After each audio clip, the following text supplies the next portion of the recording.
always. My mom she would be like, my mom would be like,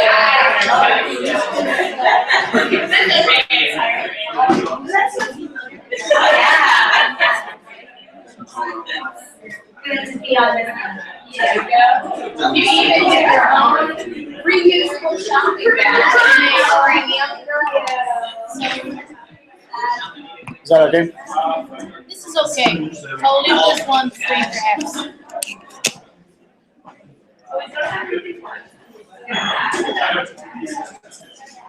There you go. Oh, thank you. I feel so inspired. Oh, that's so right.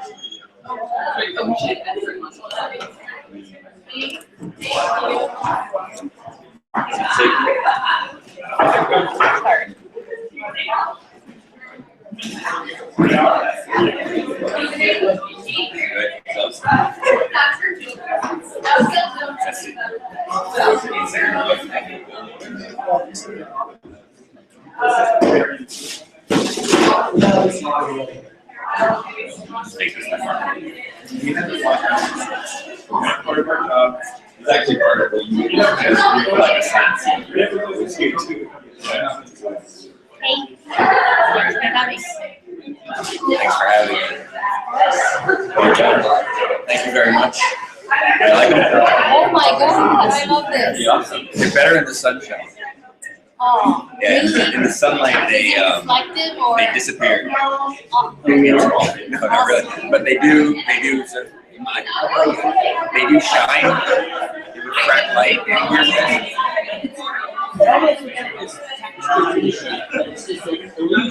Yeah, 3M. An outline of what you see. Here, I'll show you. I think you can do it. I can do it with my flashlight. And I got a good. I don't know if it's maybe too bright here, but when the sun shines up. Yeah, it's sort of 3M makes it for. They make them for. I think they make it for camouflage, and then Nike did these lunars. Especially there's a place uptown that makes very cool that sells like the one-off Nikes. Yeah. It's huge. It's And now they're putting a reselling market. there's big time. And 2 stories on it. There's 2 stories on it last 2 years. Oh yeah, it's big. It's very big. In fact, the competition and if you're on the train, you ever see people coming in from the island and the collectors? There's a very, very, very clear sort of market behavior and very clear interest in behavior. Very particular kinds of behaviors. Yeah, the knowledge exchange could be. It probably could be an interesting project to start. Yeah. I mean, I love when these things kind of go completely emerge and they've been incubating for decades, right? I mean, this is in decades in the making. Yeah, I'd say that internship facilitated a lot of this behavior, and then entrepreneurs pushed it because it was an edge condition, and then sort of became, once teenagers got a hold of it, it was just kind of took over. But what about on the production side? I mean, obviously, like, On the production side, you're still taking advantage of cheaply. one-offs and the special editions. I mean, Nike doesn't make products, they're marketing. Like Coca-Cola and Nike do marketing. They do brand marketing. The product is important, but it's not their core value. They've offloaded that to other people. They don't manufacture. They've offloaded production, except in very niche areas where they feel like they can get value out of actually creating something. A lot of these are just one-off. It's very similar to how developers hired onboard consultant to manufacture. And then they market and brand it.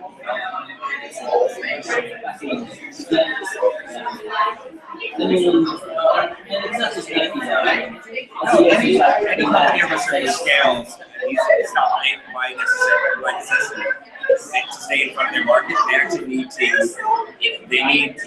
market more and produce less. So, yeah, it's maybe not the best idea. In terms of the companies, the only way for them to actually stay in the lead is for them to market and push their product. Innovating is one thing. How does that impact their sort of revenue models? Obviously. Well, that's the thing. It's stabilized. So, for like Procter & Gamble is interesting. Like they create innovative products. They create ones. And so their company is. But like a Coca-Cola Oh, I'm always in the front row, alone, by myself. So please join I'm us. still talking. I'll sit with you. All right, thank you, Scott. Thank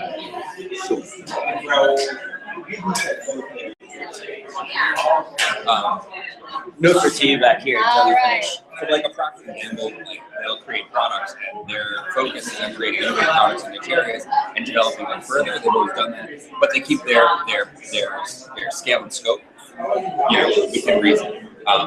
If you look at like Coca-Cola, they tried to develop new products. And they realize that their market, their value is they spend more on marketing than they do on product development by a very large. Procter & Gamble, by example, you're not going to be able to really trial the new product. You can't. You can observe it. You can say, oh, it looks different. But what do you look at? You look at the bottom of the brand. With the Procter & Gamble, there's an incredible amount of trialability that actually is necessary to understand its value. And you see that with the Swift research on that topic. And MSS. I've got, by the way, so I think we'll have some very good legacy maps to share. I can probably send you guys. Great. We'll hang out. Are you guys doing a collection? And Yeah, there's going to be an end of year symposium if you have really kind of, if you want to sort of recommend people for that. And then in terms of like legacy maps, put them on the 9th floor. I just think that it'd be interesting to see magazines. Yeah, absolutely. That's great. Can we do that? You can. I can.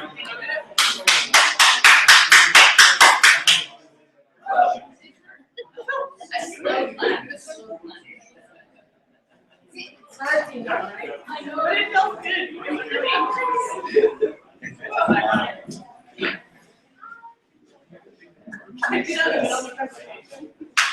Oh, blow fit.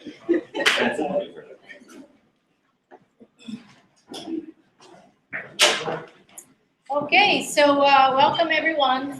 We have a new guest today. I'm going to ask you to say hi in your name because people will know you. John. Hi, I'm John Bruce from SDS. Not a new guest. I'm Scott Popener from SDS. I'm new from yesterday, sorry. Any alumni today? Say hi.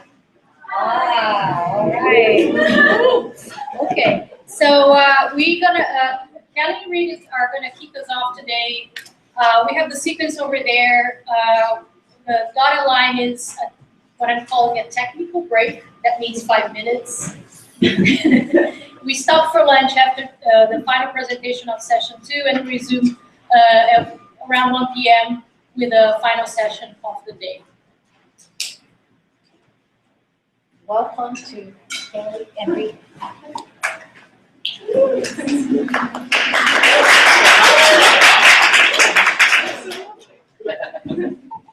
Hi, I'm Kelly. I'm Reed, and our project, This is Water, is exploring chronic stress on high school students and what design can do to help mitigate the effects of that stress. We partnered with the Urban Assembly School of Emergency Management, and we're given a group of 7 10th graders that we meet with every Friday morning for an advisory or life skills class. We've designed a 10-week curriculum, Friday being our 9th meeting, that focuses on increasing the students' awareness of the effects of their stress on themselves and others. The guidance counselor at UASEM told us that many of her students lack a gap between a stressful event and the response to that event. So if something happens, they see red and react. This is Water is focusing on awareness of stress as a way to widen or in some cases create that gap. So how is the stress actually affecting students? In 2009, researchers out of Cornell University tested poor and working class students on Simon, a children's game that tests executive functioning, which has been demonstrative of success later in life. They also tested the students' allostatic load, which is the wear and tear of stress on the body. The poor kids did worse. However, when they statistically accounted for allostatic load, that effect disappeared. Essentially, what they found was that it wasn't poverty, but stress from poverty that affected their performance. One of our students showed the effects of stress on her schoolwork perfectly when she said this. When I used to get real stressed, I was like, oh, F this, I'm not gonna do it. That was just regular. Every class they used to say it, and I used to just sit there stuck. We're going to show you how something like having the students map what their stress is doing, saying, feeling, and thinking can address the stress that they see every day and help them thrive within their work. This story encompasses the ebbs and flows of their stress over the course of 8 weeks. How are we doing this? Coming from a traditional industrial design background, I believe one of design's most effective qualities is the ability to transform intangible ideas into material forms. And coming from a psychology and teaching background, I use design's ability to tell engaging stories that help people understand complex issues. So combining these two spheres, we create a new methodology that we call reflective making. In the context of our project, design is normally used to visualize systems, networks, and data, while storytelling is used to articulate a narrative. Reflective making flips this relationship by allowing forms to tell the stories that in turn illuminate larger systems. Our project situates itself in various fields of research such as stress physiology and educational referentists like John Dewey to help build the students' stories of their internal and external stress. So there are others that are doing work within this field. However, unlike coping mechanisms, we are proactive rather than reactive. Unlike art therapy, we're not trying to heal anything, we're just trying to help people understand the larger context of their stress. And unlike character evaluation, we see students in a holistic manner, taking into account the often stressful situation that they find themselves in. In the Challenge to Care in Schools, Nell Noddings explicates scales of awareness. Using her body of work to help drive our project, our scaffolded curriculum helps pull the students from their inner selves into a greater systemic awareness of their contextual stress and the direct and indirect effects it may have on others. These scales can be found in the groupings of our curriculum. Weeks 1 through 3, which we had prototyped in November and December, focus on the self. The later weeks were designed in direct response to insights that we had while we were facilitating the class. At the onset of the curriculum, all we knew was that we wanted a group of weeks to focus abstractly on others, and then a separate group to bring that abstraction into the concrete, thinking about effects on others. By walking students through these scaffolded lessons, we are helping students implicitly learn what we feel are the 5 parts of critical thinking: reframing, reflection, understanding, connections, and application. So through our reflective making technique, we believe our students will internalize those 5 criticalities, as well as develop the language and ability to self-assess their own stress. Now, armed with this newly acquired vernacular and understanding, they will be able to see the connections of their own stress to that of others. Once they can understand how the effects of their stress impact others, they can begin to shift the way they react to stressful events, effectively widening the gap that the guidance counselor was talking about. Ultimately, we believe that by engaging students in a conversation around their stress, they will be better equipped to thrive in their world. Our curriculum has students reflect on what their stress is doing, saying, feeling, and thinking, or DSFT, to increase their awareness around the effects of stress on themselves and others. Every week, the students map their stress along these 4 dimensions, on a binary scale of quiet with a straight line, or loud with a diagonal line. In conjunction with the DSFT map, we began tracking the students' self-reported answers to 2 questions. In the past week, how often have you thought about what your own stress has been doing, saying, feeling, and thinking? And how often have you thought about what other people's stress has been doing, saying, feeling, and thinking? Week 2, we had students create abstract representations of stress using prompts such as how big is it, what color would it be, how heavy would it feel, to help them visualize the internal psychological manifestations of their stress. Having to explain their forms forces students to tell their personalized story of stress. Some told stories that were abstract, while others told stories as a character. But without a physical form, there would be no reason to apply language. We asked students to locate their abstract forms from week 2 onto body icons, in order to connect their internal responses with the physical manifestations of stress. We found that the body icons acted as signifiers of the story, which they were able to break into different parts for the different parts of the body. We had prototyped the first 3 weeks of the curriculum last semester, but starting in week 4, our lesson plans were responsive to insights we had while facilitating the exercises. So after seeing the personalized stories over the past 2 weeks, we wanted to have the students circle out to begin to think about other people. We gave them pre-made felt characters and had them work in pairs to further develop the characters' needs, wants, and obstacles. The lesson acted as a basic projection exercise for the students. Now, the physicality of the characters forced distancing from the self, kind of like art therapy, and working in pairs forced negotiation, which inherently allowed for a shared story. The shared nature of the character development led us to think about ways to have students build on the projections that they had made the previous week. We had them bring these characters through a role-playing exercise. Students were given a backstory.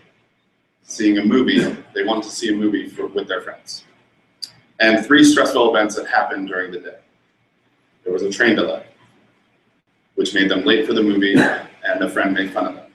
And then finally, the mother called and asked them to pick up their brother, forcing them to miss the movie. So playing as their character, students chose one of 4 responses for both the internal and external reactions to each event. The responses range from least mindful to most mindful. So having the cards, or having to hold the cards in their hands, students had to take time in order to make their decision. And the scenarios actually resonated with the students, to the point that when the mother called, there was a collective groan from the students. Looking at the reaction to the mom calling, we wanted to create an exercise that helped the students see other players in the scenario. We identified actors, we identified actors within the story prompts from week 5 that were not explicitly mentioned. We mapped the direct and indirect effects on those actors. Now, the visual map allowed the students to literally see the other actors in the system. And because of the story, the students were able to identify the tertiary characters. One of our students even realized that the effects of others on others can be positive and negative. So back in week 5, one of our students asked, what's the end game for us? So we knew from that insight that we needed to take the conversation from the theoretical to explicitly asking for real life events from the students. So using the same language of DSFT, we asked them to identify ways in which we can shift their DSFT in order to elicit a different reaction from others in stressful situations. Because if you react the same way over and over to the same stress event, you can't expect a different result. So for example, this student said that rather than ignoring and dismissing with one-word answers, she would ask questions to have people try to understand her feelings. For curiosity's sake, we attempted a control group to evaluate our students' anecdotal insights that we had been gathering from the 2-question questionnaire and the DSFT mapping every week. We disseminated a survey which we also gave to our students. Now, the first 2 questions of the survey were yes/no questions to get the students in the mindset of stress awareness. The 3rd question asked, how often did the students see their reactions to stressful events affect other people? Students answered on a 5-point scale. Never, a little, sometimes a lot, and all the time. So we analyzed the results from the 3rd question of the survey, and we found that our students averaged higher than the control group. Using a one-tailed t-test, we found that the student's average of 3.5 falls in the 97th percentile as compared to the 2.8 of the control group. Essentially, what that suggests is that there is less than a 3% chance that this difference is due to chance. So we know we only had 6 students, and with so few students, we can't generalize these findings.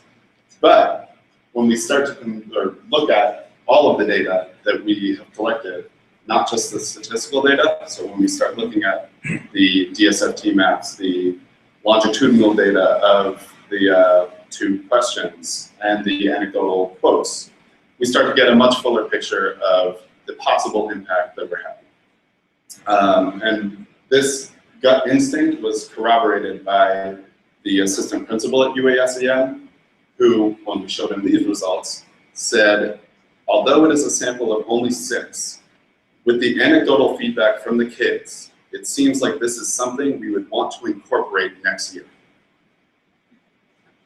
To revisit the student quote from the start of our presentation, when I used to get real stressed, I was like, oh, F this, I'm not gonna do it. That was just regular. Every class used to say it, and I used to just sit there stuck. The second part of that quote. And then I realized it was impacting my grades a little bit. And I was like, oh, I'm gonna start doing my work. So I started to fix things and I started to ask questions. But I still get frustrated with some of the teachers.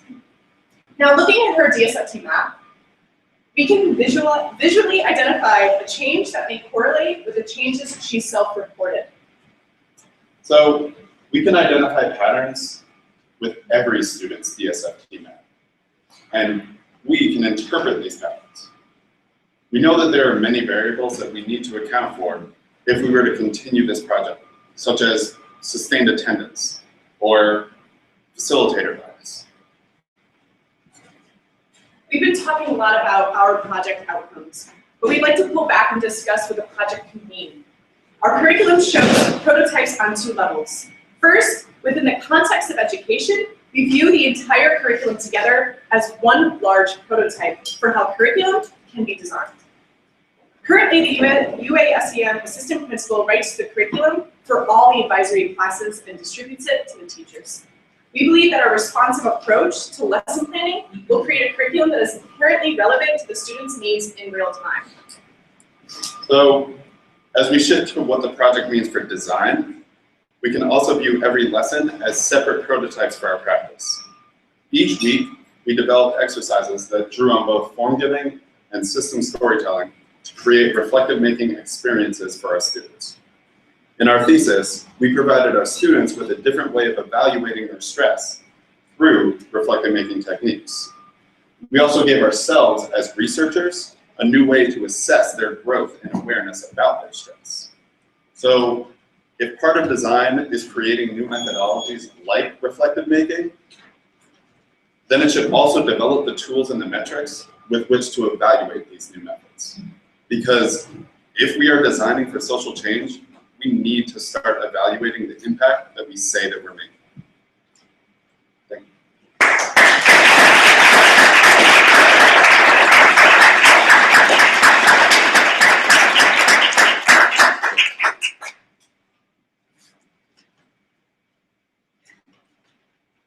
Okay, we have 10 minutes for a discussion. Wants to kick off these comments?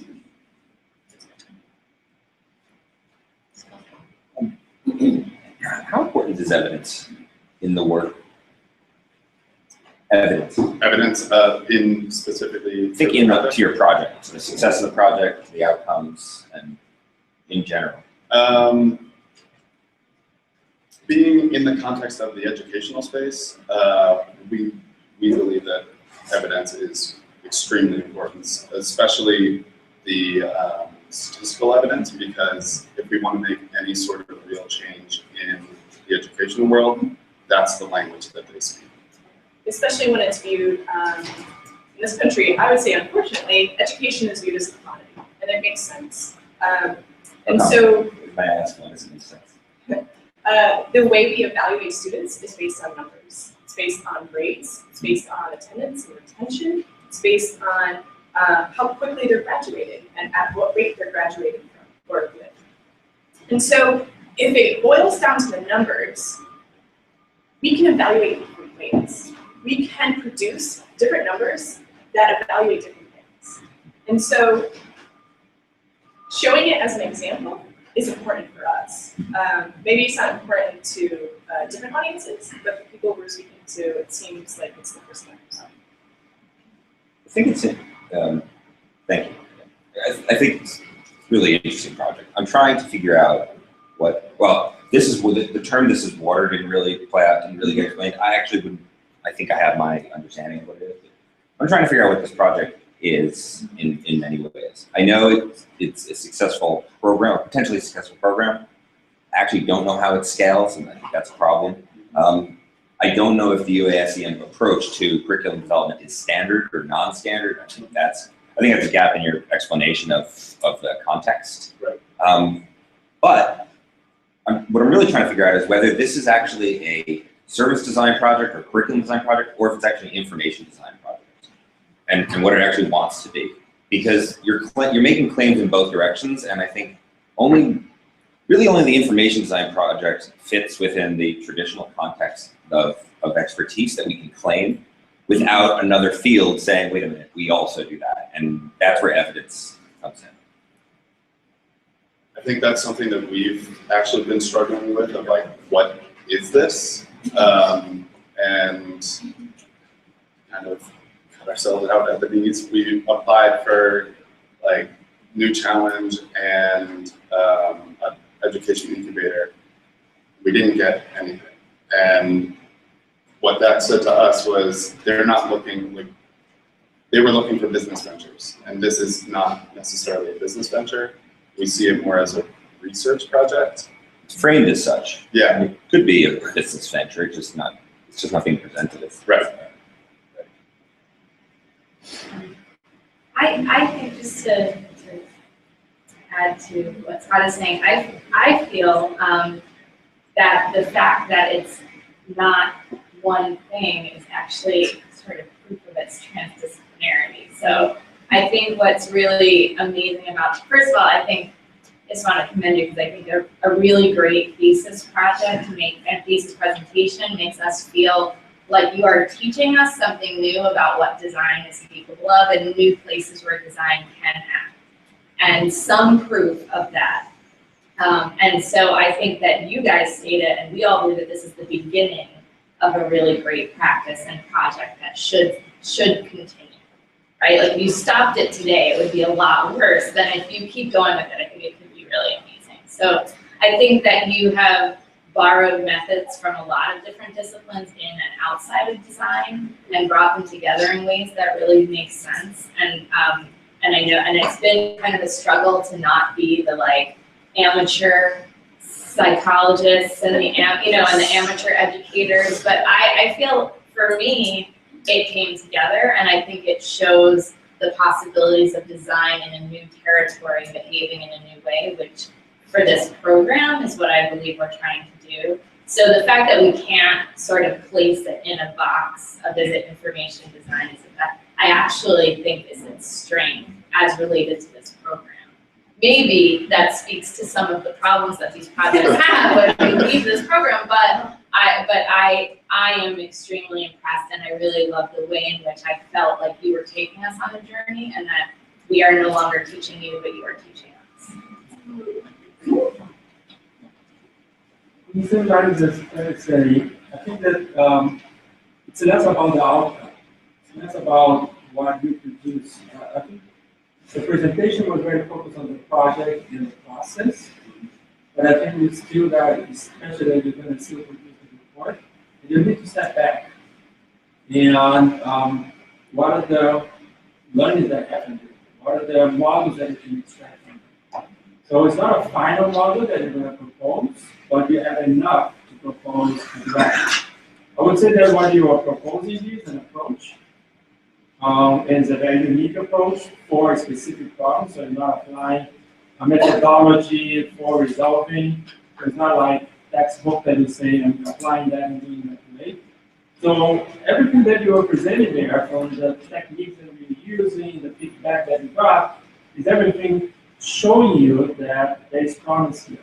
Like the feedback from the director. Yeah, it's only 6 people, but that's a pilot. Then we can do it at large scale. And nobody's going to do it at large scale if we haven't done like that. But it's less about the precision of the 6, but it's more about the rigor of the approach.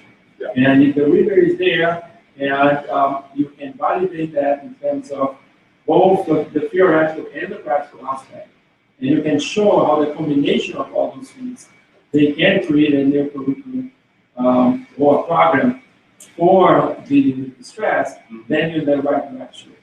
So I think it's more about taking a step back and looking at all the things that you can say, this is promising and has some validity here to move forward. And that's a combination of things in this approach for doing a project like that. And it's an appropriate thing for the time that you guys have spent on the project.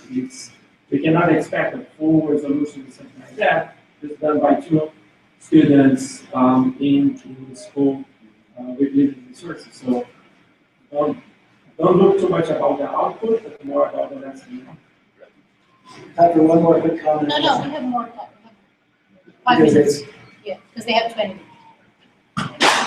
I'd like to commend you for the amount of work that you produced.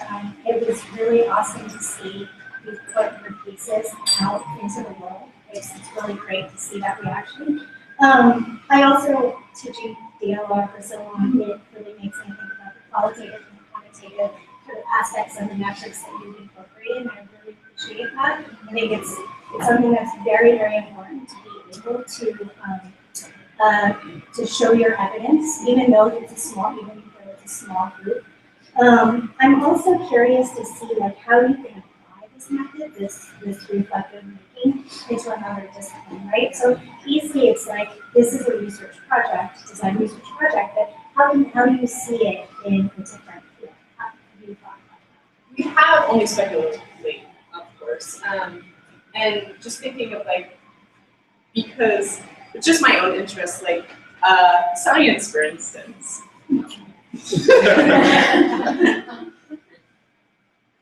I see it as complementary to things that exist on maybe more logistical or quantitative scales. It's to complement, not to overshadow Martin's thesis, of course, but it's sort of like a complement of things that are missing, but not of data that's missing, but a view or perspective that's missing. We see design as illuminating that human dimension in a way that actually provides action, in ways that other fields can't do or shouldn't do maybe. But it's what we do best because we see something, we understand it, we provide a different perspective on something that's already been applied or something. That didn't really answer your question, but it's something I've been thinking about. Yeah. Very much. Well, I'd like to incorporate this reflective making method into the longer semester, so it's fine. I would just add, I thought the presentation was really lucid and really comprehensive and took huge steps from the mid review, which I really appreciated. I mean, it felt having the p-values show up, the sample size isn't infinitesimal. That's nice in those terms. So that was great to see. I do think that one of the things, and about it a little bit, Kelly, and listen to what Carlos was saying, I think one of the things you might want to think about, this is a space, educational reform, educational innovation, is a space full of players, right? Everyone is out there trying to figure out how to teach better, new ideas about that, etc. I think if you ultimately want to make this a successful practice outside of this space, one of the things I think you need to do, maybe a more explicit job of, is the articulation of what design brings, distinct from the traditional fields that are typically working in this space. And if you can do that, it has something to do with making, information, etc. I'm not sure quite yet what it is, but I think if you can make that explicit and say, here's how we're approaching this really differently from a lot of other smart, interesting, capable, creative people who work in this field, it might also give you sort of a little bit of an advantage in distinguishing you from the competition. But I think you would really need to make that argument much more explicit. For us internally, that's really helpful because we want to be thinking about how design is shifting as a practice. If you can start to make that argument for us internally, that helps us to think about all these questions.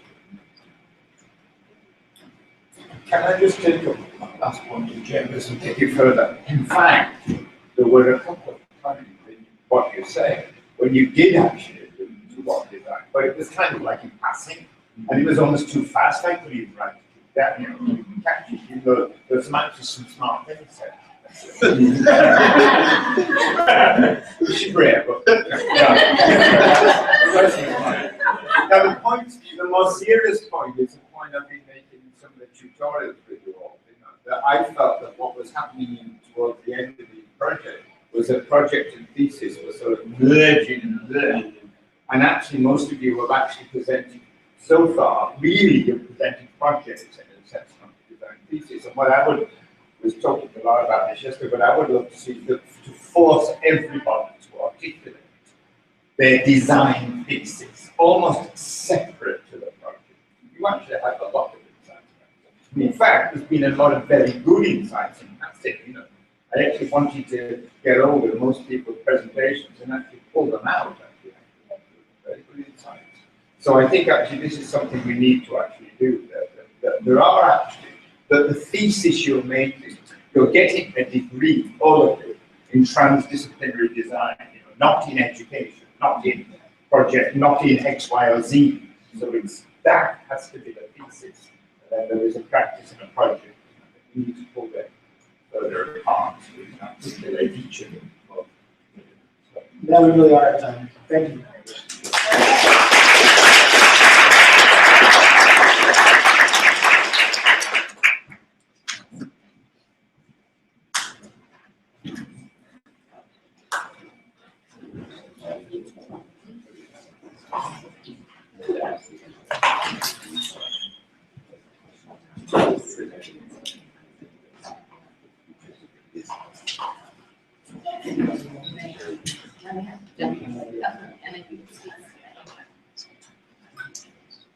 Hi. Okay. Next slide. Sure. Hi, I'm Gertrude.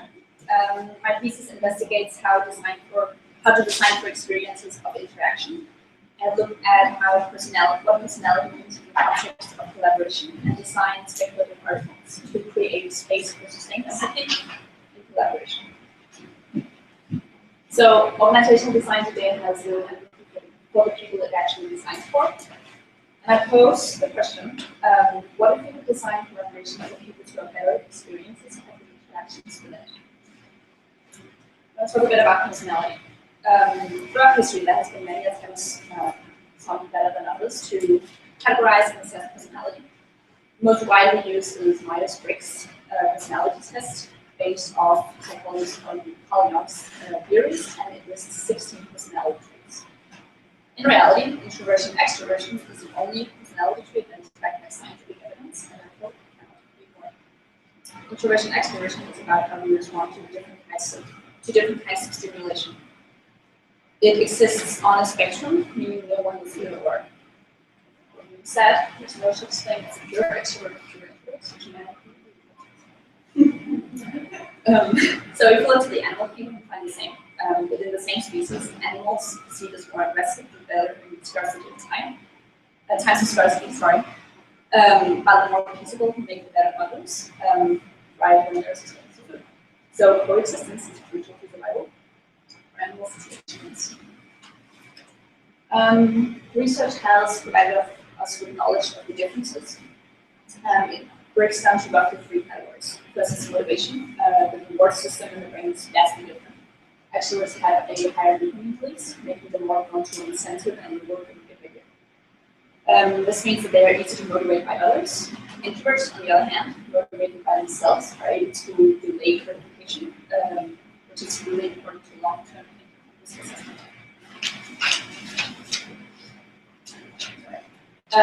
Stimuli. Introverts have a lower tolerance for external stimuli, such as sound, color, social interactions. This is why they tend to prefer quiet spaces and one-on-one interactions. Most importantly, processing. Introverts are often perceived as quiet and extroverts loud. Introverts tend to process things internally, whereas extroverts process verbally. This creates frictions when the two interact. The extrovert verbalizes in order to reflect, which leaves little room for the introvert to actually contribute. Because of the extrovert's verbal processing methods, he demands the attention of his peers, who have to then differentiate between what is actually reflection and what is so this knowledge is fundamental to fully understand how different collaborations experience by the people part of it. Non-design firms are moving to a more open and flat structure. Within emphasis on collaboration between colleagues and departments. This comes from the idea of innovation. Companies want to stay ahead of business, and design firms have long been idealized as supermodels or applied. Organizations employ collaboration to access otherwise untapped insights and task knowledge that emerges from the interactions between participants. Participants collaborate because of the need for self-actualization. We wish not only to learn and contribute, but to reach our full potential and recognize necessities in the situation. When we talk about collaboration, we discuss it as either a management or space design issue. We have used rise and fall of the open office with promises of better communication, innovation, and productivity. At the offices, we redesigned the anything for the employees, they do in their offices. So how do we support personality and collaboration? This is Pisano and Mercatus model for the 4 types of collaboration. Again, these models are concerned with management, not the people that exist within it. So while introverts and extroverts have a very different way of working, what's proved to be most important is personality. A 2014 study found that during peer reviews, introverts would rate other introverts higher and extroverts lower on their performance. Ratings by extroverts were not significantly influenced by personality. In addition, a team led by an extrovert performs better if the majority of the participants are introverts, and vice versa. So this is important knowledge that can be applied to disclose the curriculum model, but leaves little insight for the flattened open points, which is what a lot of firms are transitioning to. So my analysis of preceding projects covers design firms, artifacts, communities, and theories in psychology. The only non-object-based proceeding that worked both the group was time dynamics. And though it concerns the energy levels in the various stages of the design process and of personality, it exists on the individual, group, and organizational level. All but one of my proceedings had directly targeted the organizational and individual level. Totem, which is a project that came out of Smart Design Labs, our objects for brainstorming. They directly integrate the interactions in the group, whereas most brainstorming interventions are prescriptive. Because of this, my project will have high impact on the group level. The true strength of this project is in the point of intervention.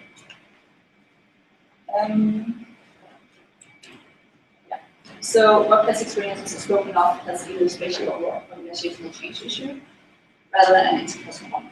By moving away from architecture and management as a way of solving these issues, I am creating interventions based on empathy rather than performance, making for a more sustainable and integrated intervention. My thesis lies in the intersection of organizational development, workplace design and the science of personality. And by framing the issues through the lens of the group, we are able to inform both the individual and organizational level, which is an approach that hasn't been taken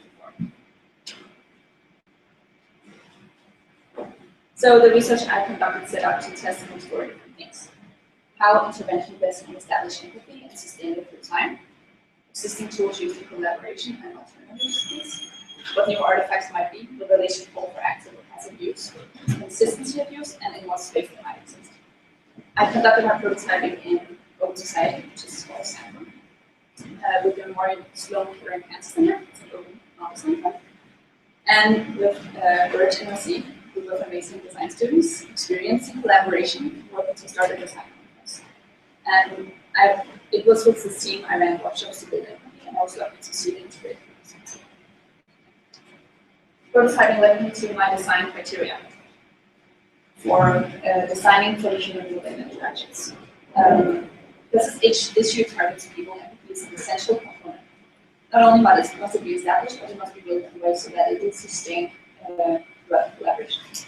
The design cannot rely solely on objects, which rarely serve as an active reminder and place in space, and with the increased mobility in the space. The design can no longer rely on existing in a designated space. Objects must be responsive in order to sustain use. The feedback from the intervention must be very concurrent, as the feedback has less impact, which was forgotten. They are used in the beginning, but not at the end. The intervention must support natural development of collaboration. It must allow for the collaboration to evolve by informing itself. Proving collaboration is ongoing work due to its contextual nature. The project should contain a level of openness during its adaptability. So, the artifact. This thesis is concerned with posing questions in artifact-based narratives and is therefore not a part of the thesis. My research informed the design criteria, and the final artifact is one of many potential design interventions. The orb is a speculative artifact. It intervenes with interactions and may exist in any situation where more than two people use verbal communication as a means to work towards a common goal. It supports the communication and processing by providing direct feedback from the person talking, creating a space for empathy for the other participants. I'm going to show you a snippet.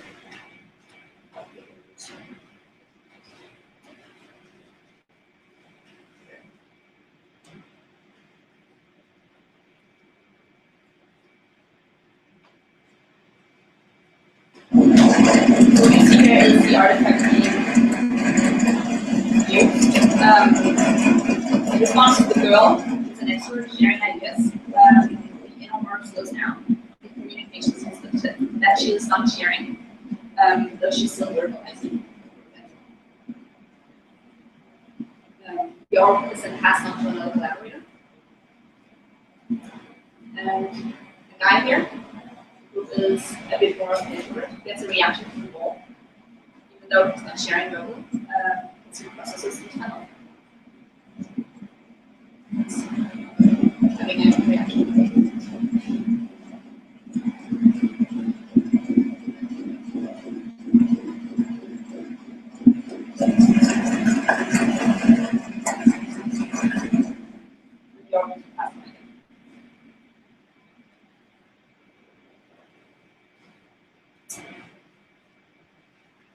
The poetics of the artifact supports the narrative of the frictions arising when introverts and extroverts work together. The outer orb, as the introvert, is static and calm. The inner orb, the extrovert, is dynamic.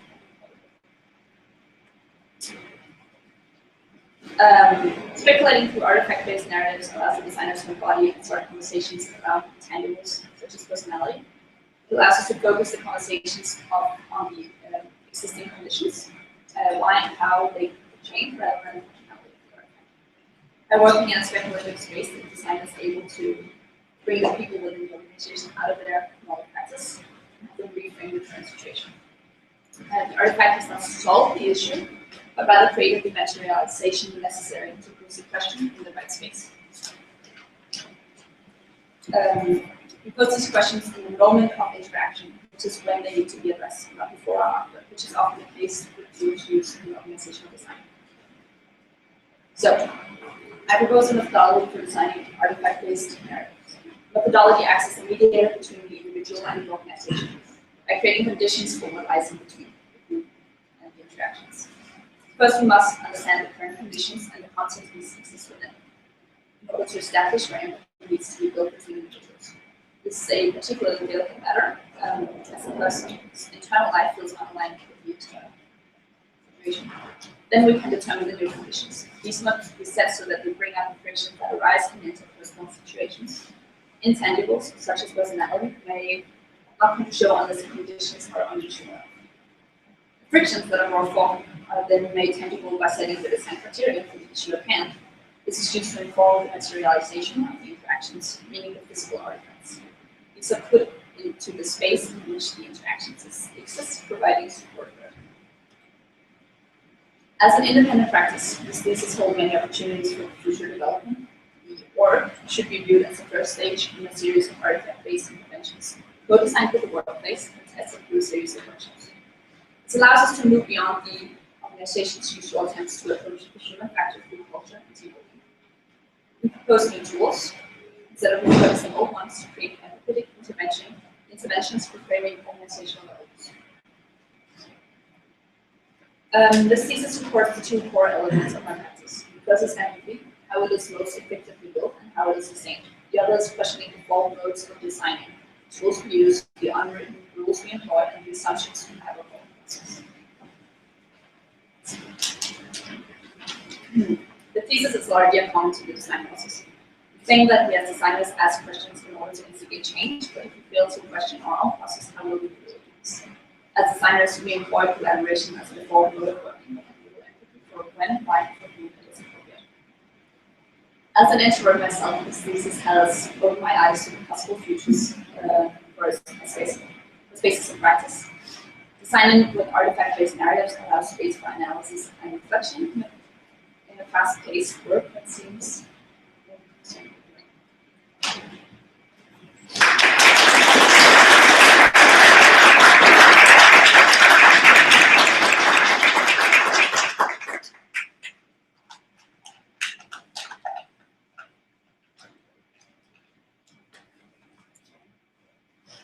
we want to pass this around because it kind of comments a lot of attention.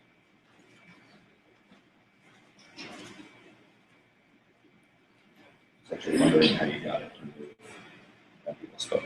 Yeah. I get that now.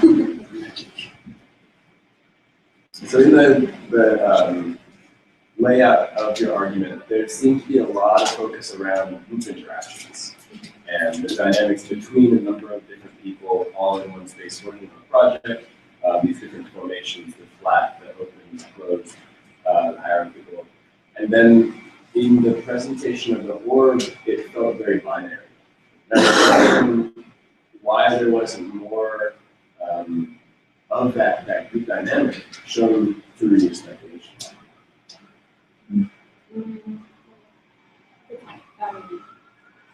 I wanted to have a conversation around the concept of the org and not like the specific situation. So, yeah. So say that again.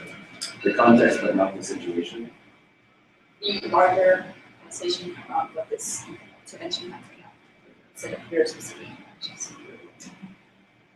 Which is, I guess, it's one of the harder parts about communicating to product design, because it's about functionality for systems.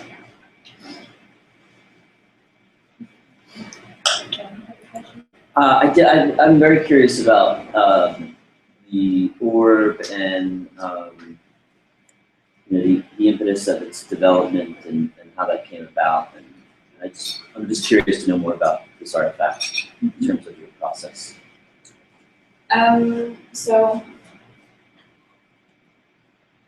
So I did a lot of other prototypes for this one, and I really set out to explore where this artifact needs to exist.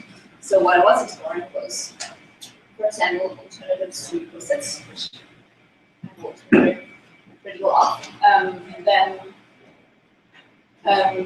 putting it into the work process or design process. So one of my earlier prototypes was this header, which was supposed to kind of communicate the availability, like what workload and processing mode you're in.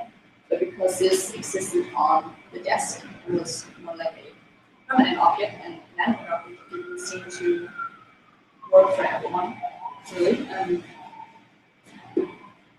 think the org came from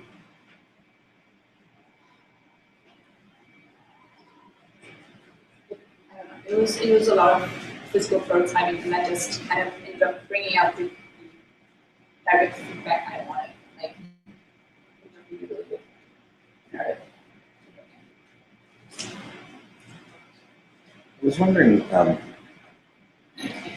this point is actually a very good one. I was wondering if I can ask a question about the Venn diagram that you present. So you present you say you right. So here we have organizational development, right? Which interchangeably, I think you use the term organizational design as well in your presentation. So can you say that's organizational design there? Is that acceptable? Workplace design. And then we have the science of personality. And I'm wondering two questions about that. First, why is it important to put the science of personality there instead of the design of personality? And then second, can you frame what you're doing as a design practice? Because organizational design, arguably, we can have problems with it, but it's a practice. It has methods and it has objectives. Workplace design also is a context, methods, and objectives.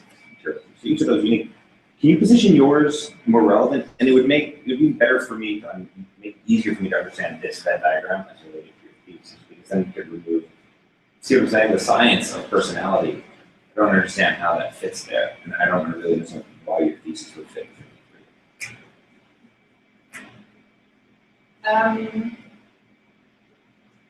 So, science of personality, because an organization is essentially made up by people, right? We forget to really apply them, and we need people to actually bring up the best practices.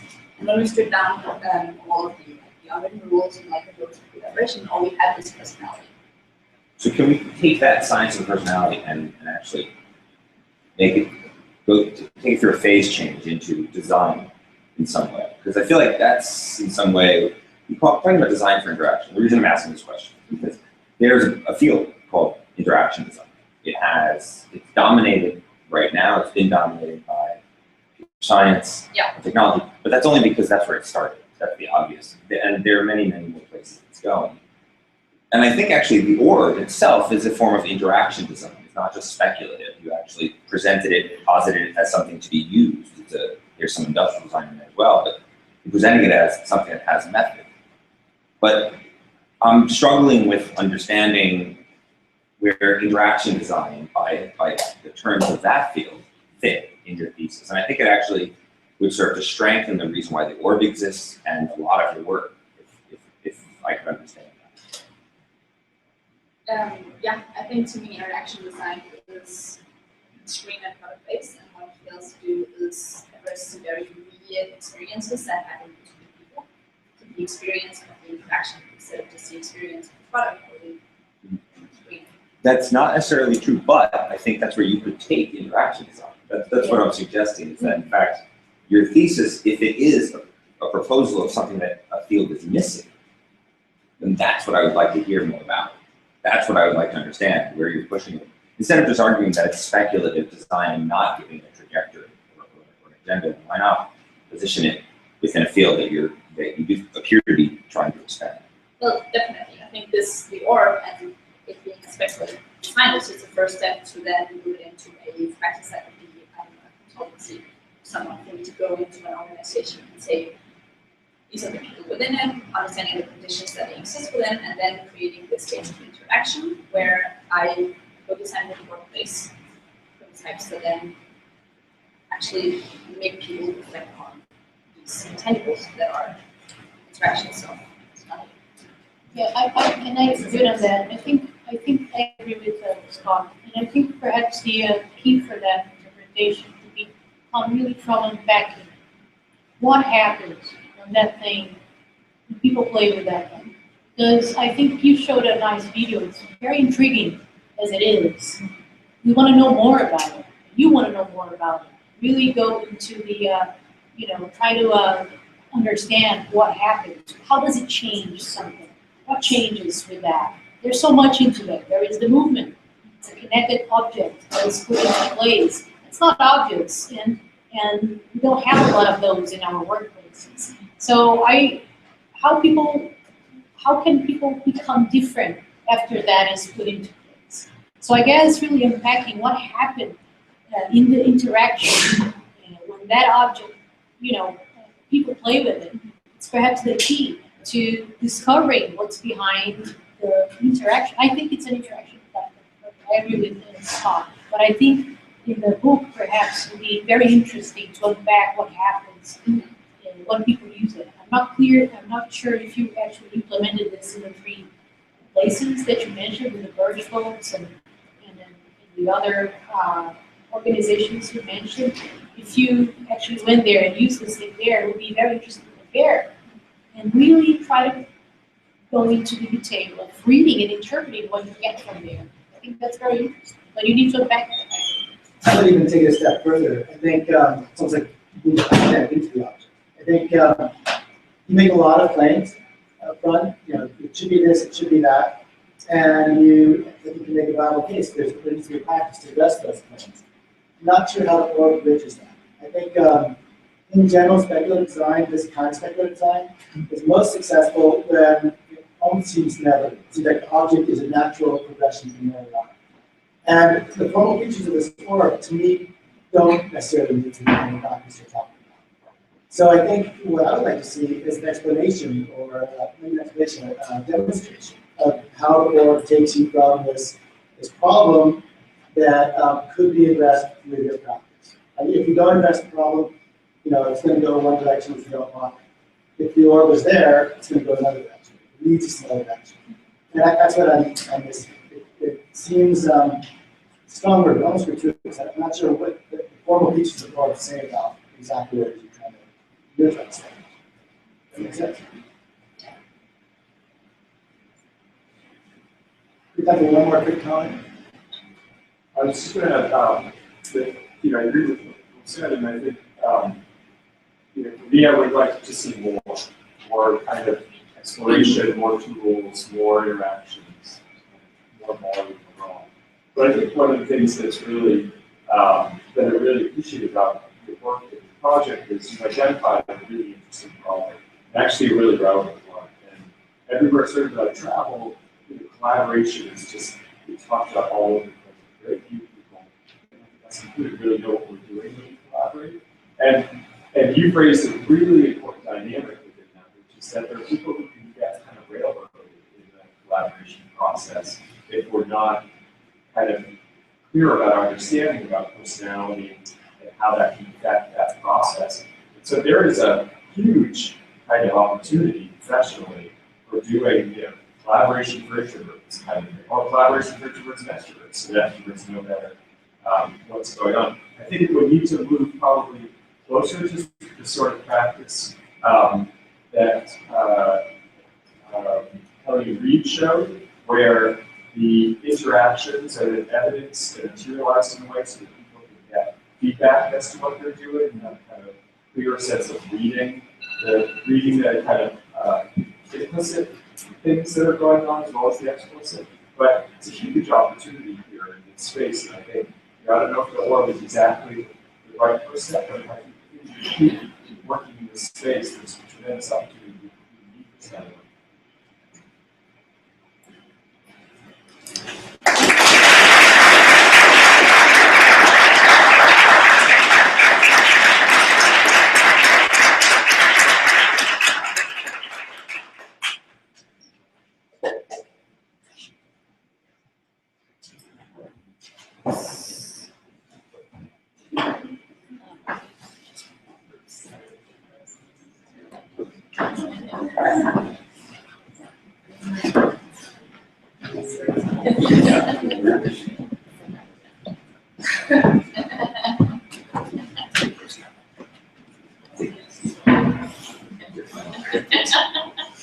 And by the way, it's all set up judgment. So, special guest, very good. Don't mind son. She's very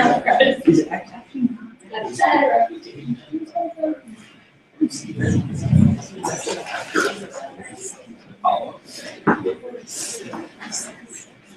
Like games. Big fans. Lowers the ends. Shoots and time.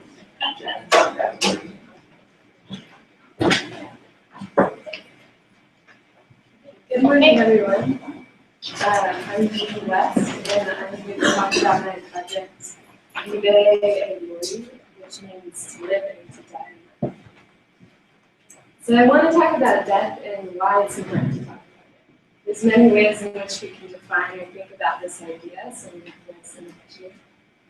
There's death of the human body, death of vital processes, death of objects, death of relationships, death of ideologies, death of religion, death of humanity, death as a manifestation or a form, like the Greek.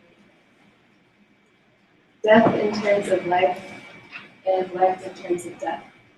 I've thought about all of these in my exploration, but ultimately this last one is the most important. Death and life, one does not exist without the other, and it is defining one that the other is also defining. I've identified a problem in developed first-world societies that even when a certain quality of life is reached, individuals are still unable to deal with the wicked problem of being human. I feel that design is often missing or unable to capture this deep understanding of human experience in trying to fix systemic problems of unfathomable size. To frame my research, I have 2 questions. For those experiencing loss, how might we design for the process of grief? And for those who are simply looking to improve the quality of their lives, how might we and do we ritually confront death in order to make our daily lives more meaningful? There are many ways in which people are doing this already, something I explored through my process and research. The distinction here might be my role as a designer with my own experiences, equipped with the resources and methodologies provided to me, and also using my own resources and interests as mines of inspiration. So here are a few projects that inspired this one. The Golden Record made me think about scales of time, attempting to represent all of humanity in a single object and making an offering to them. The Dream Machine is a device inspired by the flickering of the sun as you drive through a corridor of trees. It asks that you look inward, not outward, in order to tap into tacit communication. Meshes of the Afternoon is a silent film that portrays a symbolic interaction with death. It shows the power of communicating feelings, relationships, and abstract ideas through gesture and not words. Similarly, with Holy Mountain, Jodorowsky visually evokes spiritual experiences. He also sets a great example of postmodernist allegory when direction islands. Other secondary research included a wide range of books, movies, journals, lectures, podcasts, and interviews. Here are some of my favorite books, pulling from many disciplines and perspectives like psychology, physics, philosophy, spirituality and religion, and occultist limits. Other research included that of poetry and geometry, looking here at symbology and creative expression of abstract concepts. Here in my handwriting, which is not legible, John Keats eloquently writes, "But this is human life, the war, the deeds, the disappointment, the anxiety. Imagination struggles far and wide, all human, bearing in themselves this good, that they are still the air, the subtlety, to make us feel existence and to show how far it goes." I conducted speculation and surveys, so coming up with design fiction scenarios, and to find insights from non-fiction scenarios of undergraduate Parsons students' daily rituals. I conducted design ethnographies where I engaged in sacred spaces around the city and documented my observations. I collected artifacts and made a map of insights to understand components that I could design to my own theoretical religion. I also conducted research through prototyping. Shown here are stills from 2 movies, one looking at escapism and addiction as coping mechanisms, and how technology paradoxically provides both the need to escape and the means to escape. And gesturally with Stephanie Beebe and her gestural consent, how one might confront death. We also played with the mirrors as a powerful tool for self-reflection. During this whole process, I had meaningful conversations and received great feedback from sharing my thesis concept with others, from liberal arts and philosophy students at the New School, from making with my collaborators, and for testing the design outcomes which I'll get into. My key insights from all this qualitative data was, this is a compelling space for design. People need frameworks to confront death. People adapt to traditional frameworks to stay relevant in times. Secular people must often compose their own frameworks for coping with death. And spiritual rituals connect people with a greater sense of meaning and provide the space and guidance for contemplation. I see my design as a framework, manifested as a ritual, and enabled through objects. The framework is designed to create a physical, mental, and temporal space for contemplating life and death, based on how we position ourselves temporally. This is a light cone diagram borrowed from physics. The user navigates the framework through ritual. So rituals are actions performed by people that bring higher meaning to their experiences. Rituals help people to make sense of their life stages, to construct meaning at personal and societal levels, and to color their rather uneventful ordinary lives. They can take many forms, performed by individuals or by groups, in loud and dramatic scales or small and intimate ones. Rituals often resemble the dramatic staging of rules, symbols, props, and enactments. This is nicely designed by the ritual designer. I chose to focus on individual rituals as there are far more collective rituals already existing in this space. The ritual I designed is based on 3 temporal parts to focus on the relationship between the user and death as an actor in each part. So again, you can't read my handwriting, but part 1 focuses on the past. The user burns an object of attachment as a symbol of letting go. Death comforts the user. In part 2, the user focuses on the breath to tune in with the present. A small death for the senses, so a space where death and the user are one. In part 3, the future, the user gazes into the mirror, reflecting on the self and life, prompted by questions about the future. Death stands in the background of the reflection. I imagine the user moving to prescribed actions and with the goal being greater consciousness and awareness of life and death.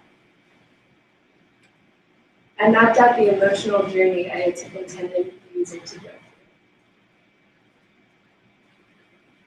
Designing the ritual meant designing the forms that would help carry it out. I collaborated with a number of craftspeople within my artistic communities to co-design the objects. Here are some of my first sketches. So, objects are housed in a box. It is made of an African wood called bamboo, built by my friend Brian Bowles, who is a furniture. There are compartments that hold all the other objects, like a record player, donated to the project by Crosley Radio that plays a vinyl record. On the record are verbal instructions accompanied by music on side A, and only the music on side B. The instrumental side is meant for those who have done the ritual many times and only need the sound for reference. The music was designed by me and my friend Riley.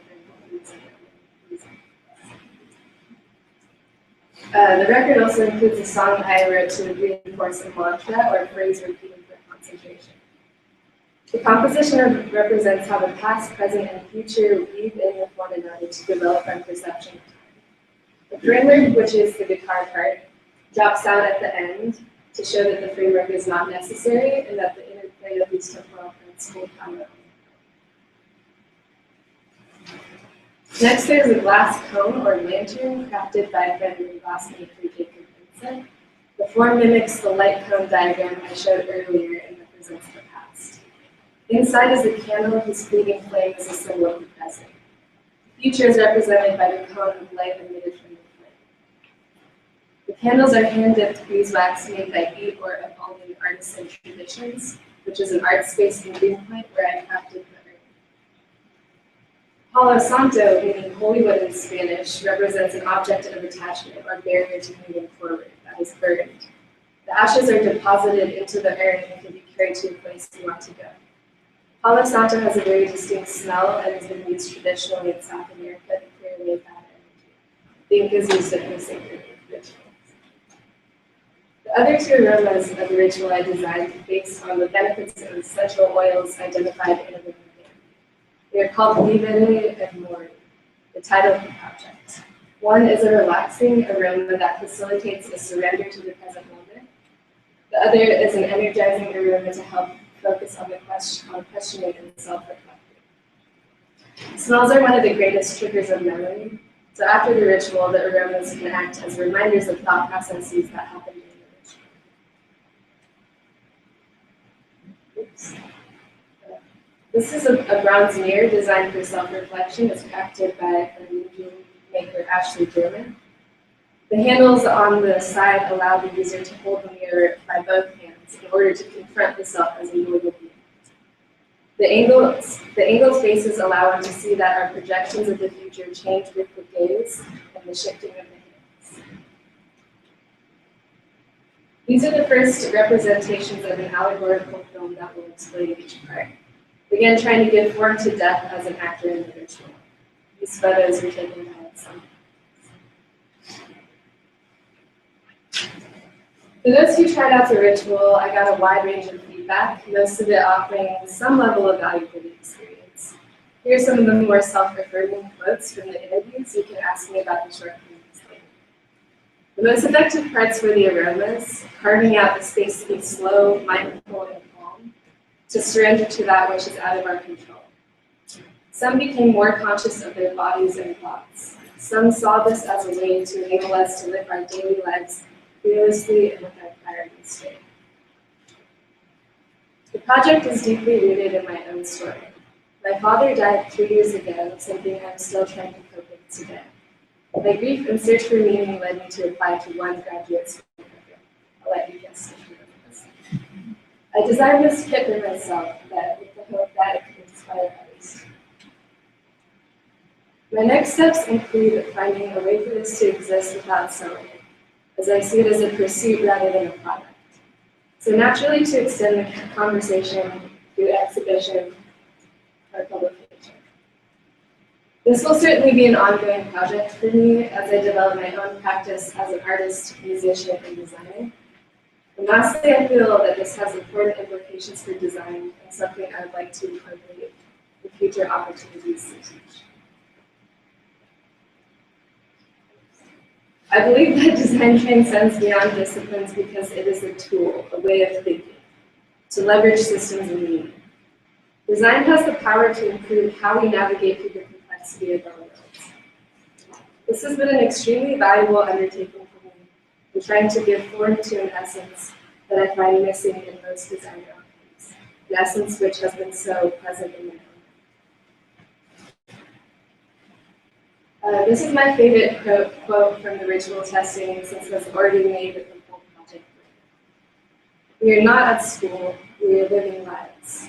Why are you pretending that you're not living a life? What does the method have to do with it?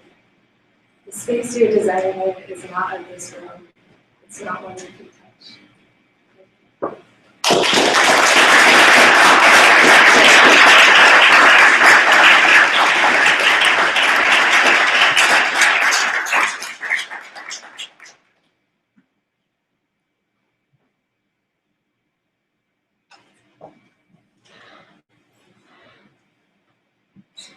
I guess I can start. I have many comments and questions. It's a space I work very deeply in. So first, super interesting, and you started out by talking about life and death, and you set up your presentation around this idea of grieving, which is for the living, but you also talk a lot about rituals to confront death, or this idea of meaning making in life. And sort of the back end of your presentation talks a lot about rituals that they seem to be about design for the contemplation of transcendence. So my first question is, in what ways, the thing that was a little bit missing for me, and I'd be curious to hear you speak more of, is in what ways do you relate these two areas? Because grieving and the contemplation of mortality or transcendence, I'm just curious how you see these two places.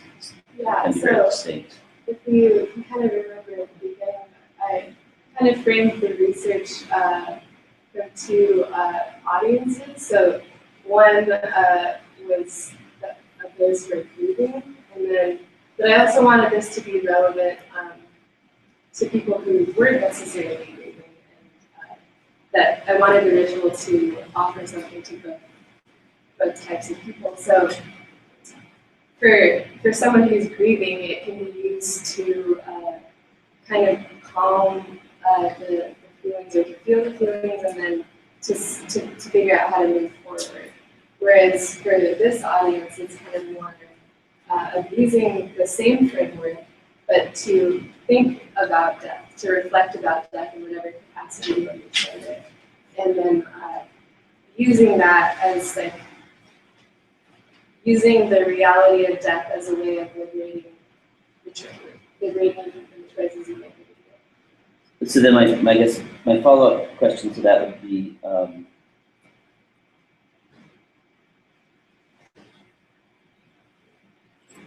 you also seem to, or that's a question. Do you see separateness as a, in what way is this the separateness of the living as compared to the dying a part of this? And in terms of the anxiety around grieving and the anxiety around contemplating mortality. And I guess from the design piece, you talk a lot about rituals, and I'm just curious if in your research you came across the long history we have and that's going on right now with anxiety and end of life in terms of these ideas of separateness and Spring Grove experiments. And you seem to have images that look like they were straight out of La Jetée by Chris Marker. And if you came across, in your research, you came across any of the work with hallucinogens and psilocybin. Yeah, really great article from Michael Polly, who wrote about using mushrooms to treat depression. I'm sorry, I don't think I understand what you said. Well, yeah, I mean, there's a separateness that exists in like the living that see death as far away, and there's a grieving and a loss, and then this idea of anxiety in terms of being mortal. Yeah. So the whole process emotionally was to design to ease the anxiety. It's like a small death and surrendering, and but not just ending there, like also like being able to feel empowered in terms of movement. So that's, even though we separate them to define them so that we can talk about them, the same people are going through the same ritual and probably do that. Having to do the same. I really a beautiful project. I just wanted to kind of comment or commend you on. I feel like a lot of times in design you have like anxiety to lay out a method or use like a strategy that already exists, like 7 stages of grief kind of an easy thing to attach to this project. And I just maybe wanted you to talk a little bit about your decision, deliberate decision, not to see it in that kind of way and not take on those anxieties of design. Yeah. I have those anxieties. But I think actually it was like surrendering myself. This is a project, it's a thesis project, but it's really for myself. So it was more important to me that the outcome was reflective of myself and the process.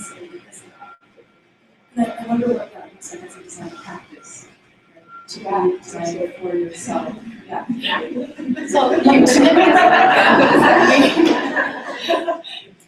So can I ask then, because you say that this is a space for design. Why is that and how?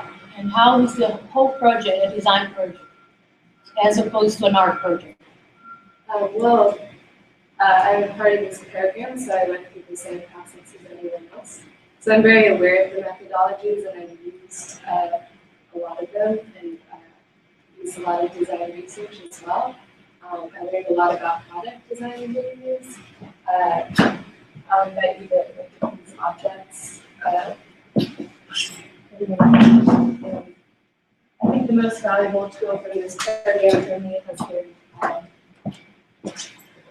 using tools of design as ways of leveraging other aspects from other disciplines and other parts of our lives.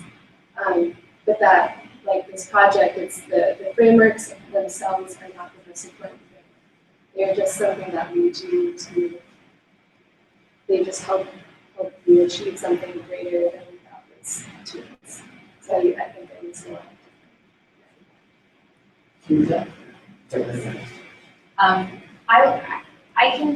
You presented sort of a suite of inspirations and things that sort of set your mindset about this project and theories that you were adopting.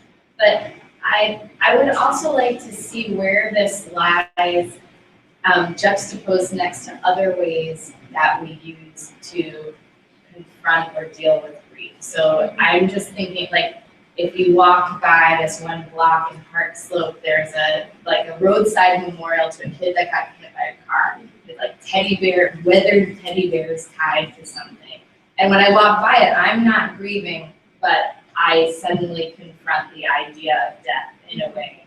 And so there are lots of things, like ad hoc ways that we design moments to confront death in different ways. And there are different rituals that are very, institutionalized and not, that exist. And so I would like you to situate this as an experience next to and among the other experiences that do this, none of which really strike me as products that are trying to be sold. So I think that argument or that sort of defense about this would melt away when you saw that how we deal with this is not something that's really commoditized.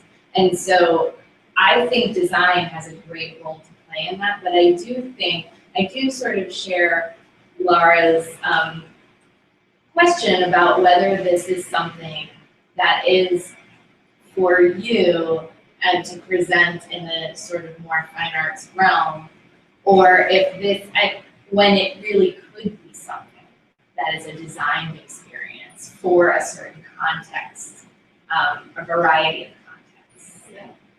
I agree with you on many points, but I think the reason why I was defensive is because I am trying to make the case for this being a design project. So if it was a product or a service, that would explain more easily. I was gonna say a similar thing. I was really wondering what kind of feedback you want on this, because it can be read as making it an art project or very personal. It can be read as defensive, right? Like, just don't attack me. You know how you write to attack me. Or it could be something else. I'm wondering how you want us to interpret it. Like, what do you want from this in terms of feedback? You don't have to answer right now, but something about the book. Right? You have to put this out there again. You can do it different ways. Well, I think that's the biggest thing is like I'm in a design program, so how do I make this relevant to design? Well, therein lies a potential logical issue that could be interesting to confront, but certainly if this were to be presented as a thesis, as a design thesis, you have to confront it, which is the being here is not an evidence of success. Having been in a place is evidence of having had success. Leaving that place is evidence of some sort of evolution in your work, in your thinking.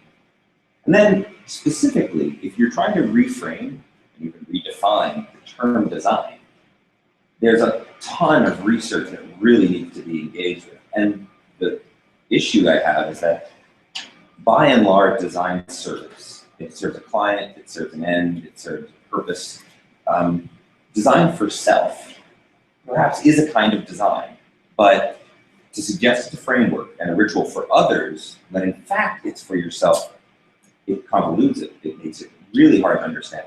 And therefore it leaves the realm of design because it can't be applied to other contexts. So that's I think hopefully a very direct critique. We could talk about that for a long time. It really should be addressed.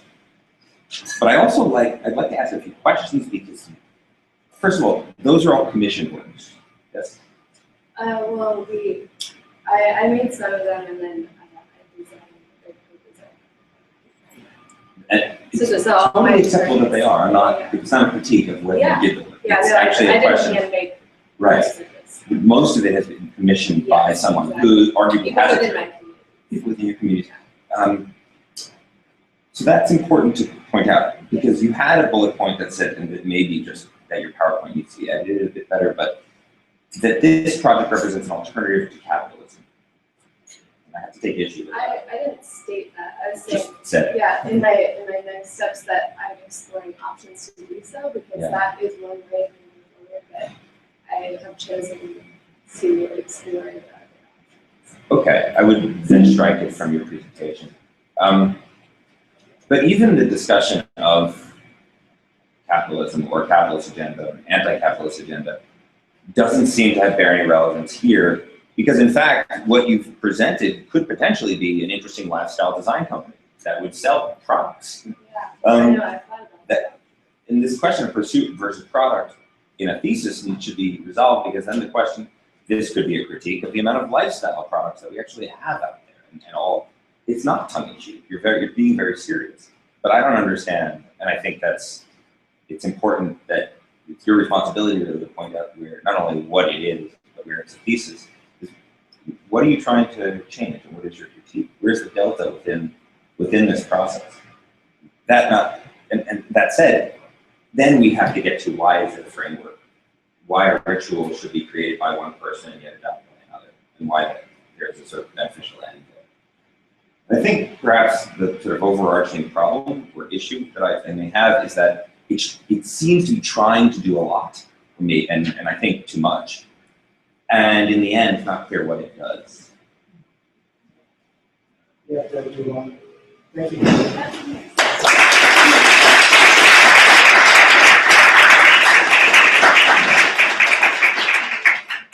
So we're gonna take a 5-minute break and come back with a song.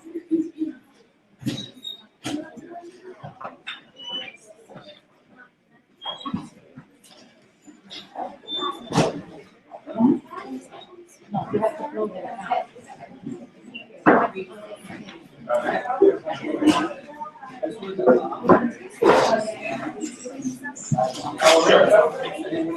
Really nice shoe.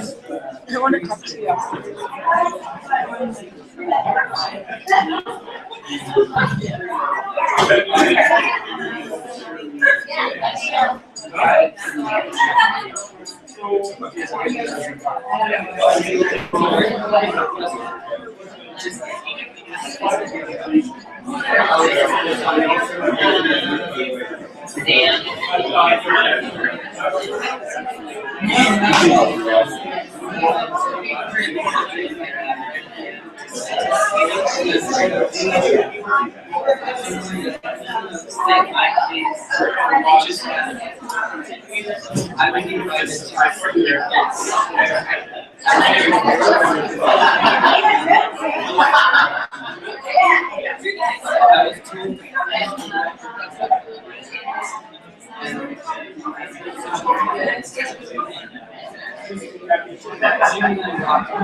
Is that cool?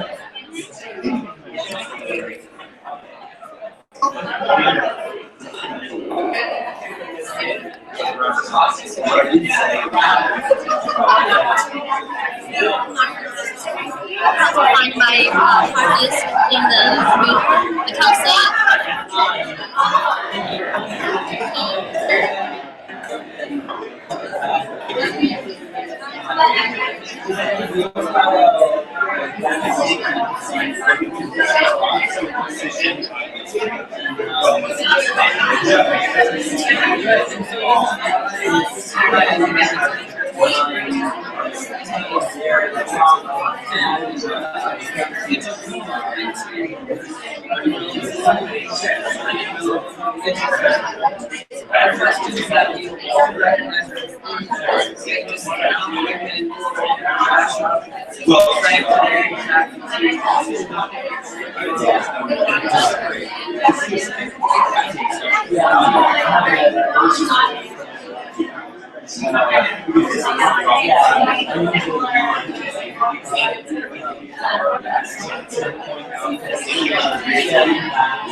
Stepping down.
This is very fascinating. But actually,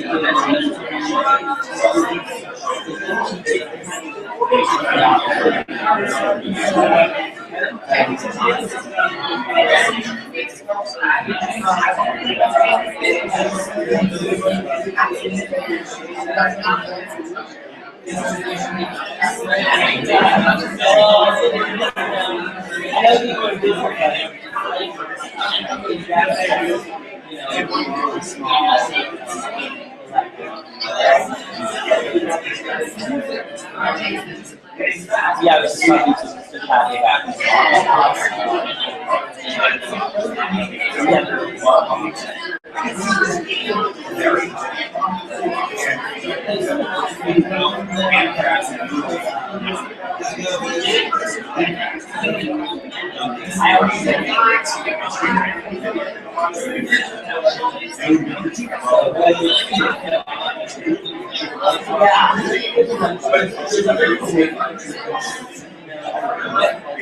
My heart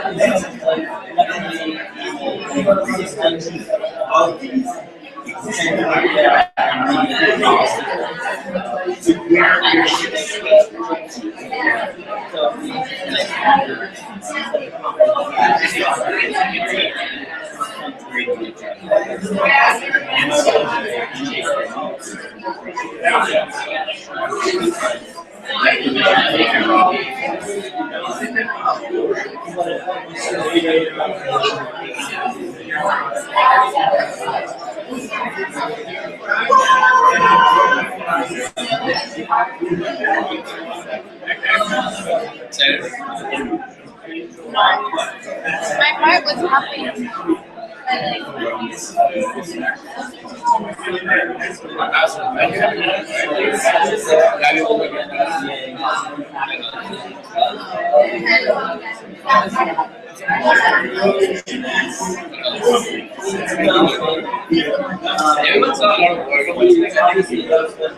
All this critique is helpful. I love it. Because it's just 9 people, there's still like weeks. So I appreciate the comments.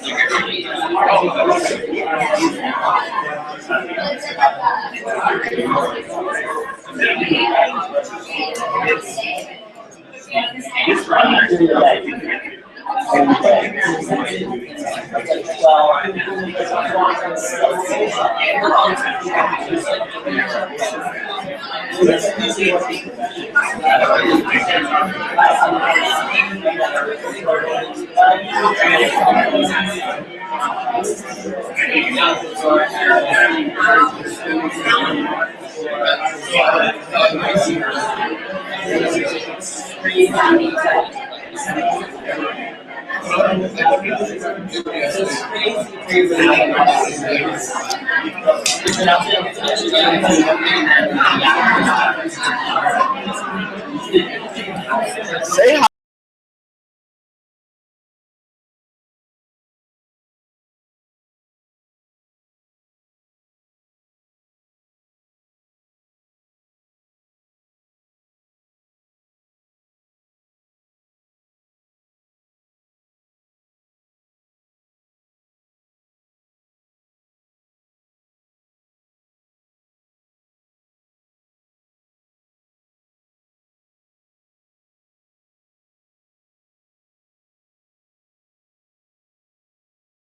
Casting to the wall. It's only this year.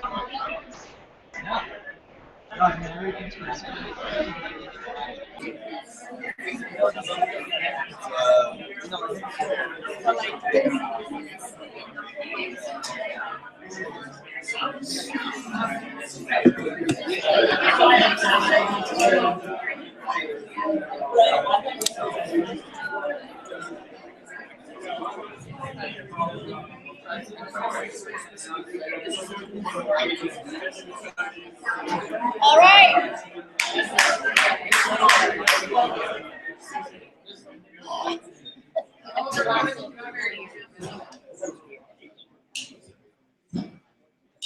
Okay, you're gonna start.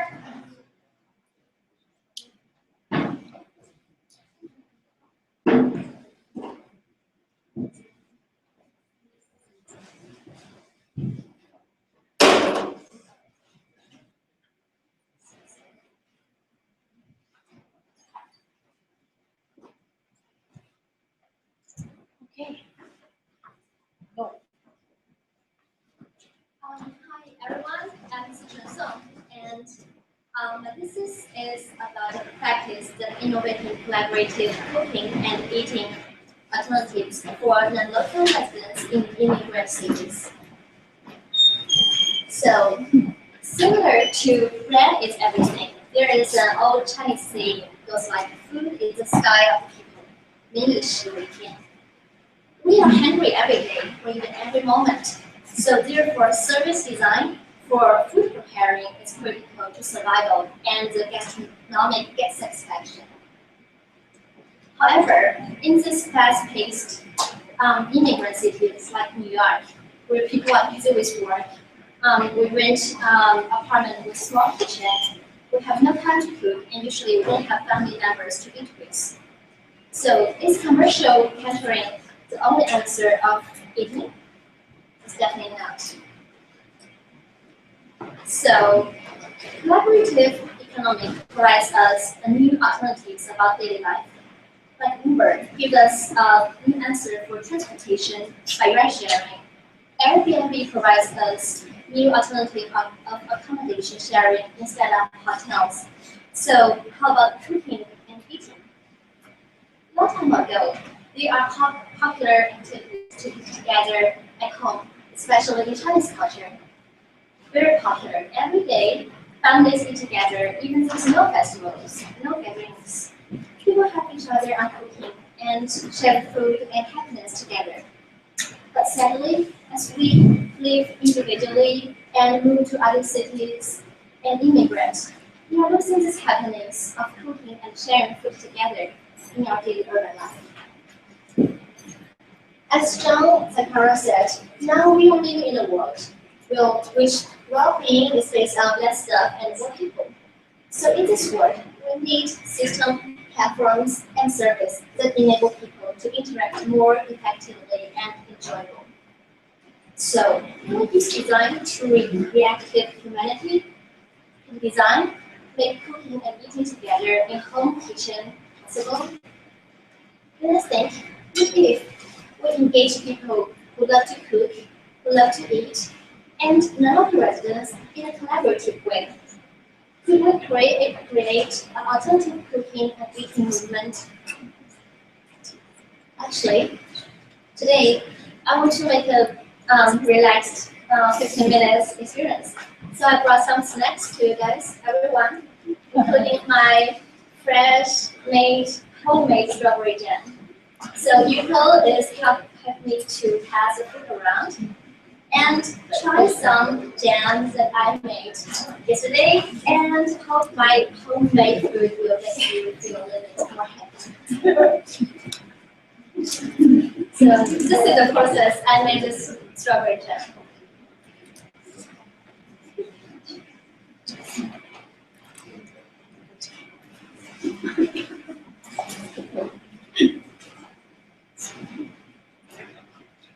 Okay. So, do you like it? Love that. Okay. So, actually, in the past 60 seconds, everyone is, I'd say, engaged within this food sharing and collaborating experience. It's happened so naturally because I believe the ability of sharing is rooted in our humanity. And you may find food become more delicious when you share with others. So you may or may not realize, all of us just simulate the offline mode of my design solution. Try to imagine this strawberry jam as people who cook, and the breadstick and crackers like the eaters. Our TV space is a shared kitchen space, and people get nothing in hand, maybe, sorry, in the audience and the potential users. So, well, we create a transient community in just past 2 minutes. And Yuko and I are the tool and technology to make this happen. So, we want to use design to promote kitchen space sharing to enable co-cooking and co-eating culture. Here's one to the model application called cooking, which is the main part of the product service system. So, in one sentence conclusion, we eat together and we share food together to create happiness. And this model can be also applied to other scales, like communities and smaller neighborhoods I will mention later. So now let's look at the context. New York City, the city we live in, is one of the largest immigration metropolis, as well as Beijing and Shanghai. So you see, there are 36% of people in New York are immigrants, and never get hired in Beijing and Shanghai. So a very critical issue is, for the non-local residents, the lacking of sense of belonging as they are living in their second home. However, there is a very easy answer for that, that is eat homemade food. So actually during the past 7 years, I was being abroad by myself in Hong Kong, Europe, and US. I was always looking for one authentic Beijing noodles, but I never found it. So I learned cooking. I love cooking, and cooking became my second biggest passion, just after design. So I explore food culture with passion and simply feel so enjoyable to cook for others and for the people who also have the similar situation like me. This is also my initiative for this topic. So for my target group, they wish to eat authentic homemade food, but over 40% of them is eaten out. And 90% of them hope to eat home cooked food. And so home cooking become a new trend and new luxury for people who are looking for healthy eating, hope to eat home food, but with no cooking skill or no time to cook, no family members in the city, or even no kitchen equipment. So during the past 2 months, I conducted 4 co-cooking prototypes. The first one, I was make the role as a chef and learning how co-eating flow goes like. And second prototype, noodle shop, I cook with my 4 friends who also like cooking for 80 people in Manhattan in one night. And learn how to cook it. And third prototype going happen in Beijing. And they cook a very interesting dinner. And for the first prototype, we respond to the third prototype. So when you see this picture, you may ask where I was traveling to, China or other place. But no, I traveled to Manhattan with the ingredients, utensils, and everything in my luggage. And that day, I used 1 hour and 1.5 hours taking this 75 pounds luggage transit bus to Manhattan, cooking for that 80 people, 80 immigrant people. Although that night, we successfully cooked for them by serving about 100 bowls of Chinese noodle. My co-cook friends and I will went to if we can make cooking for others a more collaborative, easy to control, and enjoyable experience. So this is for the prototype. And then the third and fourth prototype, I played the role as a mediator. So I stay in New York and connect people in Beijing and New York via a WeChat group. It's like a community. So people include people who love cooking and who love to eat in this community and match them together. I found a kitchen in Beijing and share with these people. And they cook very happily and eat very happily and share their recipes, photos, and videos to the cloud. And the people in New York found this recipe is really nice. So can we learn that and have a similar theme dinner together? So then we could, this is a eating in Beijing and co-eating in New York. We cook in the shared kitchen in both of cities. We co-cook in the kitchens. We make seafood. We both make pastas. And we make this exactly the same strawberries with chocolate. And then we eat. Yeah. So it's we eat across this space and time. I think it's very, very interesting. So so we want to develop this co-cook mobile application has a similar function as I did as a human mediator. So it promotes kitchen space sharing to enable co-cooking and co-eating culture via internet.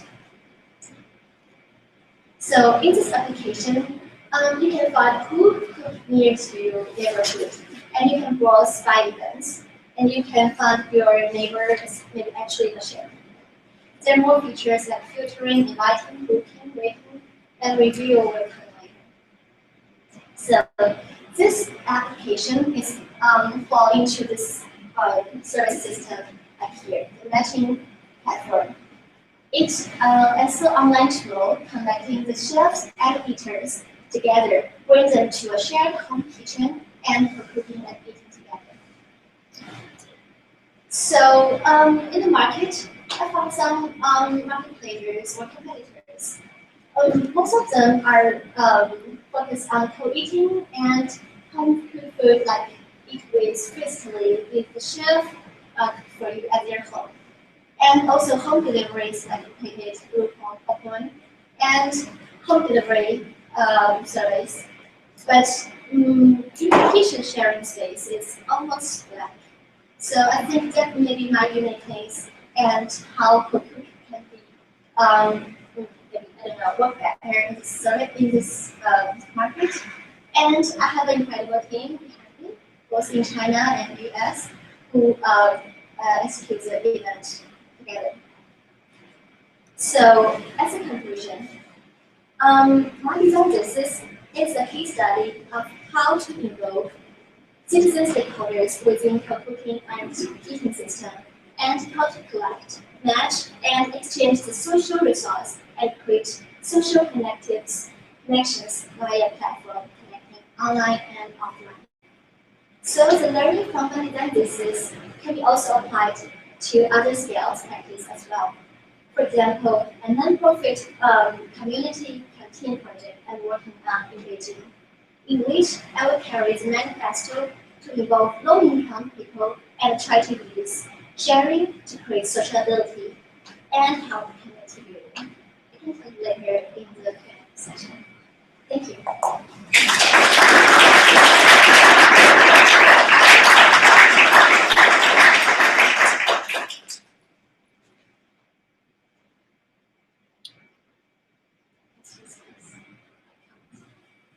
The strawberry jam is great. Thank you. It's really good. It's fascinating. And it's a really interesting project. I think at one level the challenge is the economics. That's the sort of obvious part. How do you do this without losing money? How do you do it? Is it a way just to share an economic burden? Is there a profit model involved? It also raises issues around sort of food safety. You'll be fine until you get your first outbreak of salmonella or something like that, and suddenly you'll have people who are sick who might be a little frustrated that hasn't been the service, so you've got some issues there. But what to me was the really most interesting part of this iteration of the project was the kind of cross continental possibilities. That there's really, given the mobility of population now, that seems to me, and the mobility of trends and styles of cooking and hospitalization and cuisines and all sorts of stuff like that. That seems to me like the area really worth exploring, particularly because we also have a lot of video stuff like that, teleconferencing is easier. That to me seems like the real upside here. There's obviously one business model, which is the more local sharing model, and that's worth pursuing. But I think there's something kind of more interesting with the kind of global dispersed population, transit eating, pop-up events, stuff like that. To me, that's a sort of more interesting concept than sharing. I also consider including the visitors community into this system. Like the visitors or travelers in one city, they want to eat some authentic home food in this city. So using this platform can make them easily to find who is cooking, who is the best chef in this town, and cooking in their home kitchen. Yeah, you need to find the financial motivation in the kitchen to just that sort of personal motivation. If you go to the projects, then you have the kitchen sharing. They have the this one. Yeah. I just want to comment that it's nice to see the app, and you make very clear that the app is not the end design, it's just manipulated and you are replacing the coding there. So you're understanding the role of the app, and you mentioned about a product service system. But I think that you're not seeing what is that empty space there that is demanding design. And I think the app was just kind of an escape because it's like, it's a template, there's many models, but what is screaming to you here that is calling your attention is like the kitchen needs to be redesigned. Okay? So if you want that kind of engagement, I agree with him, it's very interesting to see people in different places. But everybody now is improvising. I have to put my kind of Skype over there in the kitchen and be kind of showing people. So the home cooking food, what you did is more on the home cooking food space, okay, and for eating than the kitchen share. Okay? So you're proposing the app in that space, but you didn't look at the space of the kitchen. And that's a major design challenge, is to redesign that kitchen in ways that people can work from different locations. There is the language barrier, there is kind of the synchronization of activities, the equipment, the material. So when you hear about product service system, the kitchen is a service. Okay, it's not the product, it's a service. And when you think about who's going to buy the ingredients, it's going to be all set up. It's like a co-working space that I come in and everything's set up. So the app, yes, is an important component, but I would say that the easy part to be solved because people have already solved that problem. Okay, so you can get the template, use, repeat, and you have. What I'm saying is that you have best practice on the app. You don't have that best practice on the kitchen chef. That I know. I'm not someone that has done work on that area. Maybe if you start doing research, you're going to see that there's a lot in the kitchen chef. So it's something that I was missing in terms of. Response by Sistema. So actually, I have considered that part of the kitchen, redesigning the kitchen. So we are considering to build a physical co-cooking kitchen in the city first, Shanghai. So actually, that is an experience like bring people to that space to experience how co-cooking and co-eating looks like. And it's like an education of the market.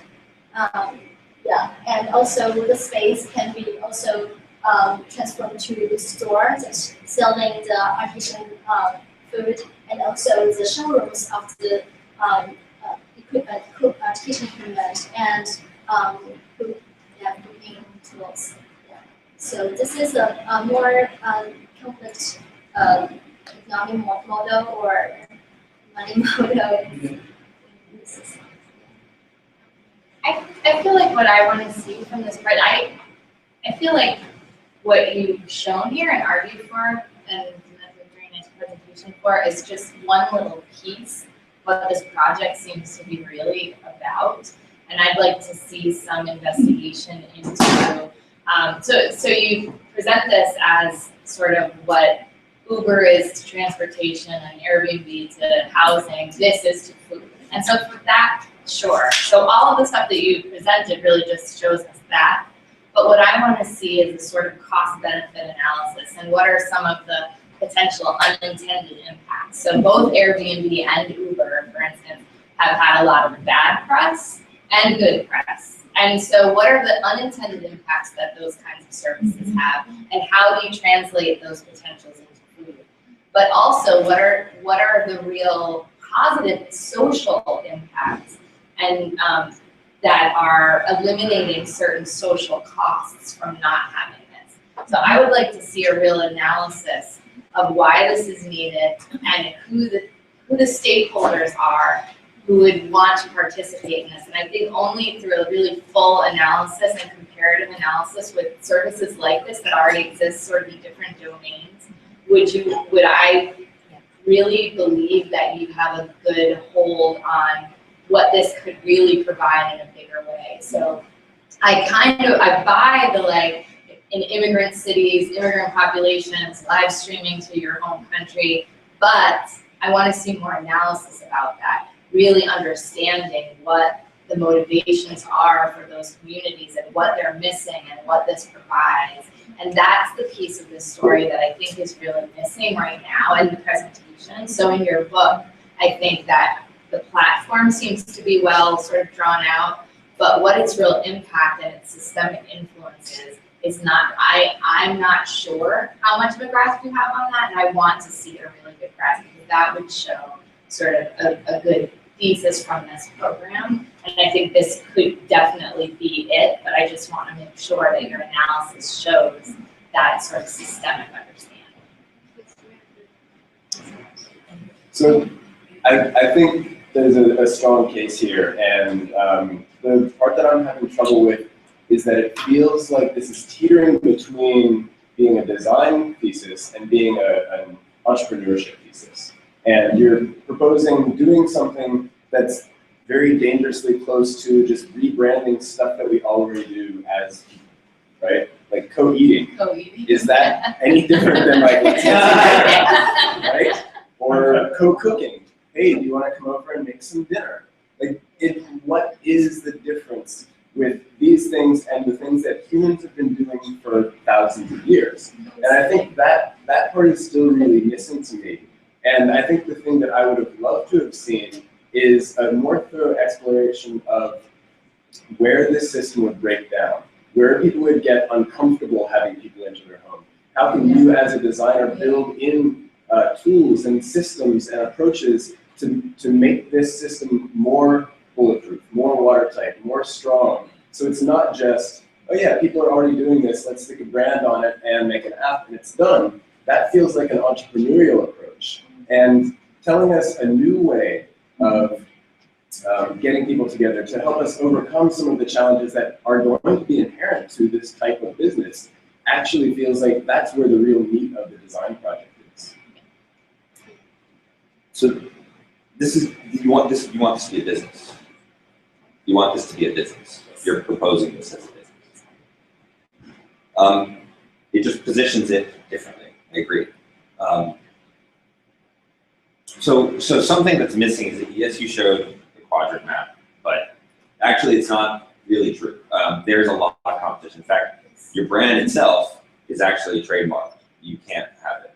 So that's a problem. Co-cook is being used by other people. And I think that I'm just using that as an example that it's already sort of out there. It's not even that you can't have it legally, it's that it's actually being used in other places in the world.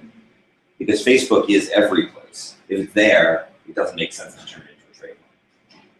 I think that also there's some problems here that have less to do with being an entrepreneur, because I think actually good entrepreneurs have really good approaches. They don't. I think the example you're pointing forward is absolutely what a lot of really bad entrepreneurs who happen to be successful do. I think good entrepreneurs, though, don't, but actually there are fewer and fewer of those because of the fact that actually people's, part of my language, people's bullshit leaders have actually gotten much better. And people tend to see through these, and also because you're in the app space, there's just a large numbers is actually just killing off weak projects. And so the question is, if you want to create an app, then that's a really good thing to do. But you have to explain how that app is going to provide benefits, not just features for people. I'm confused about the product service system, and I'm not sure that you understand really what the product, you mapped it, but I'm not sure you really understand what the product service system is. To do that, I think you do need to actually understand just break-even numbers, basic business stuff you need and build a company. But I think you should spend less time on that and more time on actually trying to fulfill a need. Going back to just the fact there are people who are not in their home country who do want to eat food from their country. You don't have to pigeonhole it into somebody's home, maybe. You should do something and actually get to the core of what you're trying to offer people, because that's what I see as the real potential here. And I'm going back to my notes because I had the benefit of seeing this last time. And we talked about the fact that what are you going to iterate on? And it seems like you just made more dinners. I don't see necessarily what got iterated, what got changed, what actually is being explored. So I do see that you're cooking. I do see that that's what you want to do. You want to focus on food. But I see that as you worked on that, you expanded the number of, you sort of bolted on different features, and went to different venues, but you didn't reinvent or rethink the core process of making food. Or I didn't see that.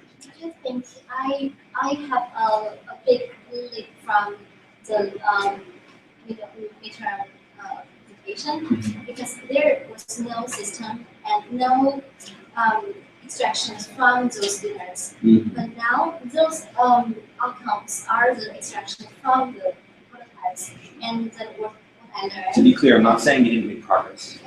That's not my point. My point is to offer a critique for where this might go. You made progress, that's great. But to be viable as a business, which is the first question I asked you. That is my weakness, and that's why I have money listening. That's why my team member will have more business. Are you the founder? Then you're the most important person on the. You're the most important person on that team. Yes, I need to learn a lot. We're going to move on this time. Okay, thank you.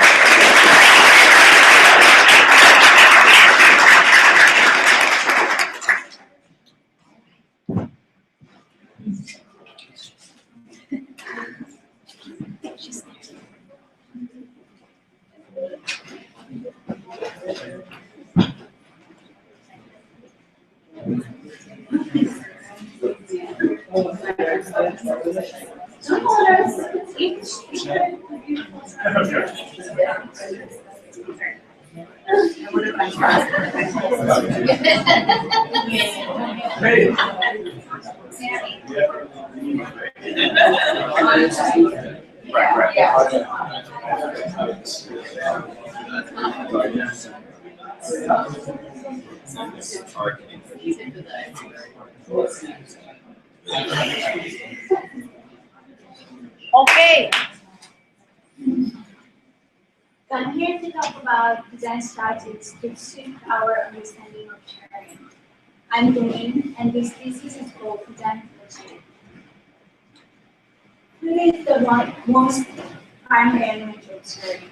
We share food at home, as a family, and also with friends and others. Food sharing is often taken for granted, especially in family settings. In the last couple of years, sharing food has become an economic venue through the sharing economy. I'm defining the sharing economy as an economic model based on sharing access to underutilized assets, from spaces to skills to things, for monetary or non-monetary benefits. It is currently largely talked about in relation to peer-to-peer marketplaces, but equal opportunity also lies in business to consumer. My experience in cooperative housing has made me interested to know how can the sharing economy make an impact in our way of living, especially in food systems, and how might design play a role here. This is why my research is focused around the sharing economy and food systems.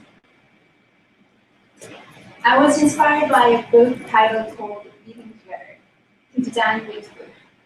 Alice Julier writes in her book that eating together reduces people's perceptions of inequality, and diners can view those of different races, genders, and socioeconomic backgrounds as more equal than they would in our social societies. The sharing economy spread quickly because of the three factors: the economic reality, environmental pressure, and classification of technology. The diverse price range in goods, taking part in reducing environmental impact and social aspect of the service, such as reputation system, to much attention. What does it then look like using the sharing economy? With Airbnb, for example, you can rent beds directly from each other, coordinated via the internet. In my Simlife bed and breakfast, here people rent out their own home. However, there are a few points to think about. First, the sharing economy only enables the sharing of access. Therefore, it makes owning more important than ever before. The owner decides who gets access and thus who accumulates the wealth in the system. The sharing economy has to change from a sharing of access to a sharing of ownership in order to enable a more equal sharing. The second point is relationship between the government and the sharing economy. The sharing economy lacks a government environment as a regulator. This presents a problem of uncertain regulations. Companies like Airbnb serve as a technology company rather than an accommodation provider, and they cannot be regulated under the same rules that hotels are. On the other hand, the government is a service provider. What if the government could adopt strategies of sharing ownership in providing a service? As a transdisciplinary designer, this is a design opportunity. I see it has the potential to change the understanding of ownership and ways that the government provides services. Through this thesis, I'm asking how might we, as a designer, can develop and can create a new public service that enables sharing ownership. A good example of an active role of the local government is a sharing cities hall. They acknowledge the potential of sharing as a feature of the economy and actively reform the city's regulations to facilitate more sharing activities. They have also created public sharing services by using existing infrastructures such as underutilized public offices and schools. Through this action, the City of Seoul is supporting and co-creating sharing activities through public-private cooperations to create a sustainable economy. The context of my thesis project is in New York City housing system. The complexity of the housing system includes problems of disconnection between the height and size of available apartments and the housing demands of the modern household. In response to this, New York City is piloting micro-housing, which is smaller than 400 square feet. The first New York City's micro-housing, My Micro New York, is my case study.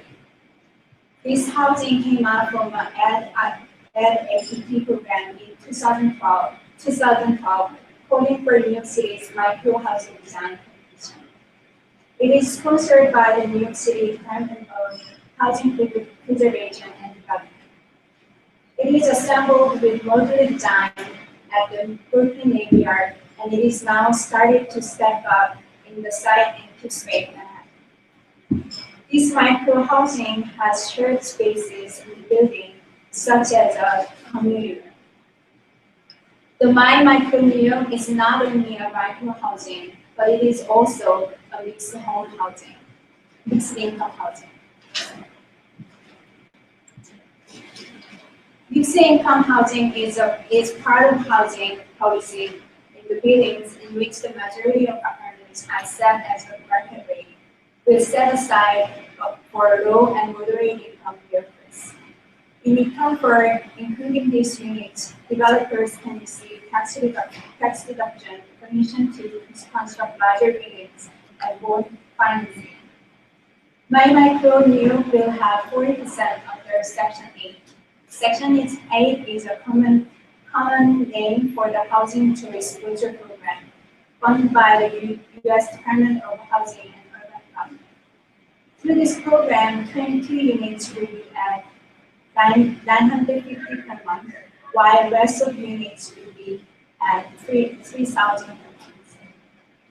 In this mixed income housing, one repeatedly reported problem is the division of the two groups.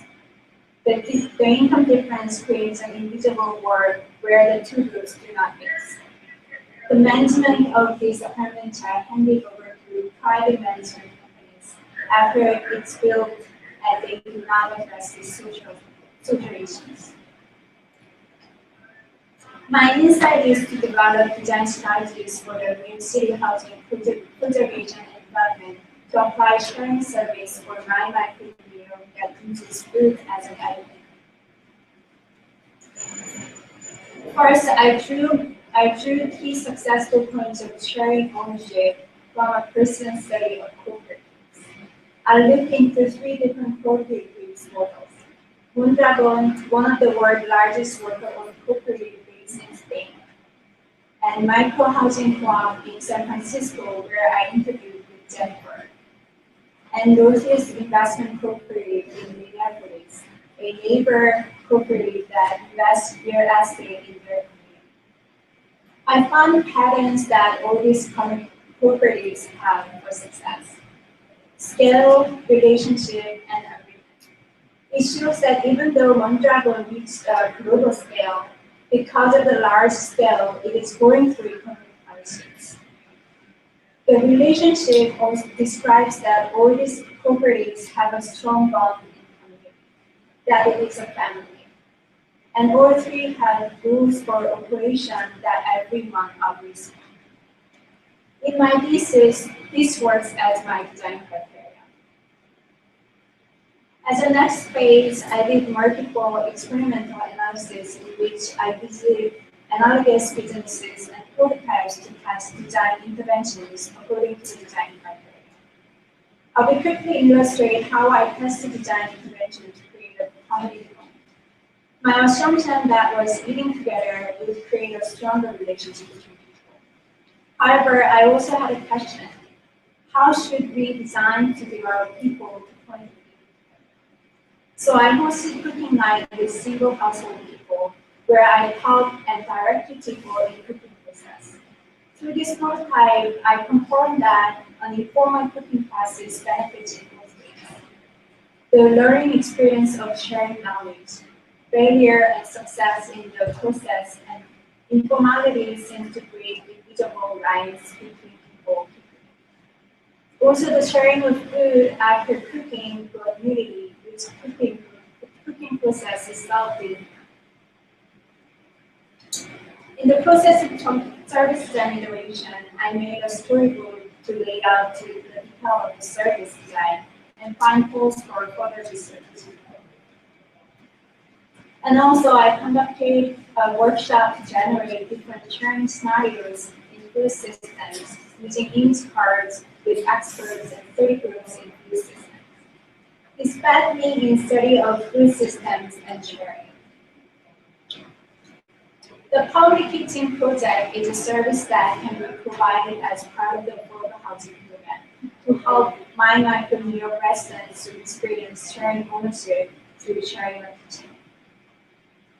In my micro, there is no shared kitchen yet. However, there is a community room in a shared area.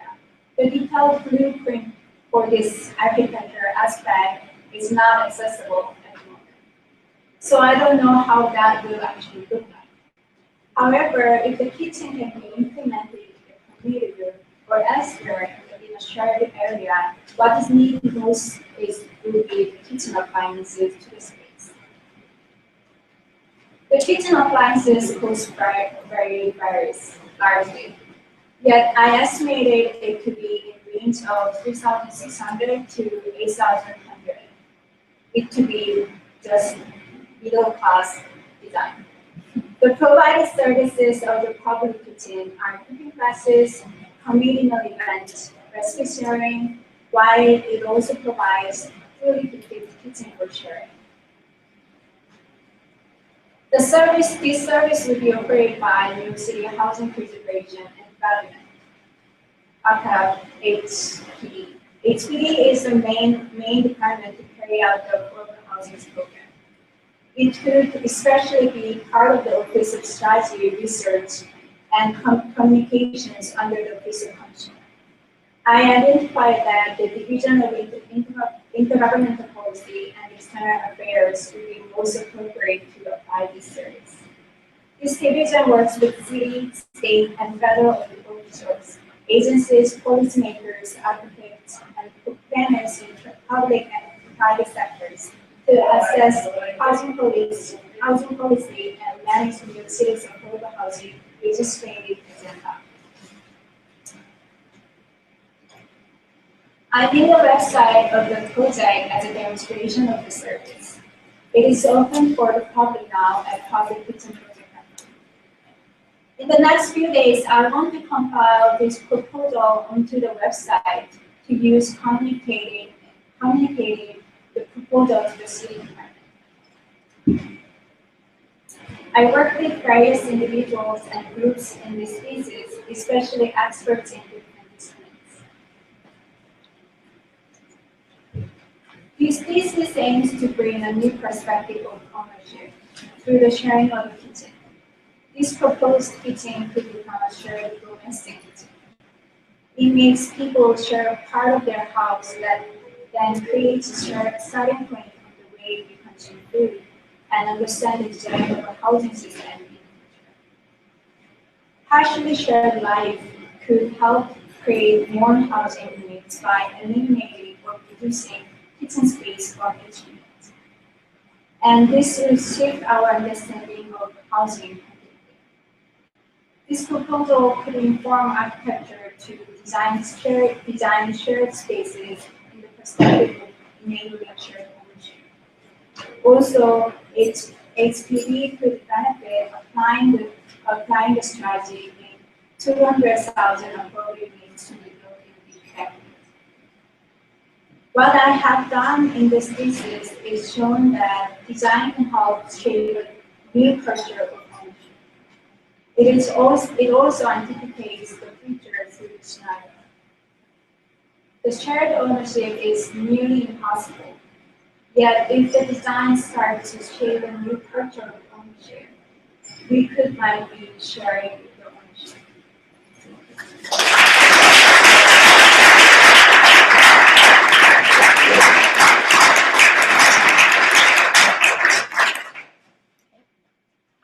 I think you did the best job that you've done at presenting this project. I thought it came across really well. I'm really blown away by how far this has come.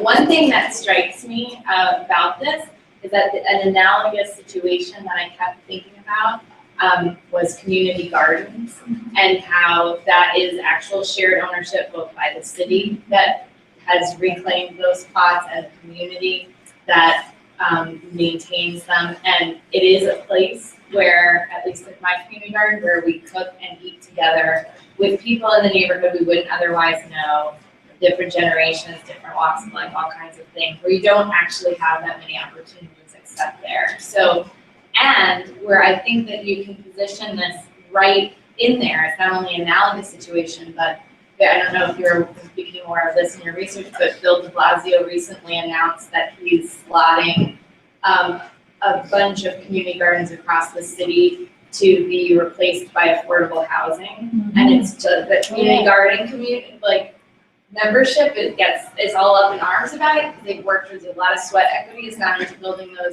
the communities within the gardens and the gardens themselves. But I wonder if this could be a pitch of how to bring the objectives of those two things together in a way that really makes sense. The shared kitchen as the replacement of those gardens seems like a really nice legacy. And I think you make a really good case, and this idea of shared ownership, shared space, and community building through this, I thought was really, really great. I think you did a great job. Can I ask you just to distinguish between sharing and ownership in this case? Because it seems like you're talking about, initially you're talking about financial ownership, or property ownership. But then later you're talking, I think, about different kind of ownership. And the reason I'm asking is because there are a lot of examples in this city of co-ops where you might not share a kitchen, you share a hallway. And people negotiate this. It can be a really, a big negotiation at times.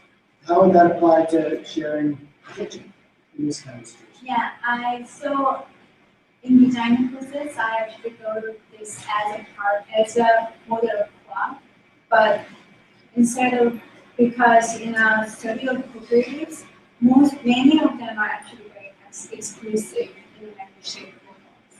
And so I want this to, I intentionally didn't say that it is a cooperative because I don't want to have that limitation of exclusiveness, but whether it is inclusive that because we live in that living already, you are members and you are welcome. So, and also the distinction between the owning and sharing that I actually told someone like us. That so when I talk about what is a sharing economy, and the sharing economy is really that utilization of the underutilization situations, and it is not really pure sharing in a way because it only gives access to you. And the ownership is more meaning that you have decision-making power there. And that you can actually decide whether who gets the access, so that who actually accumulates this wealth and just using this. And that's where the complications arise. That's why I'm asking you to investigate that side.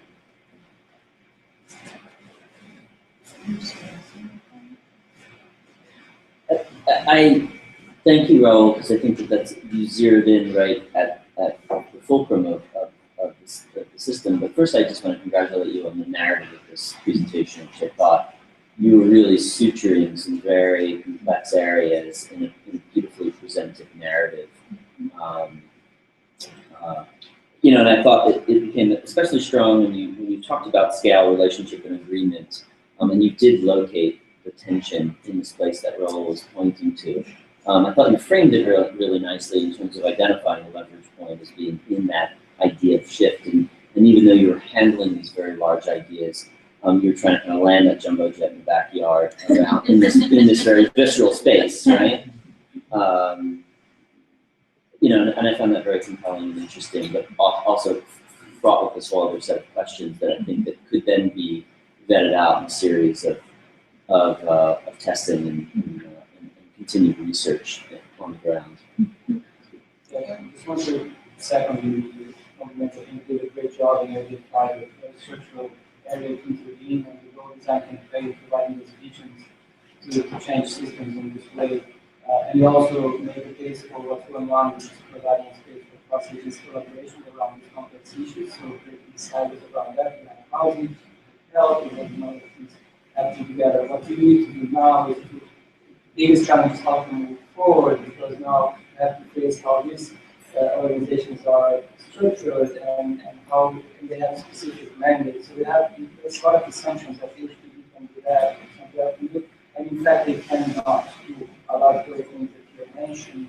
They can provide, they can articulate ways that others can do, because it's a very collaborative, multi-sector engagement, especially in the affordable housing space, where these buildings are not owned by the city, but they're owned by developers who are using place for adjusting those marketplace affordable housing spaces. So there's a lot to be done. So I think we have to do a little bit of adjustments in the way that you're presenting the responsibilities. So just not to understand the complex and the limitations and the mandates that each of those agencies represent.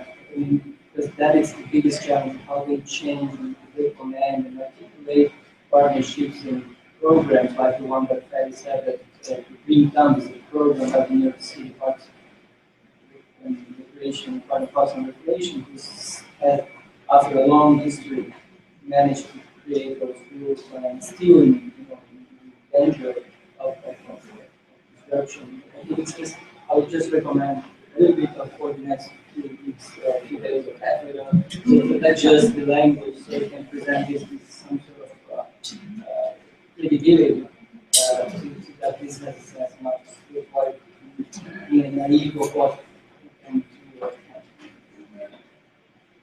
So the second, what Ryan is saying, first of all, also come to the presentation, very nice, agree, everything.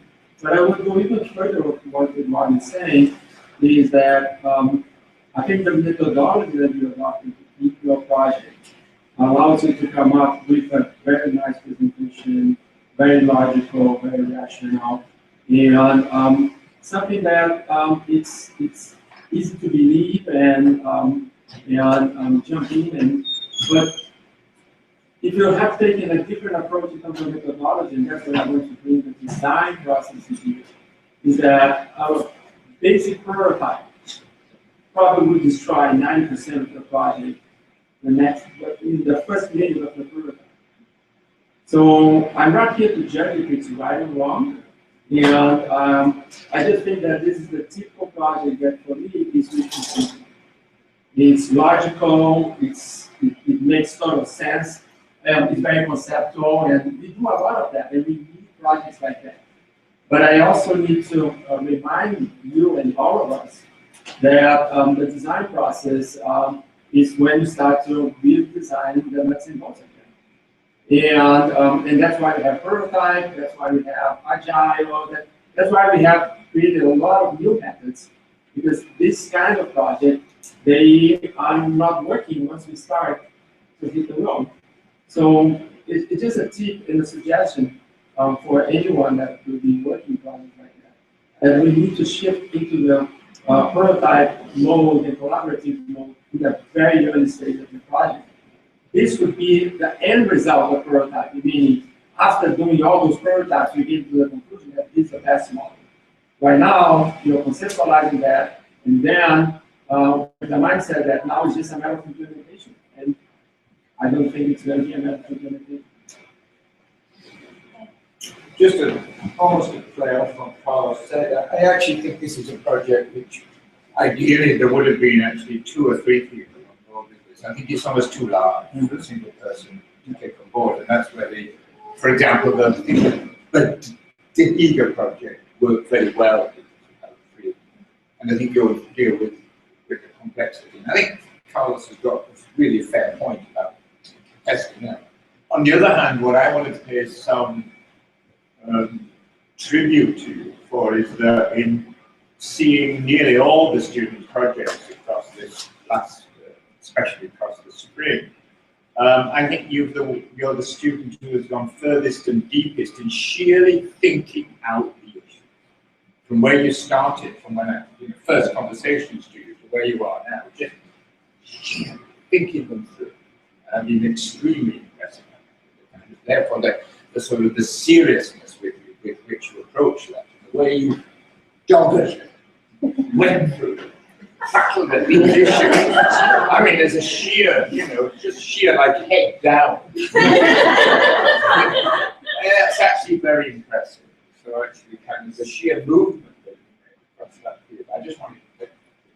Just want to comment. I don't think the prototype will destroy the physics or the project. I think it will continue to develop. It's a very long process, and this is a space that there's no fail, and the design cannot be the same language. You keep navigating the system until you find the right spots to hit and do the job. So I think it's a very different. And I think I also want to defend the role of design as somebody who provides a vision, right? And not just like a mechanical managerial approach to doing step by step. It requires we are really capacity of providing that level of synthesis and imagine something better than what exists today. So I want to defend that position on the board. And of course, I agree this is a very large undertaking, but I think like providing the vision is something very important. We don't have a lot of people who have the capacity to provide alternatives today because the logic of the system is mostly economic and political. And it's a political statement that she's making here to change the system in a direction that could be seen as progressive for some people, not the rest. But it's a statement. So I think it is one of the main goals and they're here is establishing this role as somebody who can bring that vision into that space. Not that there is a review, but it's more complicated than just like establishing the design process and step by step.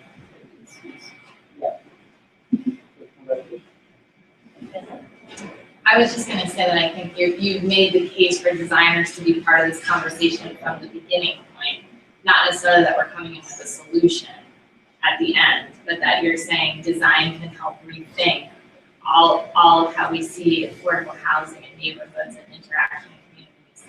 And it might be centered around the kitchen. And that I think is a big, exactly what Edward was saying, a vision. And so if this has changed from a speculative design project earlier in the semester to more of a pitch about what needs to start to begin to happen and who needs to come together, and design should be part of that conversation, I think that it's a huge success as that. Yeah.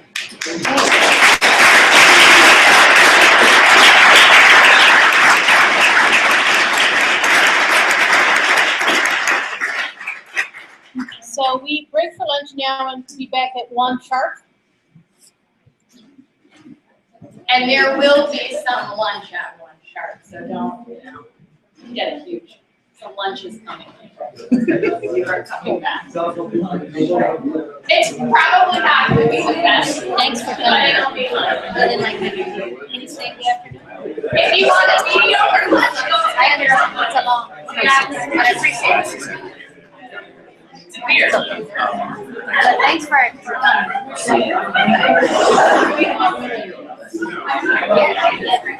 Congratulations, really Thank fun, you. super Thank fun. you Really so much enjoyed for it. coming. It's really fun. Your comments are More exactly part of the program. Yeah, I feel like I've been sprinting a marathon for 2 years. Well, I can't imagine. But I'm in my final weeks of the BBA, so I'm in space. Yeah. I'm going to step down from my leadership role, and I'll be a faculty fellow over at the Graduate Institute of Design and Communication.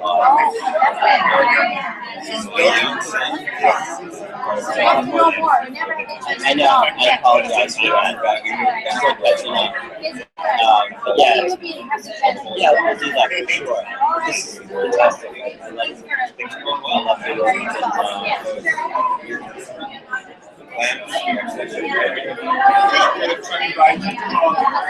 Trying to find the time. Be wonderful.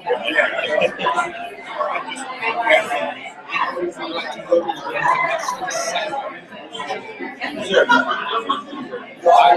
we'll be getting you're off. Yeah, I know.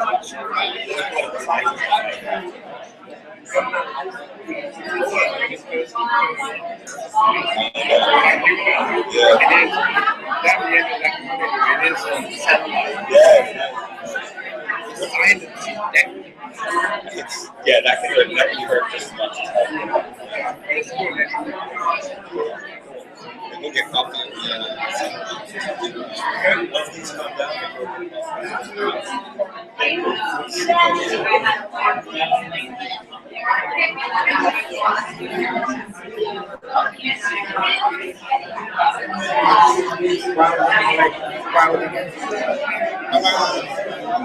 My name was Rachel. I'm sure you will. I'm feeling you.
Take photos after? Yes.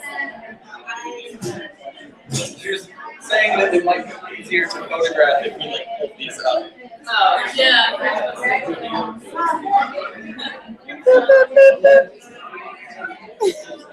I don't know who's on live stream, probably nobody. It's just being recorded, so whoever watches it later will see that. It's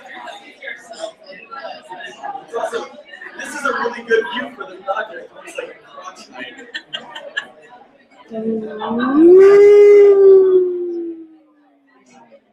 Hello. I'm Josephine.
It's an hour from now, so don't try to sit down.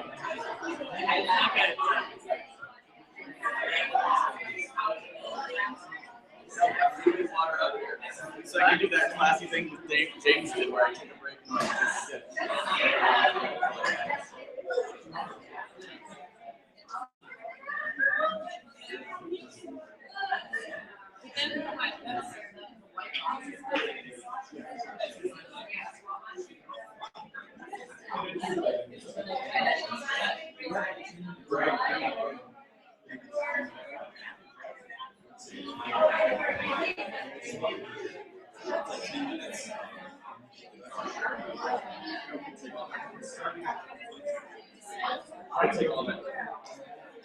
Not to scatter. We could also take all that down at 3%. Just so it's yeah. Yeah, let's take. Yeah, let's take it at 3%. I have the. We'll put it in that bag. So.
Well, I would say, I mean, it's hard.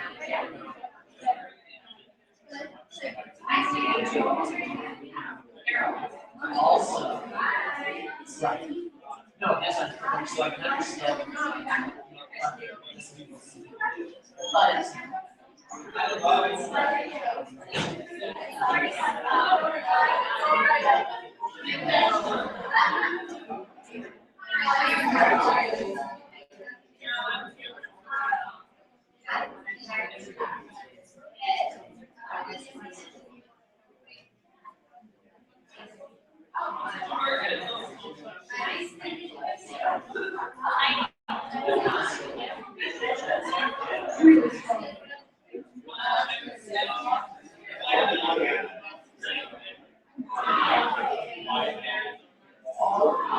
But I need your money.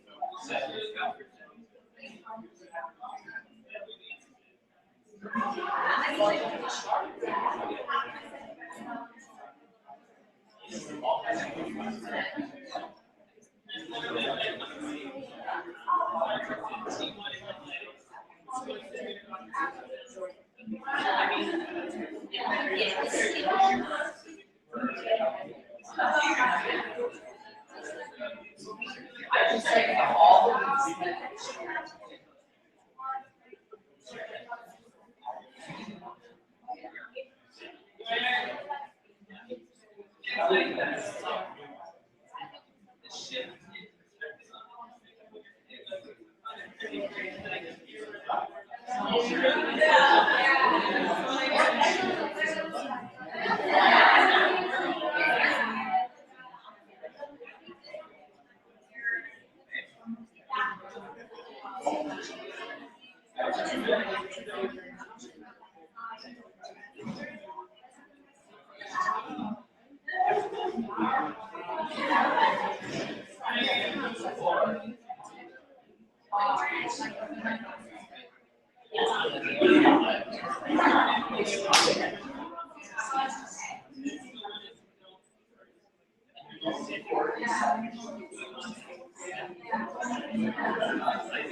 I'm so happy. You feel really better. Yeah, I thought we read this. You might have. I don't know. Was it?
And we all got here, we're like, I have no idea what we're doing here.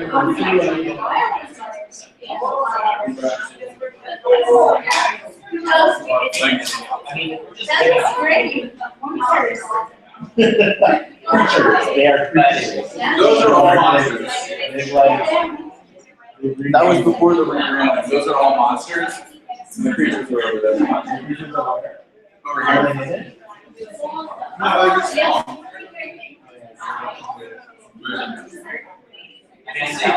This is clearly a monster, whereas this is clearly a creature. A creature. I like this.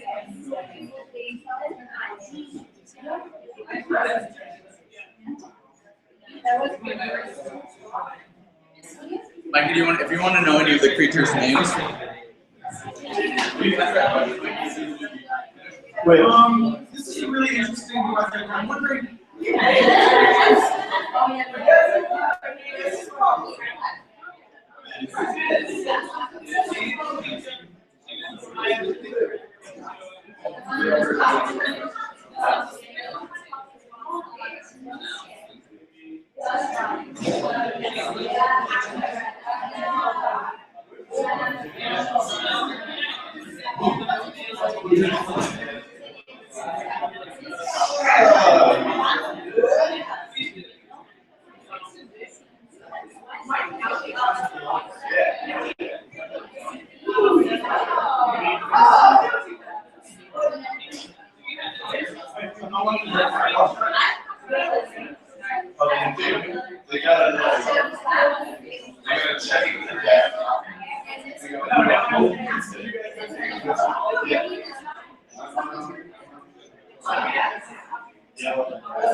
Before that,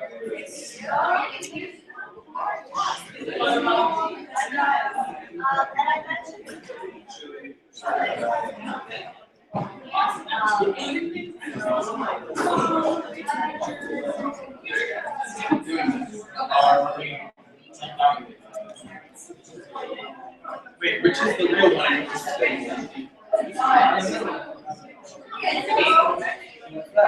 That's your original.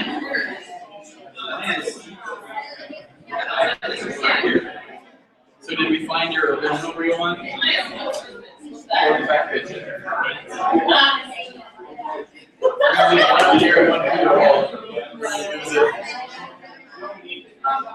Okay, 30 minutes, halfway through this fucking purgatory.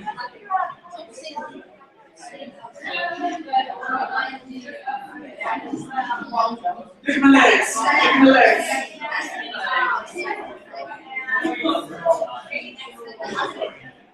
We should have got up. I think us that. 2 months. But Monday, so.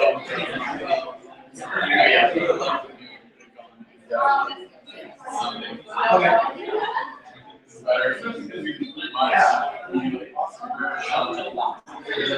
Listen, guys. Real problem. Medium large experience.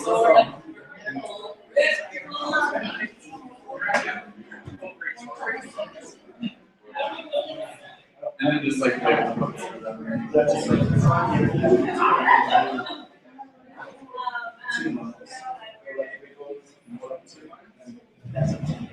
to go find that work.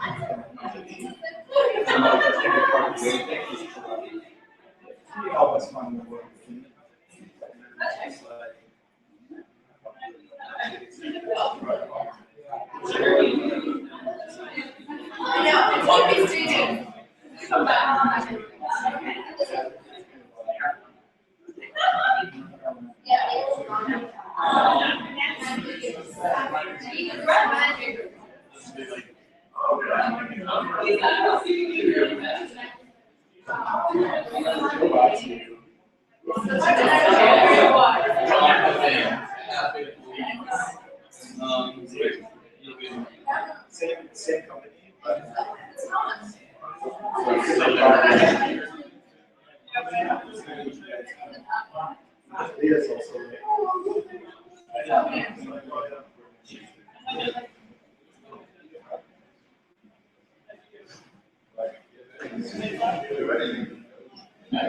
I was gonna tell Jeremy, but then I remember it's July.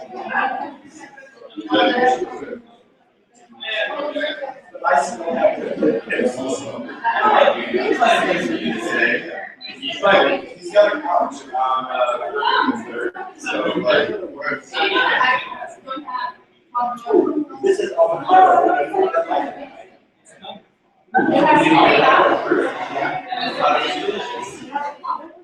is because I was looking at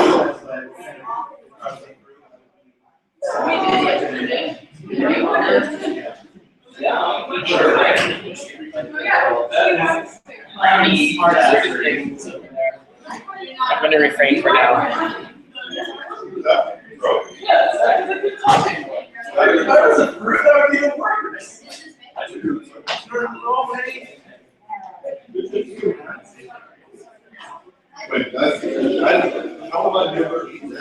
All my answers to those are amazing.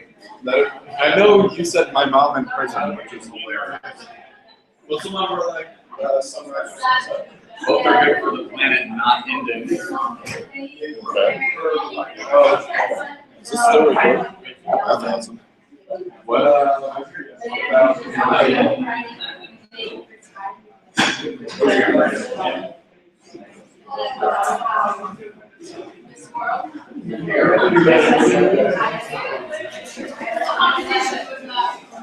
Maybe places these meetings. That sounds electric. I'll still be with these.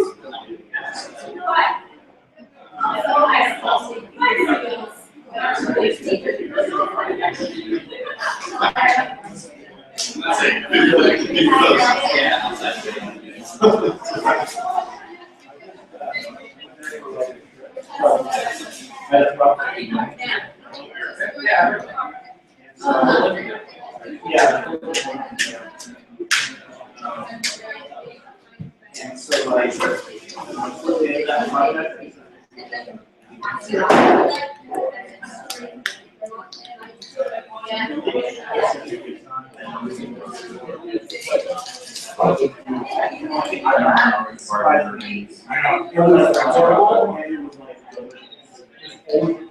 I was so surprised. I was like, I'm so hungry. Yeah, that sounds classic.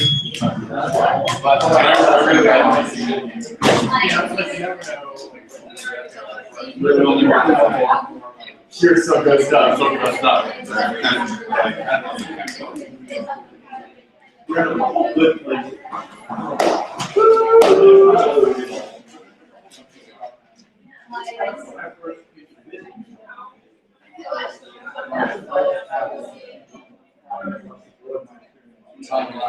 Anxious.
I've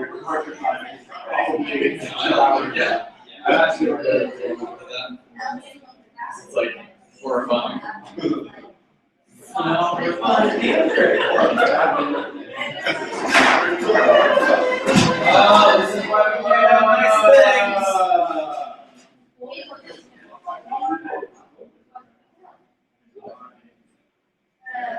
Miss Cindy, right back.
By the end, everybody's like,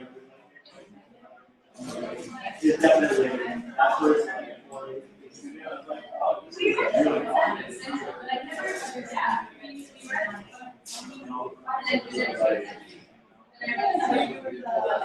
Now they're just like, they don't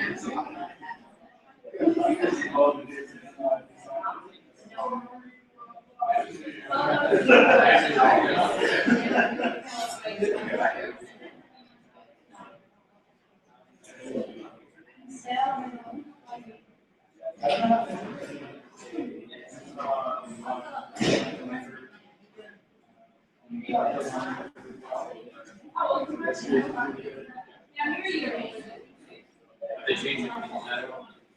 Or in a sense, I guess.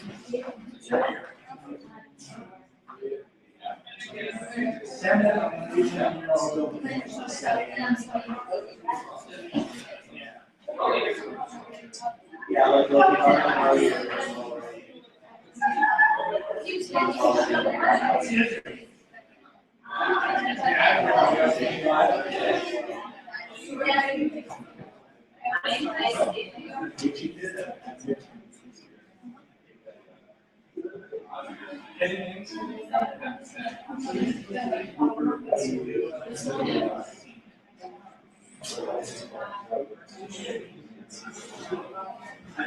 hear about it.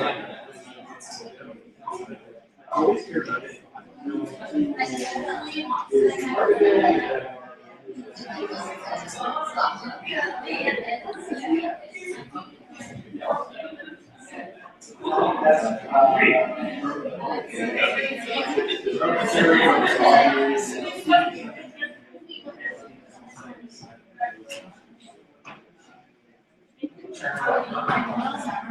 Hey, how are you doing? Oh yeah, I know. I saw that too. I was gonna be like, so.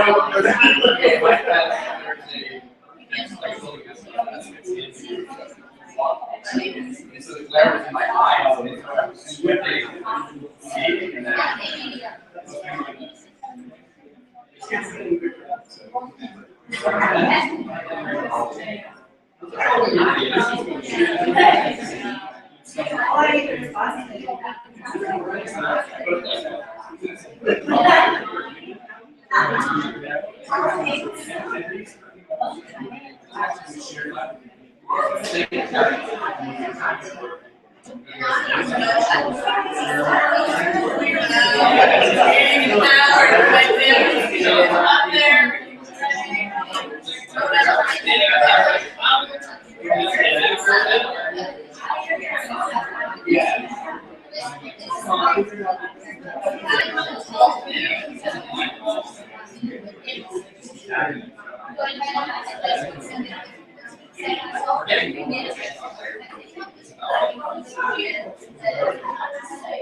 Moving in on our presentation.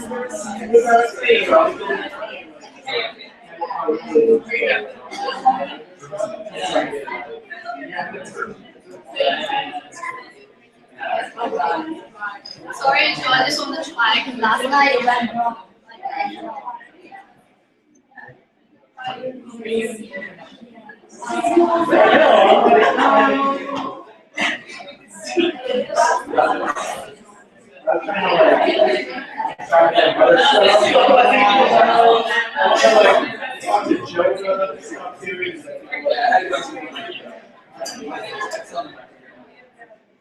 It's a start. When I was a little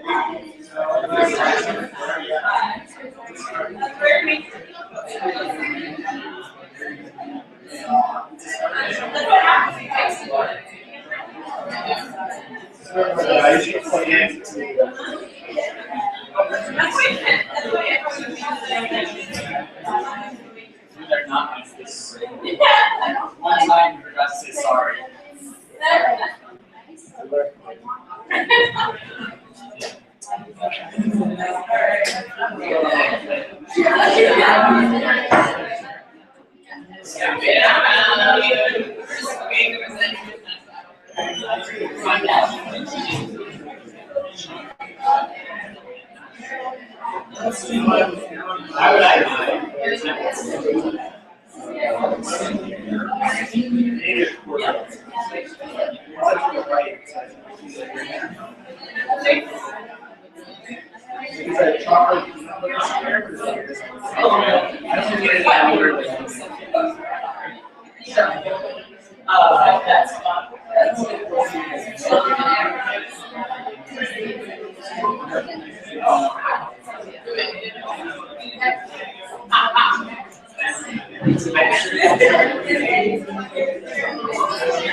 That's fun.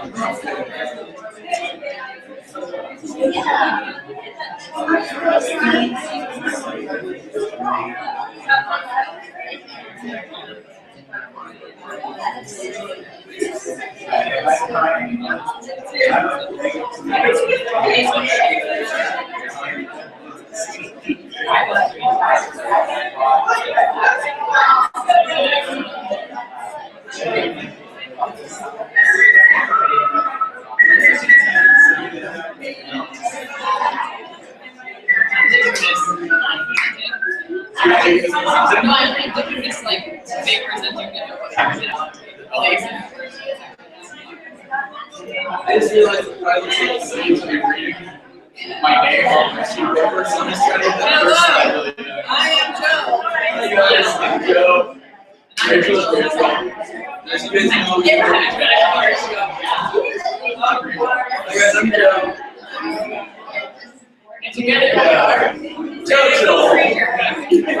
Oh, sorry. Joe, look at me through.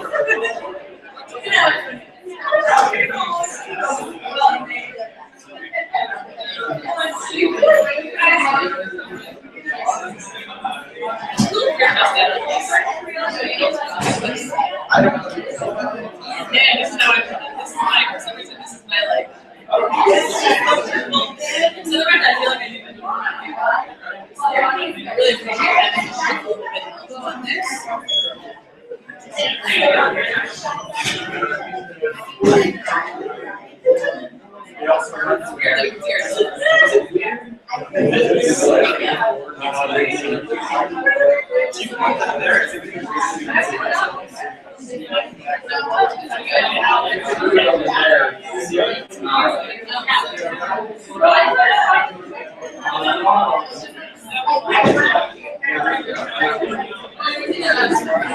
Also lower the screen. I'm just gonna do this too.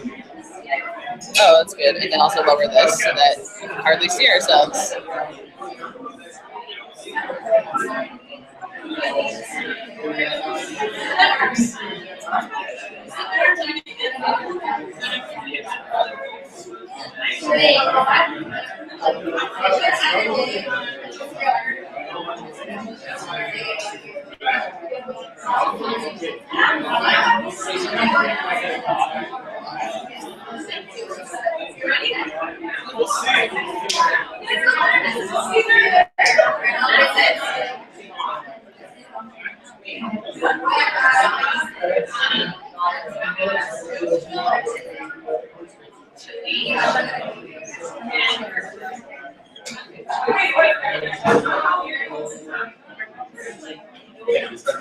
Everybody, I'm Joe. Oh yeah, it's all about. They're missing. Ready for an hour. Ready for an hour and 10 minutes.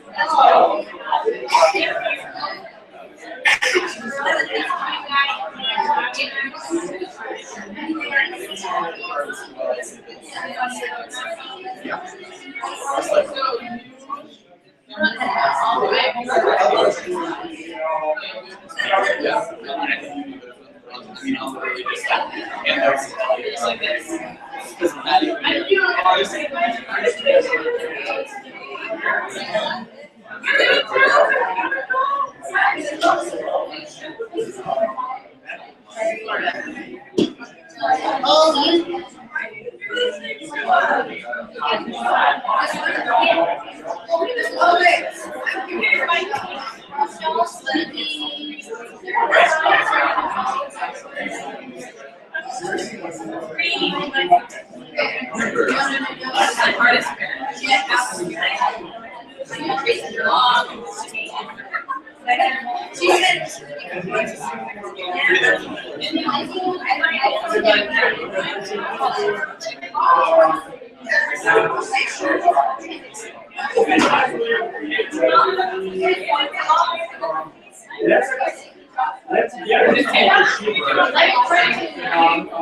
Whenever, you know, we're happy to just.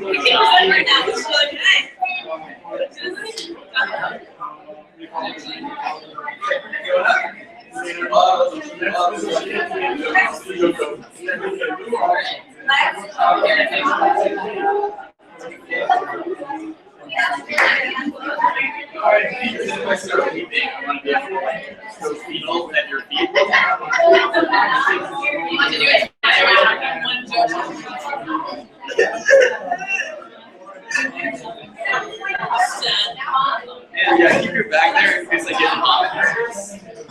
Yeah, right for that. that's exactly where I want to right on my computer.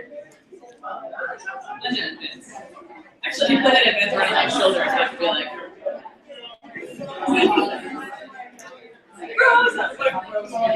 No, we're not getting any MFA. How we split Joe's wrong. Last night we were grooming people and we had not spell checked anything. They were really on it. So we fixed it. Brian, you fixed it. Brian did a great game. Controversial with the C and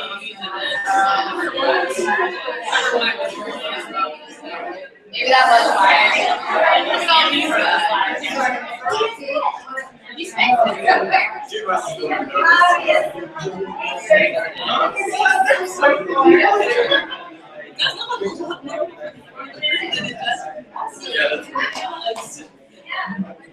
They all come to see everyone's like right for lunch.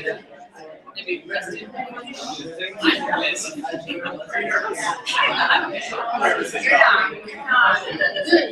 No, it's not it.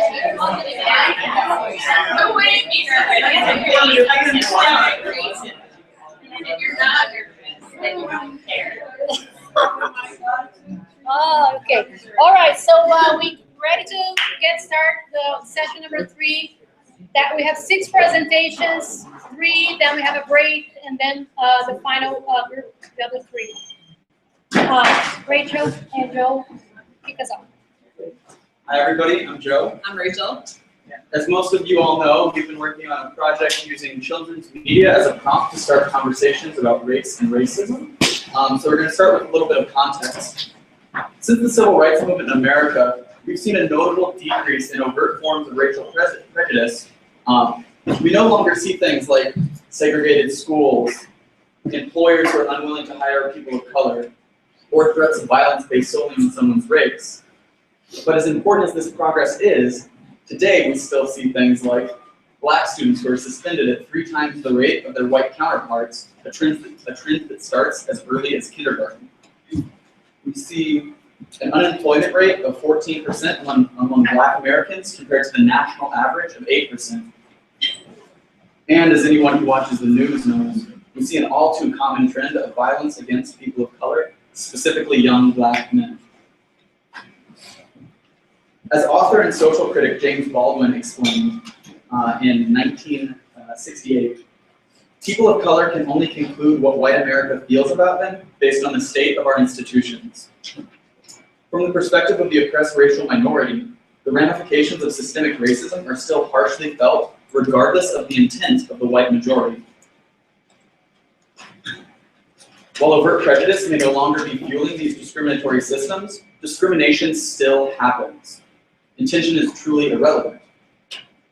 On the other side of the equation, white America is taught to see racism only as individual acts of meanness based on the color of someone's skin, not an invisible system that perpetuates the dominance of the white majority. Most people understand racism as a hatred of a person based on the color of their skin, when in reality, racism is racial prejudice accompanied by systemic oppression, the latter being often ignored or even denied because of our perceived progress in the past 50 years. As transdisciplinary designers, we're working to affect change in this system through media design.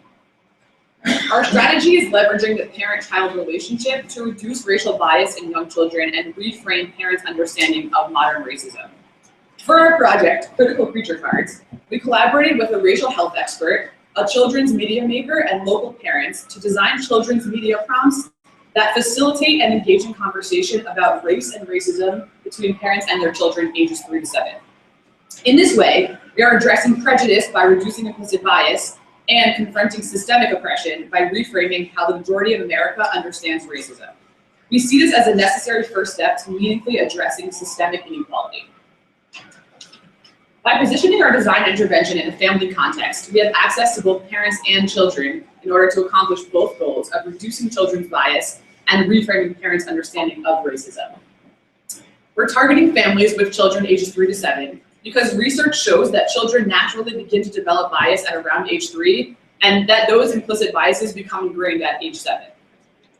Implicit racial bias affects our ability to make snap judgments. Although it happens mostly at an unconscious level, implicit bias can influence everything from employment decisions to law enforcement's use of deadly force. While exposure to diverse communities and inclusive media can help combat the formation of bias, explicit conversations about race are the most effective way to prevent the development of bias in young children. The problem is that research also shows that over 75% of white parents are too uncomfortable approaching the topic of race to have direct and explicit conversations with their young children about it. Our design is meant to prompt and facilitate these difficult but crucial conversations about race and racism between parents and their young children. As Ralph Kaplan explains in his book By Design, design is a process for making things right, for shaping what people need. While most white parents don't want their children to be racists, they themselves do not have a full enough understanding of racism to address that problem. What they need is a support system that makes them feel comfortable approaching race, and a fuller understanding of systemic racism so they can teach their children to have a progressive attitude towards race and equality. The critical creature cards are an attempt to use design to inspire a conversation about a social topic that is often avoided, ignored, or denied by the mainstream. That objective fits at the overlap of Rachel's design practice, which is focused on creating safe spaces to approach taboo topics and reducing stigma through children's media and play, and my interest in bringing a critical, if not socially radical lens to designed media objects to encourage progressive thinking in the mainstream and spark social change. Working together, we've designed a series of media prompts that are both approachable and critical, fun and informative. For our media prompts to be successful, they need to serve two distinct users, parents and children. And the media itself is made of two main components: the physical form of the object and the content and message that's being conveyed. Thinking about the final product along those lines, we determined that the media needs to be fun, engaging, and understandable for kids. It needs to be informative, socially critical, and clearly display value to parents. The content of our message needs to be inclusive, proactive, thorough, and explicit. And the object itself needs to be approachable while facilitating a conversation. Looking at other children's media addressing race and comparing them to our project criteria, we identified 3 common tropes that we then worked to avoid. Shows like Doc McStuffins do a great job of increasing exposure by prominently featuring underrepresented characters, but because they never talk explicitly about race, it's hard for kids to make the connection. On the other hand, Dinosaur Train talks proactively about differences and what makes a family, but only through the allegory of the dinosaur family, which is disconnected from the real world. Finally, books like I Am Rosa Parks do a great job of addressing race and racism in an explicit and understandable way, but when the story is placed in historic context, it fails to acknowledge the fact that racism is still a current problem. Sesame Street actually fits best with most of our criteria, in that it's both fun and engaging and explicit and thorough when addressing inequality, which makes a lot of sense because Sesame Street set out to bridge a cultural gap and teach kids about urban diversity. Ultimately, the difference between Sesame Street and our goals for critical creature cards is that Sesame Street is a more didactic narrative, speaking to the audience, rather than starting a conversation between audience members who are parents and children. To develop the form and content of our media prompt, we used an iterative design process over the course of our 16 weeks. The project started with a decision to focus on race and racism because we thought that it was the most taboo social issue for families to discuss, one that is relevant to all individuals. Diving into the topic of race, we realized that we wanted to approach modern manifestations of systemic racism because most children's media either places racism in a historic context or reverts to a generic message of everyone is equal.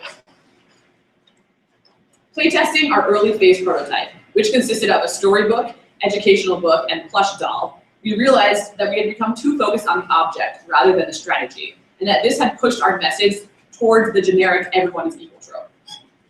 Through this playtest, we also learned that our media had not been conversational enough, as books generally talk to its readers rather than start a conversation. In fact, the book provided a way to avoid the conversation. So when the parent was reading and did not know how to respond to their child, they could just continue on with the book rather than actually engage in conversation with their kid. The book also did not allow for thoroughly approaching a range of topics because of the set narrative structure. We also noticed that when we said racism, people immediately assumed interpersonal bigotry. This made us realize that for this project to be successful, we needed to reframe the normative understanding of racism to transcend individual hatred and instead focus on systemic discrimination. And finally, one of the last influential insights was the realization that a misunderstanding of racism is itself a facet of white privilege, the privilege to ignore or deny the reality of oppression. So all these insights and prototypes have led to the current iteration of our design concept, critical creature cards, which we can take a look at now. So the current box set is composed of 3 main components: the parents' literature, finger puppets, and most importantly, our flashcards. The parents' literature gives a quick explanation of implicit racial bias and tells parents how and when to start having critical conversations about race with their children. The finger puppets increase engagement by encouraging interaction and serve as an alternate voice for parents to have a conversation they might otherwise be uncomfortable approaching.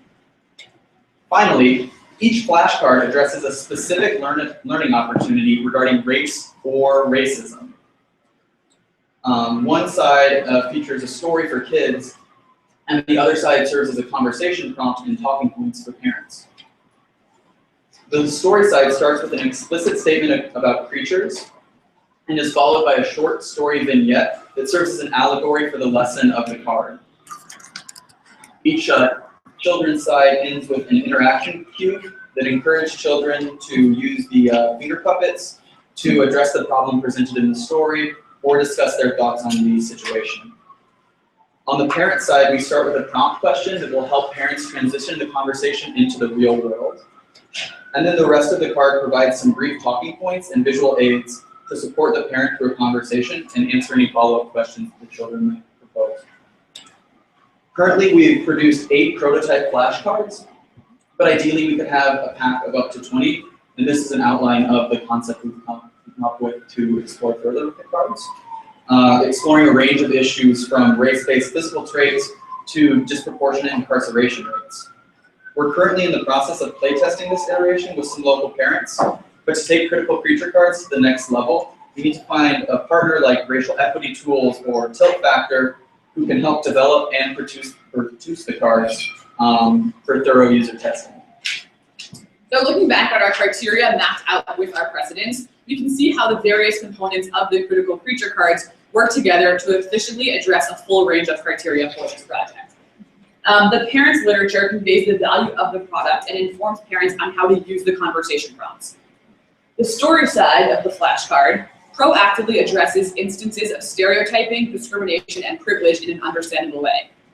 The parent side of the flashcards includes an explicit and critical message about the real-world situation. And the finger puppets, lastly, serve as a fun way to increase children's engagement through interactivity and play. So while we're working in the issue space of race and racism, the primary objective of our media prompts is to facilitate a meaningful family discussion. In the short term, this will reduce children's likelihood to develop bias, expose families to more socially progressive ideas, and reframe how parents understand racism today. Accomplishing that, we can teach the next generation to have a more socially sustainable mindset regarding race and begin to change the current conversation around racism and structural discrimination. And those long-term goals feed into our overarching mission, which is to normalize the feeling of self-reflection and systemic awareness that generates social consciousness. While this critical consciousness alone will not solve systemic racial inequality, it is an important first step in allowing us to engage with racism and change the way that we treat one another. What is really amazing about this model for social change is that while the issue space might shift, the general framework for reframing the mainstream perspective remains the same. The critical consciousness we're hoping to inspire in parents and children is ultimately a more concrete way to build empathy and encourage mindfulness regarding one's own social impact. The interchangeability of our issue space reinforces the idea that our penultimate goal is not to solve racism. Rather, we're trying to start a conversation and open people's understanding of us versus them, a valuable first step in addressing any form of inequality. And this interchangeability fits well with our ultimate plan to expand critical creature cards over time to address a wide range of social issue topics such as gender, sexuality, ability, and religious or cultural discrimination. More than anything with this project, we believe we've shown how design can be utilized as a process for making things right. Not just making things pretty or making things functional, but truly leading the push for social change at the interpersonal and systemic levels. While most media, especially children's media, reacts to what the majority wants, we're designing media that is proactive in providing families what they need to make equality a reality. And that was going to be the end, but we just this morning actually got feedback from some of our users at 7 a.m. And we wanted to read some of it because it's pretty cool. A quote from one of our parents: "Wow, this is great. We really don't talk to her being their 6-year-old daughter, about this kind of stuff. Just on Martin Luther King Jr.'s birthday, I tried to say something, but it's never the right thing. I just usually sit and hope that things will be better by the time she grows up." Oh my God. And then specifically talking about the card that has the police officer. I don't know if everybody got a chance to see that one. It says, "Wow, this one is intense," but it's exactly what's happening. It's intense and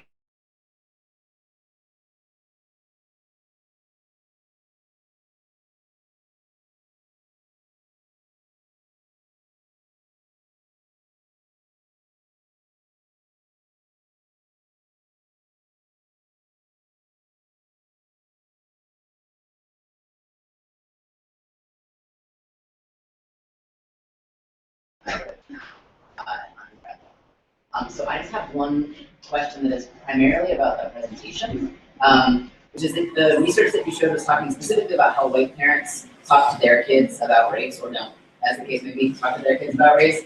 But the user group you defined is parents sort of writ large. And what I'm curious about is whether the user group is white parents who just don't want to say it, or whether the user group is not white parents, because I would imagine race gets discussed really differently depending, and I'm talking about a US context, and presume you are as well. But I'm assuming that race gets talked about in extremely different ways, especially around some of these ideas about what people can and can't expect to encounter in their lives, right? So if you are talking about white parents, I think you should just say so.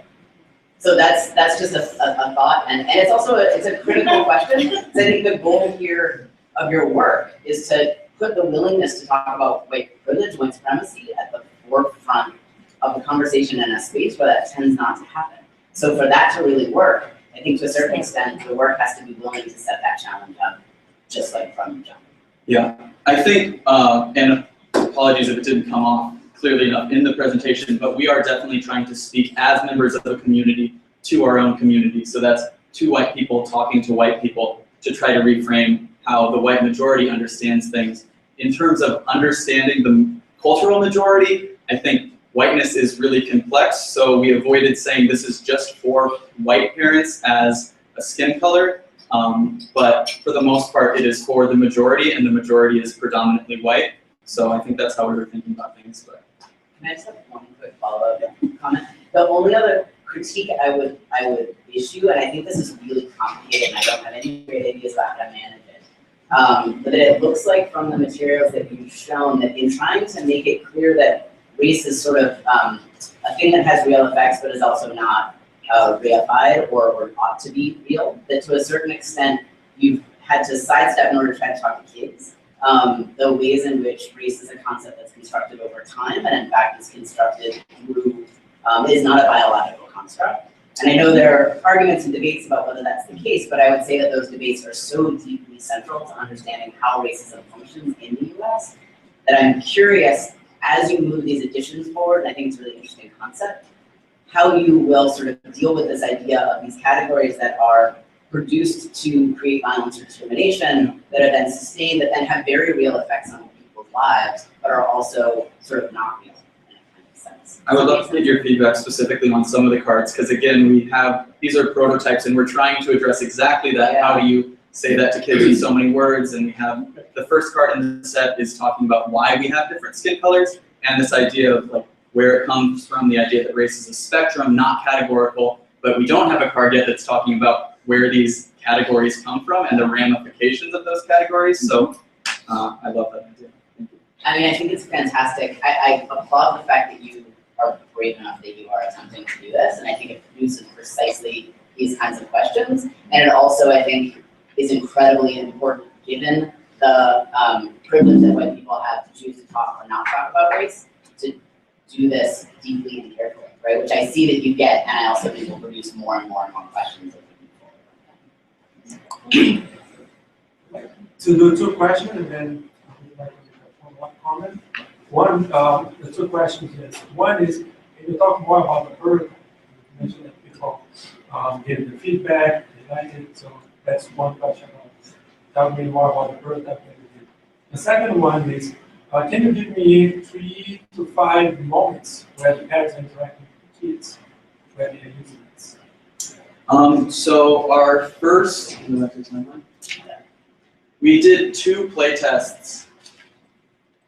The first of which was right before midterm. Do you want to talk about the first play test? Yeah, the first play test, in the first play test, we again, like we said, we found that it was definitely not doing what we wanted it to do, which was start that conversation. But there was one, there was one moment between a parent and her child that was. We all know. Yeah.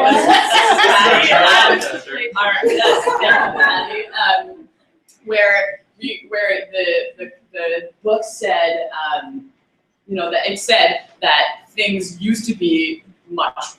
We said that there used to be things. We touched upon slavery in the book, and then we said, while we don't have this today, things are still not where they're still not fair today, because some people are still treated unfairly because of their skin color. And there was a moment where Patty's daughter said, "Really?" And it was like, that moment is what we want. That like, oh wow, that like, I didn't know that. But then what happened is, again, because it was a book, it was like, that conversation is hard to have even as adults, and so it's kind of like, yes, yeah, really, isn't that crazy? And then just kind of like moved on in the story because it didn't start a conversation, and there was nothing to really fall back on. It was only a fallback in terms of continuing on with the book. Then our second prototype, which is what we're passing around right now, we literally just sent around to the parents whose contact information we have, and like I said, we got initial feedback, which is just from the parents. So the second prototype has not been play tested yet. We sent it to the parents just to see if this is something they'd be comfortable talking to their kids about, and the responses are generally positive. So we're hopefully going to be able to then play test this second full iteration of the concept with kids and parents now that the parents have confirmed that we can approach their children. The reason I'm saying that because what I'm not seeing, what I'm missing here, is a clear understanding of the moment where parents are interacting with the kids. I haven't seen that. It might be there, or I don't know if you have that. And this is a critical element. So it's not about the content, it's about the structure of the interaction, the conversation. Like breakfast time, driving to school, taking a bath, bedtime. You need to understand what are the protocols of those engagements. And depending on the age, you're going to be very impressed of that takes only 5 minutes. Okay? A parent that has less than 5 minutes to do that moment of interaction. So yeah, you don't want those aha moments, but you need to understand where those cards fit into that. So even getting the feedback from the parent, it's great. You don't know what is great. I don't know if they liked the card. You don't know if the text is appropriate. You don't know if they need. So you need to create an understanding of the key moments and dissect those moments in greatest detail and where your intervention fits into that. Then you can talk about how that is going to function for the problem that you have. I was going to say something similar and maybe a little bit more specific. But first, congratulations. It's a great project and really, really well presented too. The question / critique is why cards? And what I mean by that is you gave some really good examples of why books aren't working, but those things have a place in our culture. A place like there's a reading time, or a television show, there's a program that's scheduled. Do I have to carry the cards in my back pocket or white cards? I think actually the white cards will address exactly this problem. When we did a survey with parents asking when questions about race arise, it was really at random and all the time. Kids will be at the park and they'll ask something like, why are black people better at basketball? oh man, like, good luck, parent. Or they'll be at the grocery store and they'll see somebody. So this was a conversation that could really happen at any point. And the problem with the book was the book wasn't accessible at any point. So we wanted something that was smaller that you could maybe carry around in a kid's diaper bag, or for older kids in a purse, or in they're big for a pocket, but you get the gist. I get the and gist. just pull one card that addresses a specific instance that's maybe applicable to that question, rather than having to go through the full set every time. I get the gist, and it's a good answer. Just a quick follow-up, but it's really easy to fall back on cards. Like, I'm not going to carry cards out, but I do on my phone. Why don't you have an app? Or I do, like, just thinking of how you contextualize it as a product. Yeah.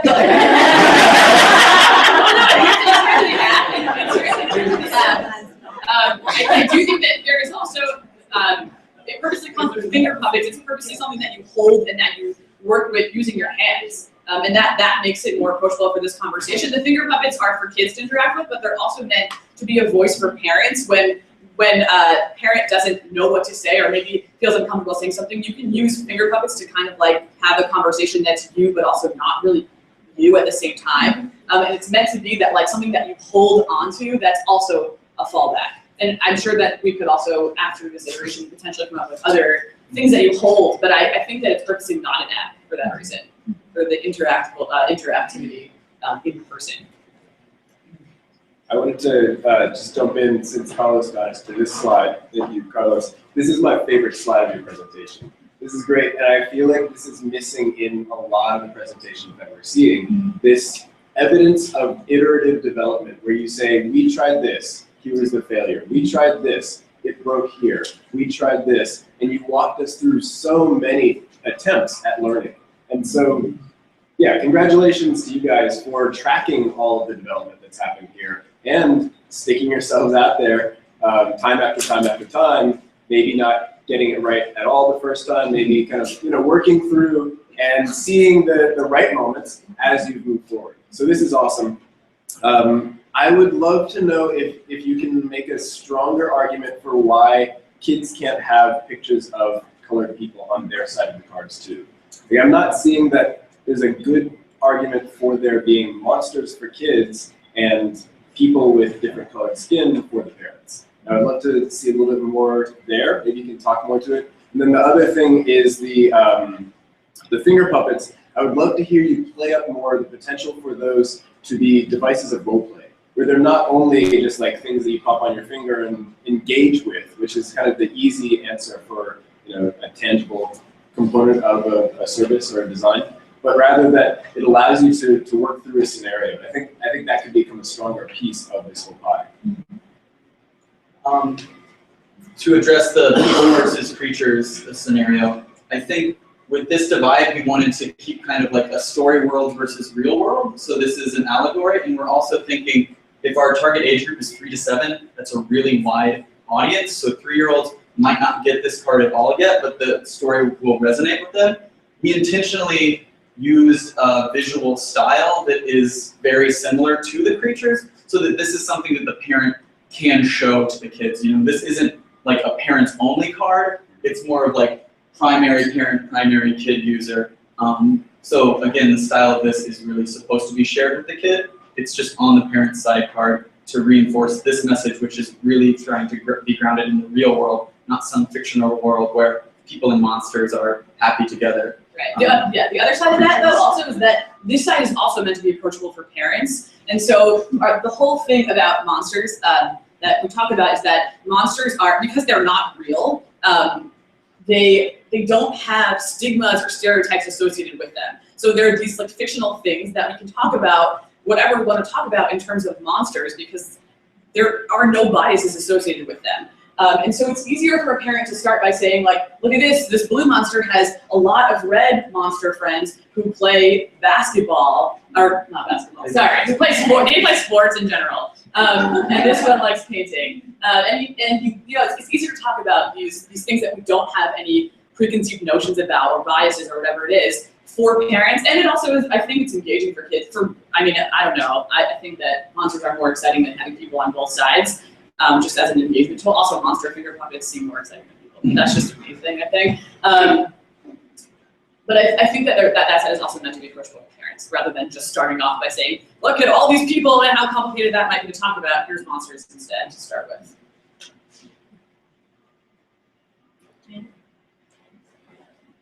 There's one thing that of course, the work is super nice. It's really interesting the way you approach it. The only thing I think I miss is actually to build a conversation between people of color and people that white people, you know, to put that way, or any kind of differences. Because when you speak just to one audience, it's so different when you like the conversation between two alike, I would say. It's so different than a conversation between people that really have differences. So I think this is what I feel this is the most, what I lack the most in the work. Because I think it doesn't generate conversation between, actually between. It's like a really quick answer. I mean, I think we were focusing on an audience that we thought needed to be kind of taught something before that conversation you're talking about can be had in a healthy way. And right now, the reason why that conversation isn't had is because of the misunderstanding that we've identified. So to me, this is a step that I think needs to really happen before those conversations can happen. But obviously, bringing in more voices and solidarity is always better. No, I'm just saying because actually I see with my kids and the way they approach some of the issues, I believe there are some things we cannot speak in a way that it puts the differences as a fact. You know, it's the opposite. Actually, you must bring the idea that we shouldn't think this way. You know, which is difficult because people are different, and that's the main.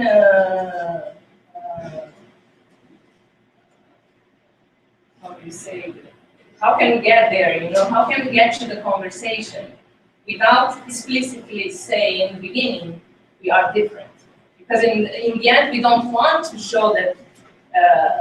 Not that we don't want to show, but we want them to feel that this difference doesn't matter, actually. We really do. Okay. Thank you.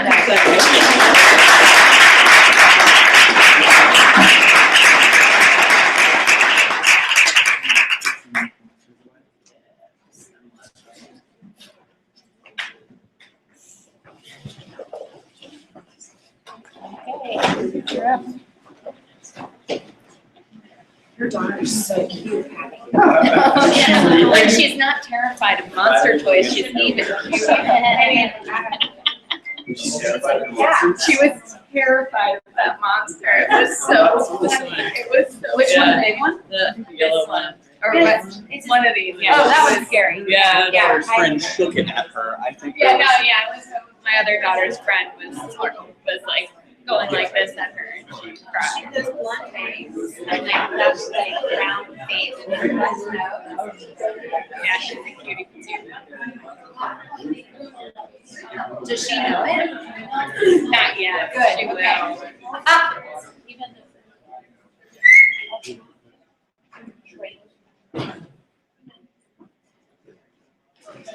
Hi everyone, my name is Lily. I'm glad to present my project design plan to everyone. In my childhood, being a very quiet kid, I never liked talking very much. So I spent most of the time reading poems, imagining how the poems felt when he wrote this or that specific sentences. However, in this realistic world, we seem to lose the Asian connection we had with the world around us. And as a designer, I feel the need to carry this poetic dimension back to the world of design. So if design is about creating this more desired future of living, then it makes sense to pay attention not only how things work, but also how people feel. Don Norman has 3 teapots on about his agency. Beyond their function, they are also sculptural artwork that bring joy to his life. In his book, Emotional Design, Don Norman illustrates how products engage with people's emotions through visual, behavior, and reflective levels. However, the emotional aspect of those design outcomes are always paired with those functions. I want to ask, how can we then separate emotion from those functions so that design can focus on the emotions itself?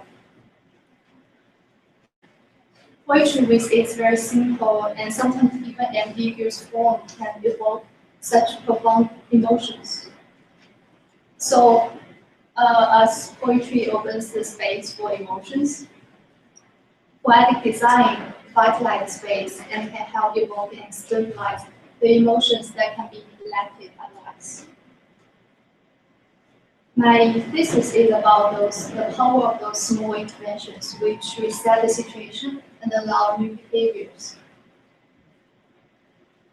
Although the experience of work can be saturated with feelings, however, we don't usually talk emotion much in the workplace, and neither do workplace design address those very specific needs.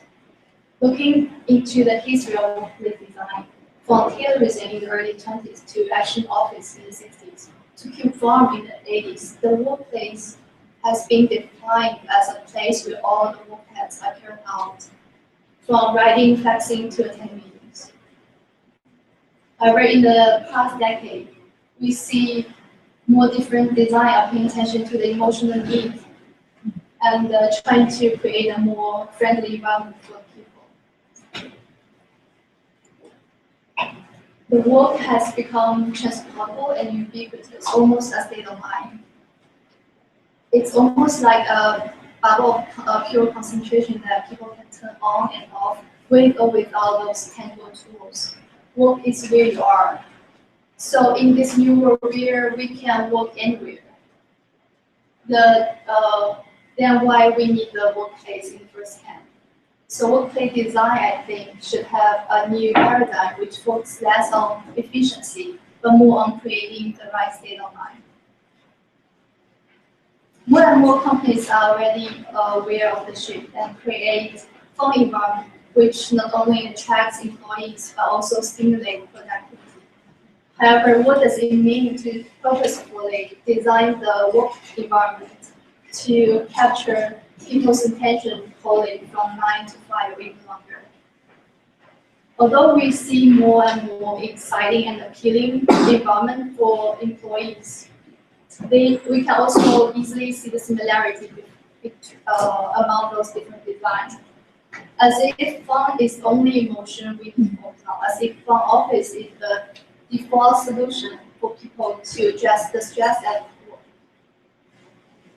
In order to understand more about the dynamic of the workplace design, I mapped out the design in relation to their attention to emotion throughout time. And we can see the workplace design is moving from work-centered design to more human-centered design. However, the current design still mainly function as an interior or the space for exercise, play, conversation, or relaxation.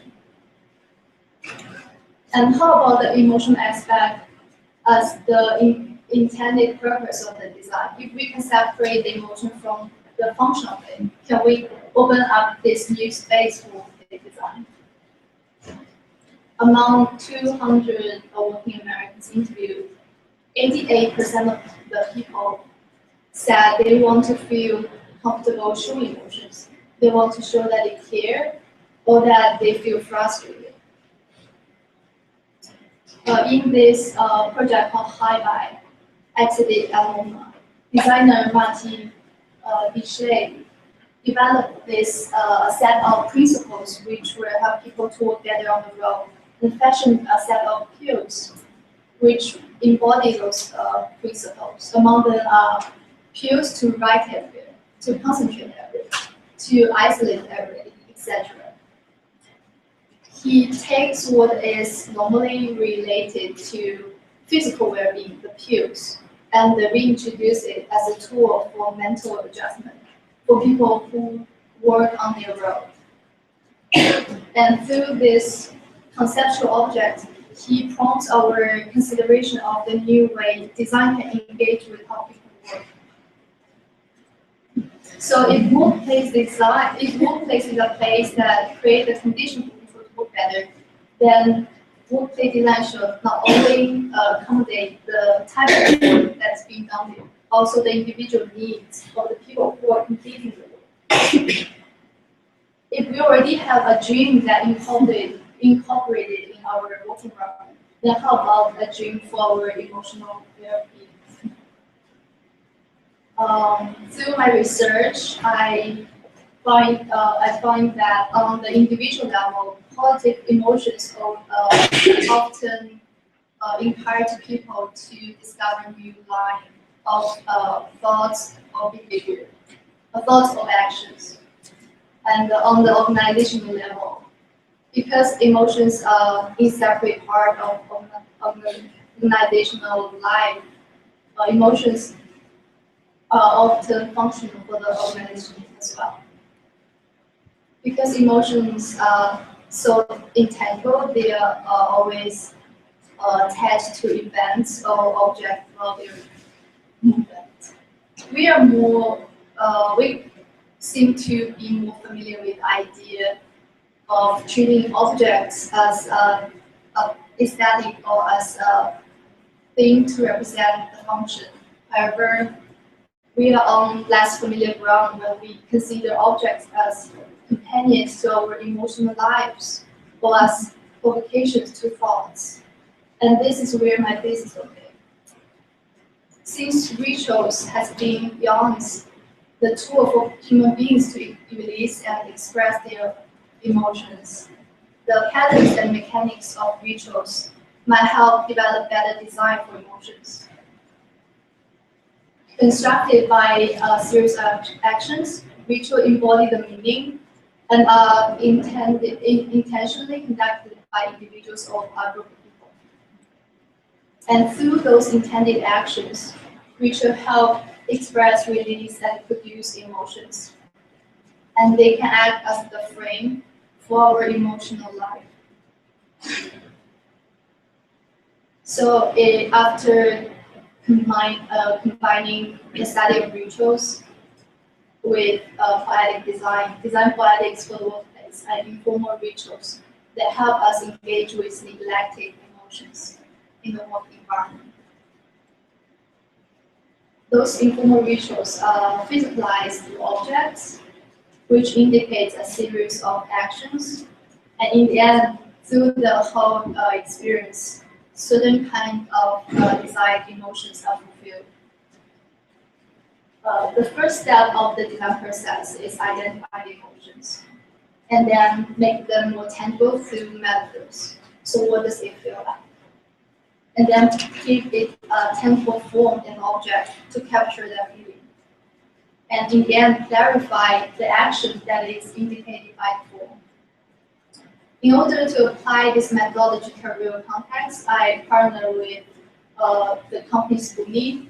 With the Spoonie team, I conducted joint interviews and feature workshops, from which I extracted the emotional needs of people in the workplace and designed a series of informal rituals, which is physicalized through a series of objects. While working closely with other people, sometimes we can feel frustrated because of very small conflict. Sometimes we'll feel bad about ourselves. But often we don't have the space or the tool to deal with the emotions in our workplace. So I designed these informal rituals for forgiveness.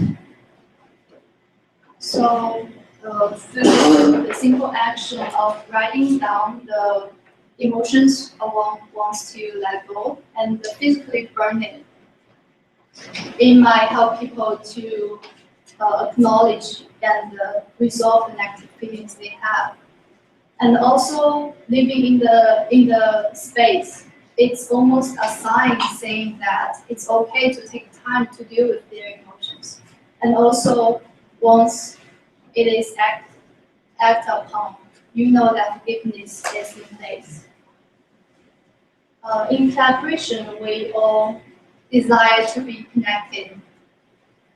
So through creating the condition for people to have a meeting on the ground on the same height, this meeting outfit might cultivate a sense of belonging through collaboration. And in moments of intense stress, introverts especially need the time to regain their inner peace. So I designed this new experience of a simple arm movement that might help them to arrive at the emotion of calmness. Similarly, I designed for confidence, connection, and curiosity. Those are objects with scripts of actions which help people to arrive at the desired emotion they want to gain for their work or for their life. Those series of objects I experienced by school team, and I also installed it in the co-working space improvement called Makeshift Society. From the feedback I got from people, it helps people to be more aware of how their emotional states engage with the work they do. This set of informal rituals, represented by a series of objects, is a demonstration of design poetics as a new design practice. And through creating new behaviors and interactions, I want to reveal the emotional landscape of workplace and draw the designer's attention to the new design possibilities for designing emotions. I use the context of workplace design as a case study to explore the idea of design as the transition between different emotional states. And my thesis project is one answer to this bigger question: how can we also design for our mental space? Design poetics, I believe, can be a critical component for the design practice in the future. And for me, it will also be how my future practice as a young designer manifests itself. Thank you.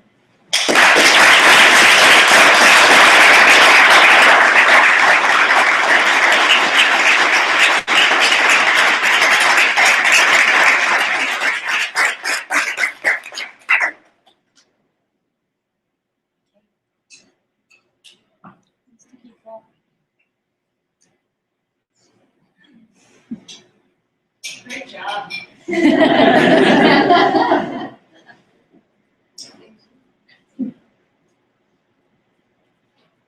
I'll also say great job. It was nicely presented, it's thorough, it's thoughtful. I'm not convinced completely by this. I think when you get into the space of emotions, there's a lot of work that you need to do to understand and gather the information about whether you're having the kind of effect you expect that you're having. But I think what's most interesting about what you've done is you've kind of, which is exactly what you're trying to do, is you've opened up a space through these projects to think about the workplace very differently. And I can't remember exactly all of the emotions, but I thought what was, sort of where it gets really interesting is when you get into the complex ones, like forgiveness, that aren't necessarily sort of productivity oriented or, just kind of rebooting you so you can be more productive, but they're actually dealing with a complex, So if you had a hatred one or a resentment one, I think that would really start to raise some interesting issues about, completely in line with what you've already done. So you've started this conversation, I'm just sort of extrapolating a little bit. It might work into the more complex, more destructive emotions as part of this process, because you've opened a crack into a space that very few people have thought about, that I've been familiar with, and in a way that's really different. And I think we should really take the opportunity to expand that space in all this complexity and not just fit it right back into the kind of, happy office where happy workers are more productive as long as they let me bother as well. Yeah, I think you've opened up a much more interesting, complex space. Really one project you presented extremely well. I like to echo that because I really like when you show the Google Office and you clearly say, oh, it cannot be all about fun. And it seems like that is something that picked up and, oh, let's make this fun. And there's so much to unpack there. And I think you did a great job in moving away from that space that seems to be a catch-all, Hollywoodized kind of version of what human emotions can be. So I like the fact that you're entering those most difficult emotions. And I think that's a wonderful insight, really, revealing the emotional landscape of the workplace. But I do agree with Jaber that again, I think in this case, unpacking the kind of interactions that are generated through your interventions, because this is where it can become really interesting, and it can reveal where you can go as a designer, as your practice. So I suspect that looking into the interactions can help you see those next developments. I think you did a really beautiful job of showing design's role in rituals to frame our emotional experiences. I thought you made a really great argument. Really, super beautiful. And I'm just left wondering, and I think other people may be feeling the same way, if now that you've made that case based off of the workplace, if now it feels like the workplace is not necessarily the only or the most appropriate place for all of these things. So maybe I just come from like a big complex family, but I feel like if I think about belonging and forgiveness and all of the, I feel like there are some other intimate, interpersonal places where a designed ritual could actually kind of reframe our emotional experiences of other people. And so to maybe in the next couple of weeks look at other scenarios in which these exact objects and their exact purposes could be in different contexts and give just as much or more value. I think you make a really great case, and I think your objects are really beautiful, and that really helps sort of illustrate the value of this, and I think it's really I sort of agree with that, and I've still got doubts about this. And I've got doubts on a number of levels. One is, I'm not sure that many of the objects, especially the first set you made, are sufficiently poetic. I'm not sure they're real poetry, or they're bad poetry. That's been nasty to you. That's been too nasty, but they kind of, just because all poetry is not good. All poetry does not translate intense emotional well. So I think actually the objects need to be thought about, and I use just objects in a collective term. Secondly, I think that where they're strongest, I think that little forgiveness piece is the key to going forward, because I don't think it's just simply dealing with an abstract emotion, calm. It's actually dealing with specific relations and the emotions around relations, and that's where that's the tension inside the object, and those are also where it goes into things like thumbs, And the third thing, which is related to these two, is that I think if one's dealing with feelings, emotions, poetics, these are just as serious issues as dealing with stress with teenagers, with dealing with race. They require the same degree of actual depth research and thinking. They can't just be sort of treated, it's just the emotions, so I'll just like to work on. They actually require precise, otherwise they just stay here and don't go here. And so I think actually it has to be really pushed. You can't, and that's a real problem for anybody dealing with this arena of ritual and the subjective. It needs to be thought objectively, if you like. You see what I mean? It needs to be thought very hard. And I think you're getting there with that last piece.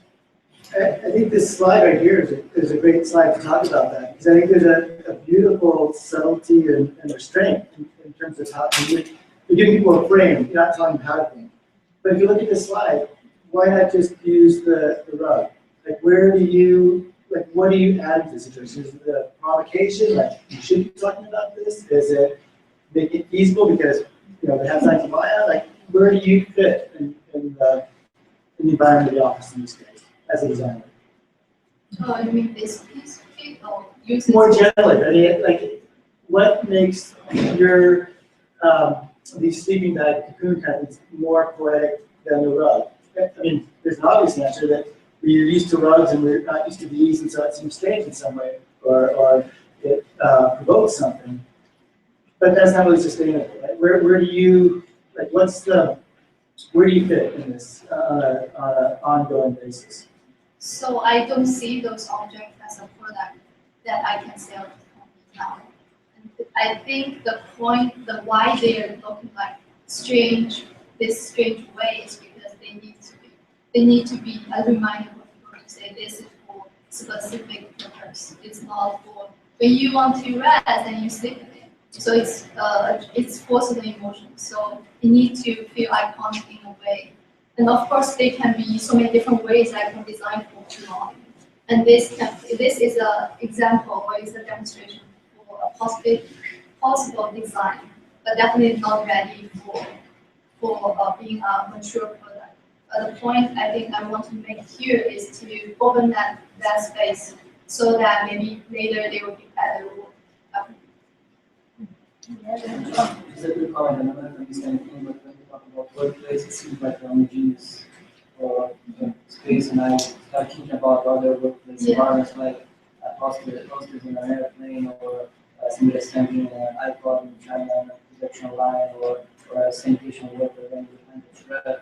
I mean, just I'm not saying that you have to address all these issues, but you could address in some specific type of work, and it could be useful to consider and make it explicit while you're presenting this, but the workplace becomes very, large. Analyzing, just make it clear what kind of places and what kind of workers you're talking about, what kind of situations you're trying to get. So the workplace is really, it's really hard to use another term to define that, but definitely I'm looking at the contemporary working space or co-working space that is in more creative industry, like design technology. Some financial company also adopt those kind of designs, so I cannot say only technology companies.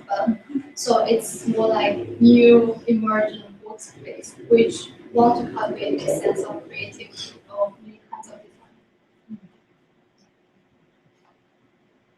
design. First of all, thank you. I think this is beautiful and courageous territory. One aspect that I was a little bit unclear about was the point of the danger of enmeshing work and life.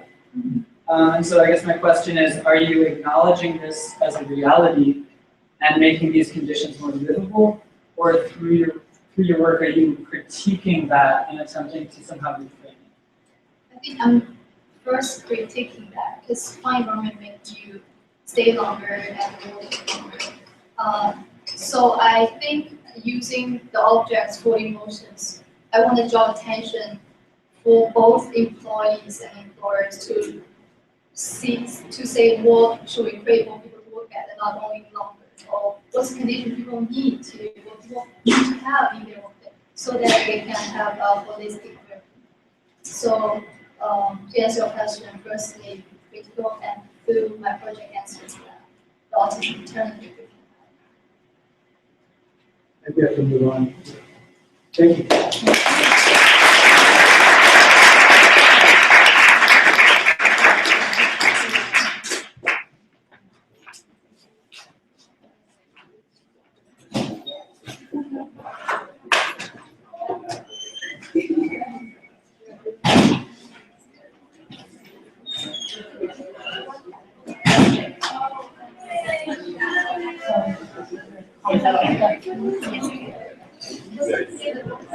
You should sit here. Yeah.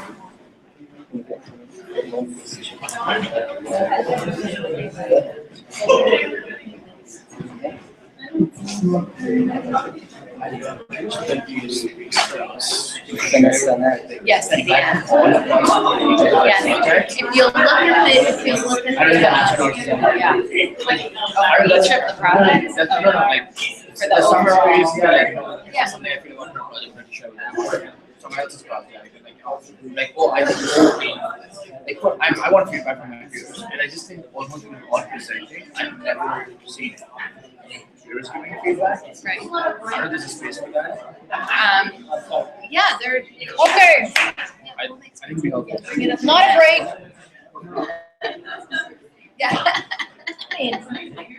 Jesus Christ.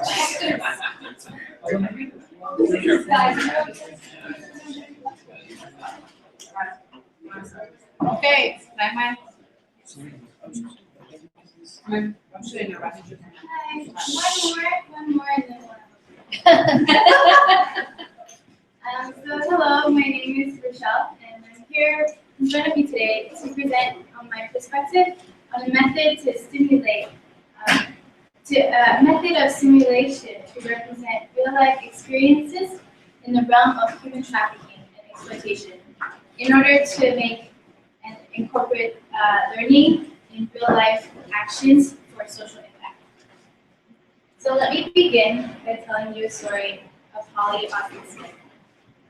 Holly was at the mall with her friends when she noticed the man watching her. He raised his finger and curled it back, motioning her to come over. When she walked over, he wrote a number on the palm of her hand. He smiled broadly and said, "Call me anytime." His name was Greg. Within 2 weeks, a relationship formed. Greg was casual, cool, and charismatic. He cared about her, considered her thoughts and opinions. He knew almost everything about her. She had dreams to become a songwriter, finish school, and then meet the singers of her favorite friends. But when the pressures of being a teenager boiled over, she packed her bags and took off with Greg. Within 24 hours, Holly became Stacy. Blonde hair, red mini dress, and high heels. And like Iris, she was 14 and was asking for $250 per night. Holly was a human trafficking victim, a minor captured for the purpose of being exploited. To further emphasize the gravity of the situation, consider this. 300,000 children are at risk of going through something like Holly in America every year. 1 in 3 children are lured into prostitution within 48 hours of leaving home, giving that average age between 12 and 14, with the youngest at age 5. 249 youths who participated in prostitution said that they did so because of economic necessity, fascination, and the curiosity of the emerging lifestyle. In conducting my own interviews, the overwhelming majority of them did not have a clear understanding of what human trafficking or exploitation was. Instead, what they seemed to resonate with were issues relating to child abuse in China, domestic violence, and servanthood in India, and that slavery in America ended in 1865.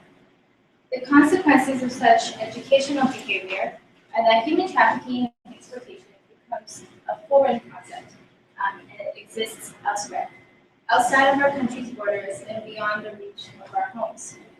Subsequently, we find ourselves in a state where 50% of current victims grew up in abusive homes with unhealthy perceptions of self-worth.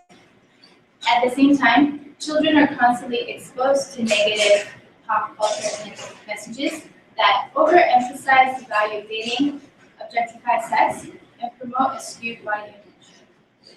When all of these factors are brought together, a disconnected global issue which resides within a perverse culture that is being desensitized to abuse, it provides a space for undetected vulnerability and a space where predators are able to thrive. I was first introduced to the issue of commercial sexual exploitation after watching a documentary film called Nefarious in 2012. It highlighted commercial sexual exploitation of children, especially young girls worldwide.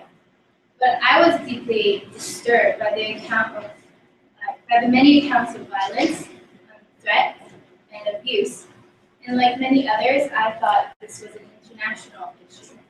Until I found out that my daily route to and from school in Toronto was a busy track for young girls and boys. I wasn't aware until I looked for it. So the crazy thing is, if I thought I was worth nothing, if I needed money for clothing, if I needed a place to rest at night, or if I was searching for affection from men, it could have been me on the street, desperate for a quota. So how can children understand when their personal boundaries are being violated without knowing their vulnerabilities and tactics of traffickers? How are they to know that they're being assaulted if they become desensitized to abuse? And when statistics like such, American children forced to meet with 25 times a day in a 24-hour day still exist in the United States. With this realization, I set out to create a thesis project which argues that although there may be children who are labeled as at risk, if a child is unaware, he or she may fall into victimization just as likely as those who fit the at-risk profiles. Anyone could fall into victimization despite their race, citizenship, social, economic status, or gender. Which led me to think, what if children could experience that victimization before they get themselves into it? Would it cultivate the necessary actions to reduce the risk of being recruited? By simulating the experience of victimization in a representational format, children can begin to learn and understand difficult topics where it would be impossible otherwise. I created a game that integrates victimization into its mechanics, where, with the hope of cultivating necessary social interactions and empathy to give children real-world understanding. Through gamification, I'm able to employ elements of discovery and surprise, which draw on two primary motivations of children, curiosity and playfulness. But before I begin to the details, I'd like to show you the overview of the current landscape in the anti-trafficking movement. This chart helps to illustrate the many organizations, campaigns, and products that are involved in this work. As an example, GEM is an organization that focuses their work on education and mentorship for victims and survivors. And UNICEF, although they have in-field research team, their resources aren't available until you reach for them, until you ask them for help. There are also individual artists looking at producing visual outputs such as photography projects, documentary films, or public installations. For example, Project Unbreakable, where a photographer photographed survivors holding posters which they quoted their abuses. And Abolitionista is a comic book that narrates the journey of a young girl falling into exploitation. And a more well-known project, Pivot, which is a sanitary pad designed to incorporate rescue information so that female victims can reach out for help without the traffickers knowing. I realize that there's still a lot more work to be done, especially in places that directly reaches minors and boys that are also trafficked. In fact, there's a lack of visual communication and also materialization to communicate this industry, this issue. So I looked at other industries that fit, that does the objective, which is to engage minors in both sexes. Among the many projects, I was really inspired by Jason Freeney's work, Anatomy Convention, in which he designed posters, everyday icons, turned into caricatures in order to attract and gain interest in the field of human biology. And graphic designer or graphic design Louis Bear an ironically affable character who challenges the conventional characteristics of a teddy bear. So these designers successfully started conversations and created awareness around seemingly complex topics in a fun and meaningful way. With their success, they also developed 3D objects, which I was also inspired to incorporate a 3D aspect of that into my project.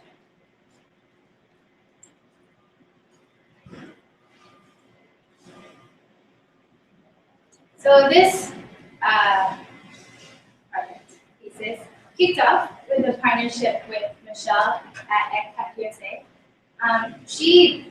I approached her and she said, we do have a need. We needed something to incorporate into their newly developed youth initiative program, which they don't have yet, in Brooklyn high schools.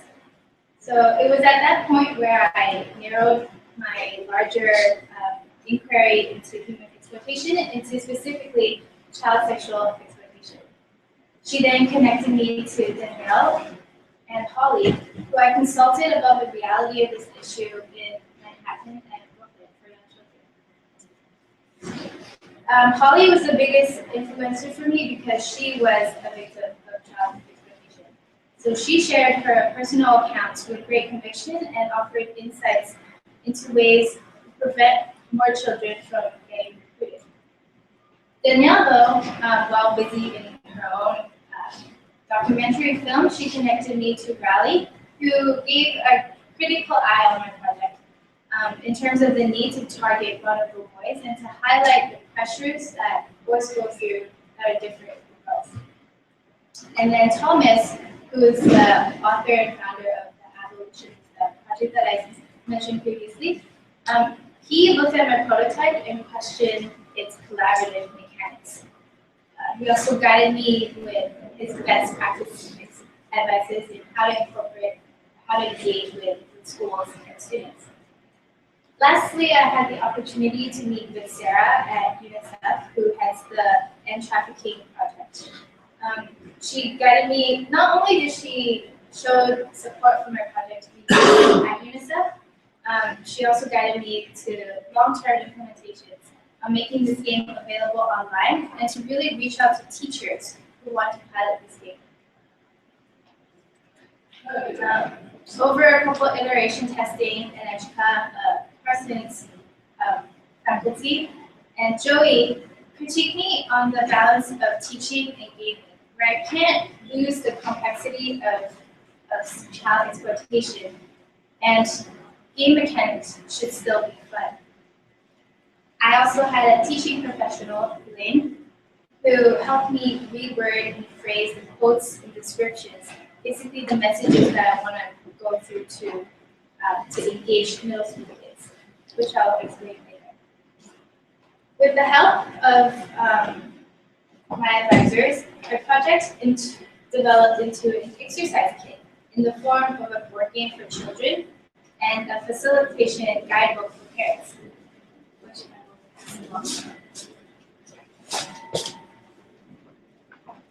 2 minutes, so 2 minutes. I also situated myself back into the landscape and where ECPAC is and where I fit. So Way Out is an engagement for some who call it serious game. The key is to learn through the experience of victimization and to visualize the weight of vulnerability that each move puts you in. The child would be familiarizing with the phrases and quotes taken from survivors, advocates who believe that these scenarios are not emphasized enough. Every aspect of the game is designed to narrate this scenario, this situation, and you can't really win the game because there's no way to finish without being more vulnerable and without being victimized. The only strategy, maybe, is in the roll of the dice and how you use the rescue resource cards.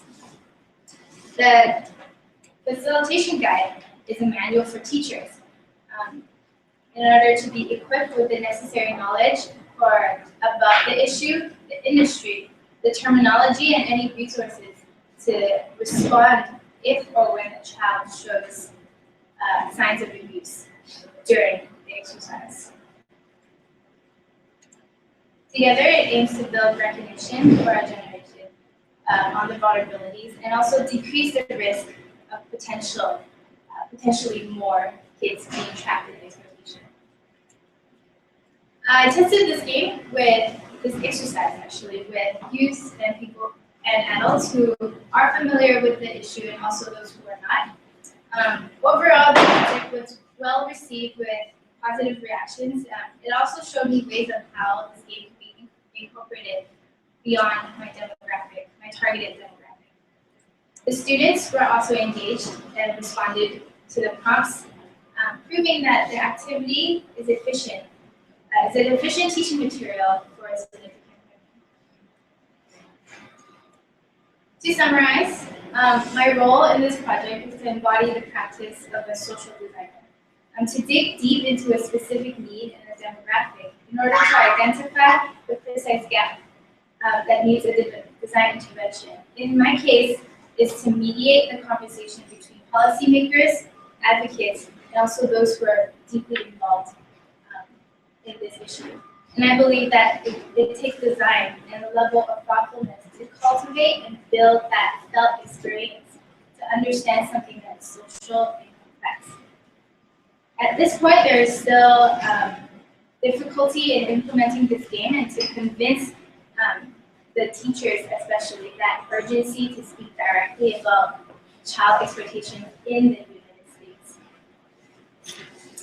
So what needs to be done is to take the advice of Sarah and to make this kit available online for teachers or any individuals who want to use it to teach and to incorporate in their lesson plan. This project is, of course, one of many games that enrich learning experiences, but it's one of the first to bring social injustice into the classroom. Thank you.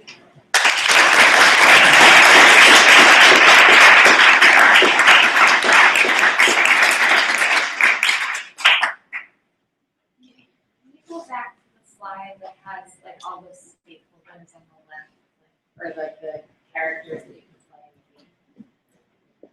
That one, yeah. So here are these all characters that you can? These are all characters in the game. Like you could be the pimp or the sex worker or the survivor in the game. No. So these are the quotes on the cards are taken from these people. So they're translated, synthesized into clear messages that will respond to it.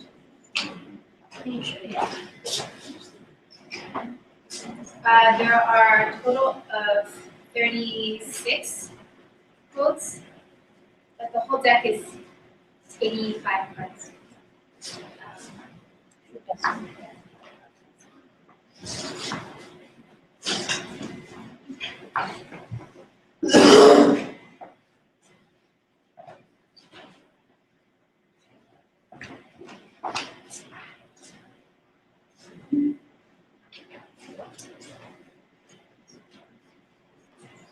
I was just asking if, I thought you did a great job presenting this, and I like that you sort of kept with this theme throughout your time here. I think back to really conscious of this is really something that you've been invested in for a long time. It's nice to see how much you threw yourself into this in your thesis. And I guess we get one question that's raised. I mean, one of the difficulties in presenting a project like this is that there's really an extra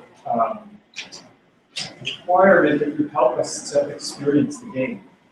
Right? So even though I took a lot of time to frame the project, and a lot of that was very helpful, I wonder if you could have done a little less of that to sort of help us through the game mechanics, because we have no real way of addressing whether it's effective or not, or how the pieces look in relation to each other, and things like that. So some way to help us a little bit in the mechanics would be really helpful. The question that comes to me also is whether you've given the vulnerabilities you're trying to address and the sensitivity of that. I'm just wondering whether the classroom is the right place for young children to be taking this on. For example, might they feel, I mean, what if this surfaces really serious sensitive emotions around abuse at home?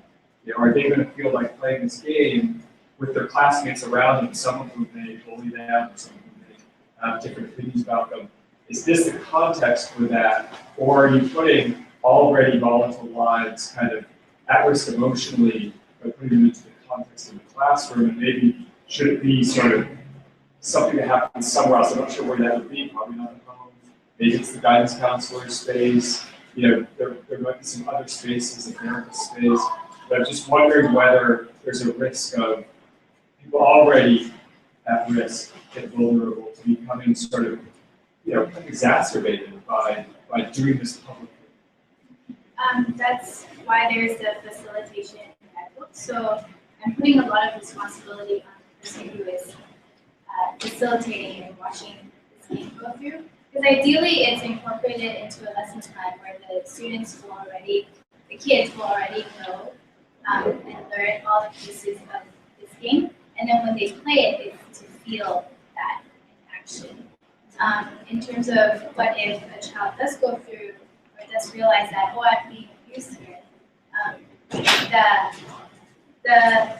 there are ways for the teachers and also a controlled reaction within the game for students to not to cultivate this safe learning environment, for them to speak up and also for them to respond on their own if they don't want to speak up. Well, you know, having grade school kids and whatever, it's really complex emotional spaces, and I'm not sure I would trust the teachers if they're not fully trained. I mean, fully trained. I'm not sure I would trust them to navigate the emotional landmines that are, you know, that this game might provoke for someone who's been through their hostile or abusive home experience and knows. But it's not a big. I mean, it's yeah. So. It seems like you're implicitly talking about consent to bring it in a big part of the game by talking about victims. And so, when playing the game, as a designer, you have to entice the player to become a part of the game and to enter that magic circle, right? To say, yes, I want to be a part of this. And so, I was wondering how you're framing that idea of being a victim and consent by, in the context of a classroom where you would have to effectively give your consent to play a game about being a victim and consent. Do you know what I mean? Like, it's very Inception in that sense. So I was wondering if you, or how you went about designing that initial contact with the game and enticing the player into this game that would or might actually defeat their expectations of it. I think that's why I positioned it as a teaching material. So, in a way, I am making the assumption that the teacher is ready to take this game on with their class. So that consent should already be understood. And if it's not, the materials, like once you pick up this game, it tells you that you need to make this a stage that requires maturity and requires that expectation that you will be very, very vulnerable once you read it. And that's the type of interaction that I want to get at. Does that kind of answer your question? So I commend you for being such an advocate of the victims of this, which are sort of those with no voice in this whole scenario. I think that's really fantastic. But there's something for me about the way the game focuses or seems to focus. It might be, again, that I don't know enough of the depth of the game, but seems to focus on the behaviors and the attitudes of the victim and focuses on that as the opportunity for change rather than other points in the system that allow these things to happen. So how are there also things to be done on a policy level or ways that this character navigates policy and poverty, or all kinds of different child development, all things. But how are there systems in place that are being navigated that could work differently? And how can perhaps I would love it if the game also allowed some agency in those areas, because then it seems like potentially a deeper learning experience for all the participants, even those that aren't necessarily at risk of becoming a victim of child trafficking, but that could potentially change the game in some other way through this awareness of how that system works. And I don't know why it feels a little bit, not like you're blaming the victim, but that it's all on the victim, but the victim is not the one that is perpetuating the system alone. So I would. But the idea is for them to learn before they get into it. So they learn how to navigate the messages with the laws. Yeah. And there are projects who are already doing that. So like the landscape that I highlighted, I think I made a conscious decision to not go into those places, just to keep one, to respond to my partner because they wanted something like this, and two, to not make this too big that my demographic doesn't understand. I wonder if most middle school kids are gonna see themselves as the victim, even if they even if they wear short skirts and boys look at them and stuff like that. As looking at, I think that a lot of them might identify with certain behaviors, but still, because it's so overtly about a victim, I think it's just an age where you feel somehow invincible, and that's how people get into this trouble. So empathizing and identifying yourself as a victim, I think that might be your biggest hurdle. Right. I agree with Patty, and I think one of the biggest leaps that you made from the midterm presentation to now is that you did you put much more effort into selling us that your thesis, your hypothesis that this could happen to anyone is actually a likelihood. And it seems like that also needs to be built into the entry of the game. So when you get into the game, we don't take for granted that we are the victim, but the game kind of introduces us, just like your presentation did, that this is actually a possibility for anyone, if that's how you stand on it. So I think that's an important thing to think about as you build this in. The other thing I would say is that although the game feels quite polished right now, it still, to me, seems like an alpha prototype. It seems early, and I don't think it's fully resolved. I don't think it's ready to be distributed as a finished product on the web or whatever form. But I think the question for you is, how do you decide how much testing is enough testing before you decide that it's a product that can go out into the world on a website? How many more times do you play it? How many more iterations do you build before it's no longer an alpha, a beta, but it actually feels like something that can be a version 1.0?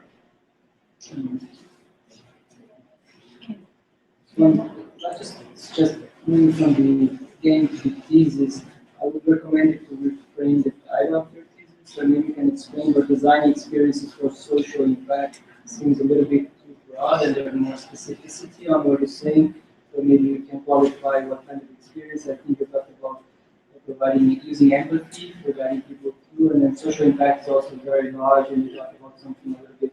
So maybe rephrasing that or adding a subtitle, just a small comment now that you're finalizing this, just from a thesis perspective, explain what you're doing as a designer or what designers can do in this way. It seems a little bit too broad to me. Super good. Very quickly. I'm going to make a comment that is general, not just to yours, but to several presentations that I've seen. Is that I think there is a lot of speculation there. And this is normal. Design deals with a lot of speculation about it. But I don't see any solid basis for us to be able to discuss that kind of intuition or speculation that we are dealing with. So, and I'm going to advocate again and again for the notion of having very rigorous methods. And the design way of dealing with something that is speculative, that is generative, that is unknown, that is speculative, it's about prototyping. And what I'm missing here is that I think we are talking about prototyping in a very superficial way. Just a test to get a validation and feedback. Prototyping is a very, very rigorous method. And I'm starting to see like basic things that was incorporated to the design process, like user-centered design, building personas. I think they have become so superficial, so banal, that nobody's using anymore. And I think that's a big loss because we have simplified so much, because a deep understanding of all the stakeholders and all the users involved in something like that. When I say deep in understanding is who's doing what, when, for what reasons, understanding the emotional, cognitive, social, cultural relationships that I have in those situations. And this is not, so there's a lot of speculation going out here. Yeah, I don't want to comment on the specifics because I don't feel anyhow prepared to do anything like that. And I think it's on the side of the people that are doing the project to be able to educate the audience and talk about all the things that we're learning. And you can only do that with very rigorous methodologies for engaging and learning. So I just want to make a general comment about several presentations. I'm seeing that we engage very superficially with a lot of very complex stuff.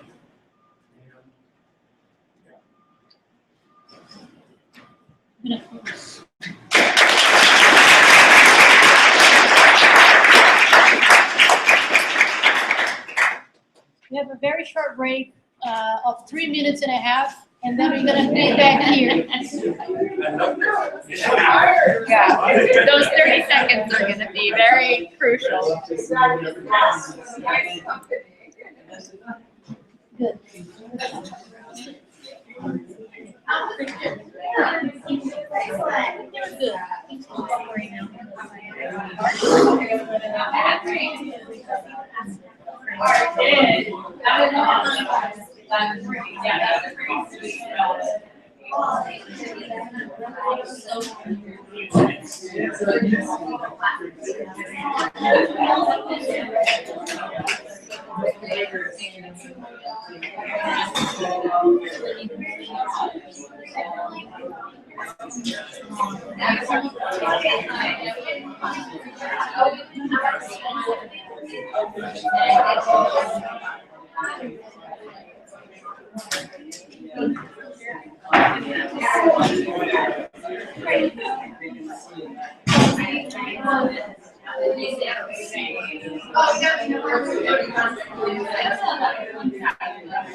Molly.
Yes.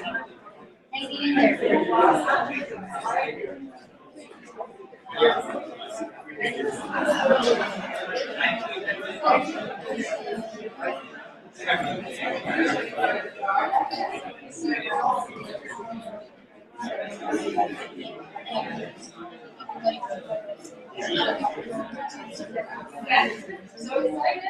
Ooh, I love this. There is no.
Suppose that there is a jar, and there's hot water in the kitchen. Oh, there is. Okay.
Each one of them is to demonstrate.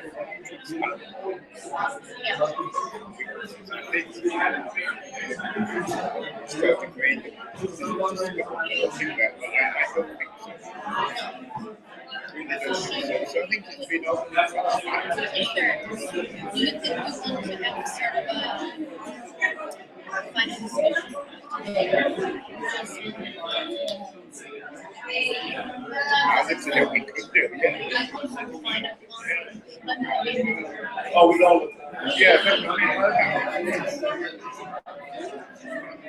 it might be interesting to why But how do we guide the conversation? Because we don't want everybody to just, I don't know, just open a can of worms and then we cannot close again. Yeah. This is really different. And, I don't know.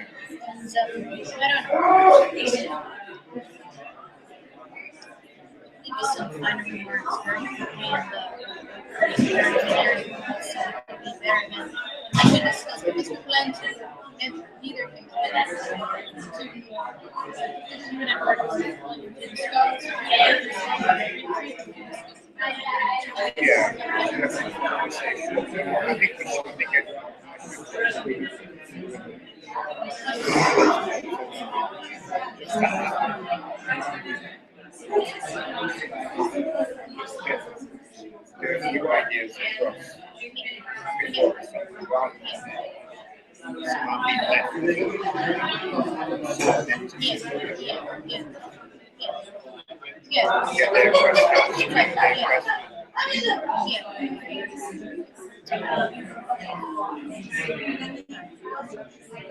Place a menu, yes, so maybe just the final. Yeah, you should basically. Yeah, more celebratory than anything.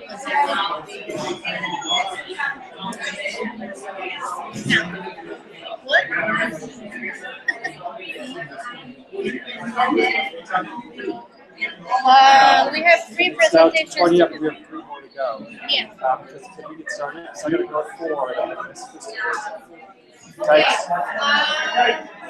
right.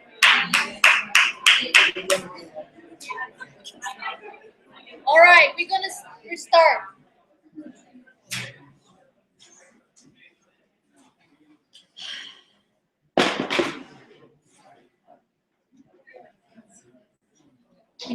We need to be really weird.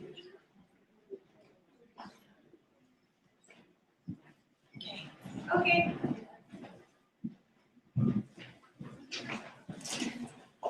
My name's Holly, and I'm going to start with a story. 4 years and 2 weeks ago, while working as a film archivist for Brown University, I began a project, a personal project of trying to live without having trash in my home. And throughout the challenge, I've been exploring rather beliefs and want attachment. In my job at Brown, I was responsible for maintaining the motion picture holdings as an educational resource for faculty and students. The more we attained, the more I had to maintain. And my boss at the time was a hoarder. He's still a hoarder. And he used to cut trash he found around Providence in between the films and the shelves to secure. Needless to say, this was not an archival practice. So for many years, I was, in a sense, a professional declutterer. At home, I was looking to create an environment that required less maintenance, a space of slower, more controlled inflow and outflow. So in my trash project, I found that one way to do this was to make the things that I keep work harder for. For my thesis, I decided to focus on issues of object attachment because our wanting and keeping tendencies are so inextricably linked to the ways we do. For decades, ecologists and environmentalists have been telling us and showing us the consequences of competitive consumerism. I wanted to test out this hunch that in order to align with the act with what we know scientifically, for instance, that we need to make less waste, we have to address how we feel. And this starts with a better understanding of our interior experiences spurred by the external stimuli.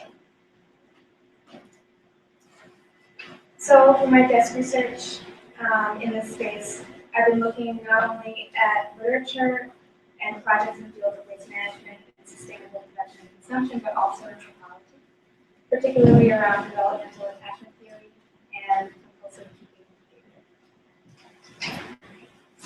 I'm grappling with the incommensurability of our capacity to recognize the world as around us as impermanent, with our ability to feel attachment.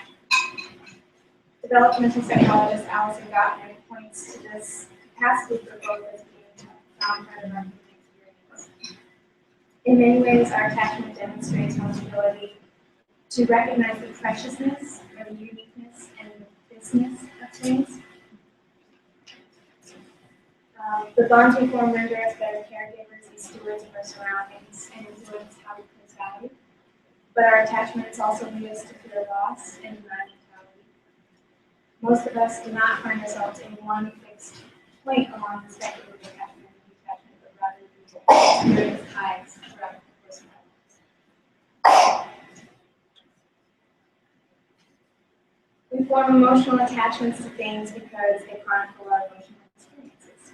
The seemingly quotidian objects that we surround ourselves with in many ways can be vestiges of our relationships, badges of accomplishments, and emblems of our past selves or the selves we aspire to be. And this is a way that our objects actually serve us. So the term essential, with regard to personal belongings, is a classification of given things that meet our needs based on their physical utility. Things that, like pots and pans or a raincoat but I'm interested in what happens if we expand the definition to include things that have real psychological utility as well. These items are harder to identify, but if we can generate an evaluative criteria for them and assess our objects against these two categories, we can say that everything else is not essential. In other words, everything else is clutter. By the way, the space between that's not. Okay. So let's talk about clutter. Clutter is both physically and psychologically hazardous. Here's an example of a case in which clutter ended up being lethal. This is an infamous photograph taken at the Collier Brothers mansion in 1947. Palmer and Langley packed so much stuff in their Harlem brownstone that they had to bore tunnels through it just to get from one room to another.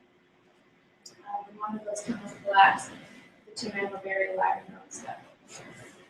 Firefighters now use the term Collier's mansion to describe homes so packed with things that it becomes more difficult to save the lives inside.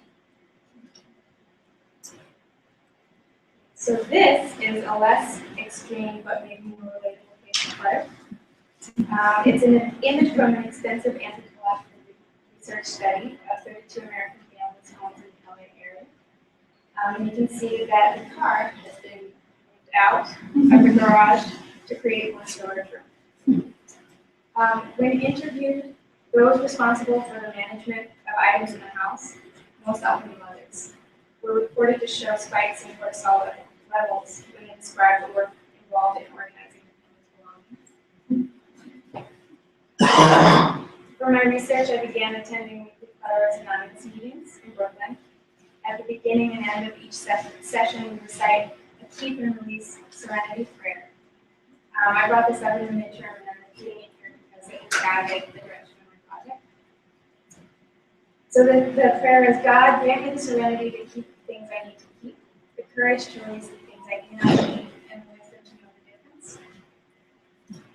And this is really important because whether we seek this serenity through faith or by any other means, what seems to be true for so many people across the spectrum of emotional object attachment is that this variety of wisdom seems to be a very critical kind of intelligence. And this is evident in the fact that personal storage is one of the fastest growing industries. Okay. The global bestseller, The Life-Changing Magic of Tidying Up. In this book, the author, Marie Kondo, prompts readers to assess every object in their home against one single question. And that question is, does this item spark joy? If the answer is no, then should prompt readers to approach that item. So surrounding oneself with material things that inspire enchantment is certainly a worthy goal, because more enchantment could lead to less wanting. But the problem is that for so many of us faced with this question, the answer is not a simple yes or no, but rather something more like it's complicated. So what are the other sentiments that our objects spark? Okay, so I ran a series of social experiments that I called waste and want exercises to gain insights on the psychological factors that both support our disposal behavior and our attachment behaviors. And the experiment that generated the most participation and enthusiasm was an exercise that I called keeping, for which I sent out a call for submissions to friends, families, neighbors, Clutters Anonymous attendees, and blog readers to tell me the story of one thing they keep but can't let go of. So far I've collected over 60 stories, and they're still coming in. And as I lined those stories up next to each other, it was very clear that there are patterns of attachment. So through this design-led research experimenting and desk research, field research, interviews and conversations with psychologists, personal organizers, and people employed in that business, I created the taxonomy of object attachment to classify and name the kinds of emotional attachment we form to our things, and to bring these tacit human experiences of the artificial world to conscious thought.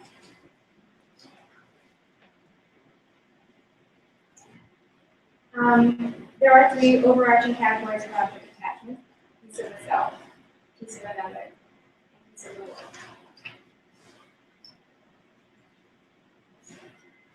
Within these headings are subcategories. In piece of the self, I've placed stories of objects that mark personal transitions of both the past and objects saved because of personal intention.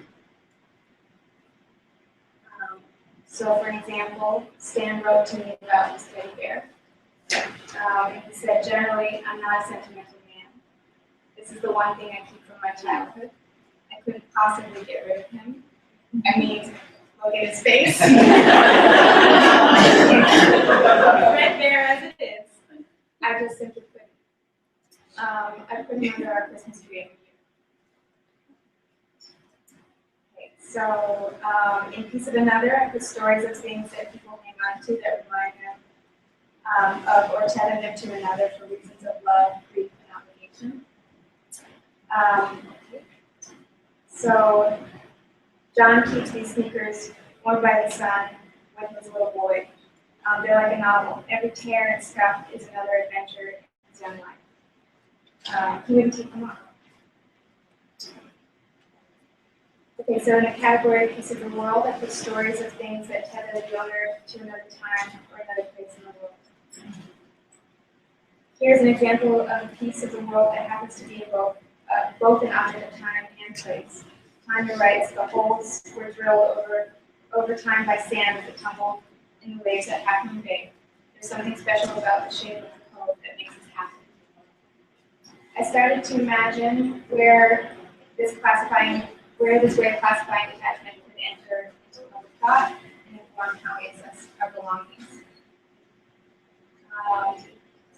Anthropologist Anthony Grage, co-author of Life at Home in the 21st Century, points to the imbalance of inflow and outflow of goods in American households. He says that we have lots of stuff and we have many mechanisms by which we accumulate possessions in our home, but we have few rituals, processes, or mechanisms for unloading or getting rid of possessions. So I imagined a series of speculative services that could give us the language to understand the psychological utility of things, so as to ease the process of letting go of non-essentials. The first one is an object biographer. This is on a personal 1-to-1 scale. The object biographer comes into a home like a personal organizer and archives our things through photo documentation and storytelling.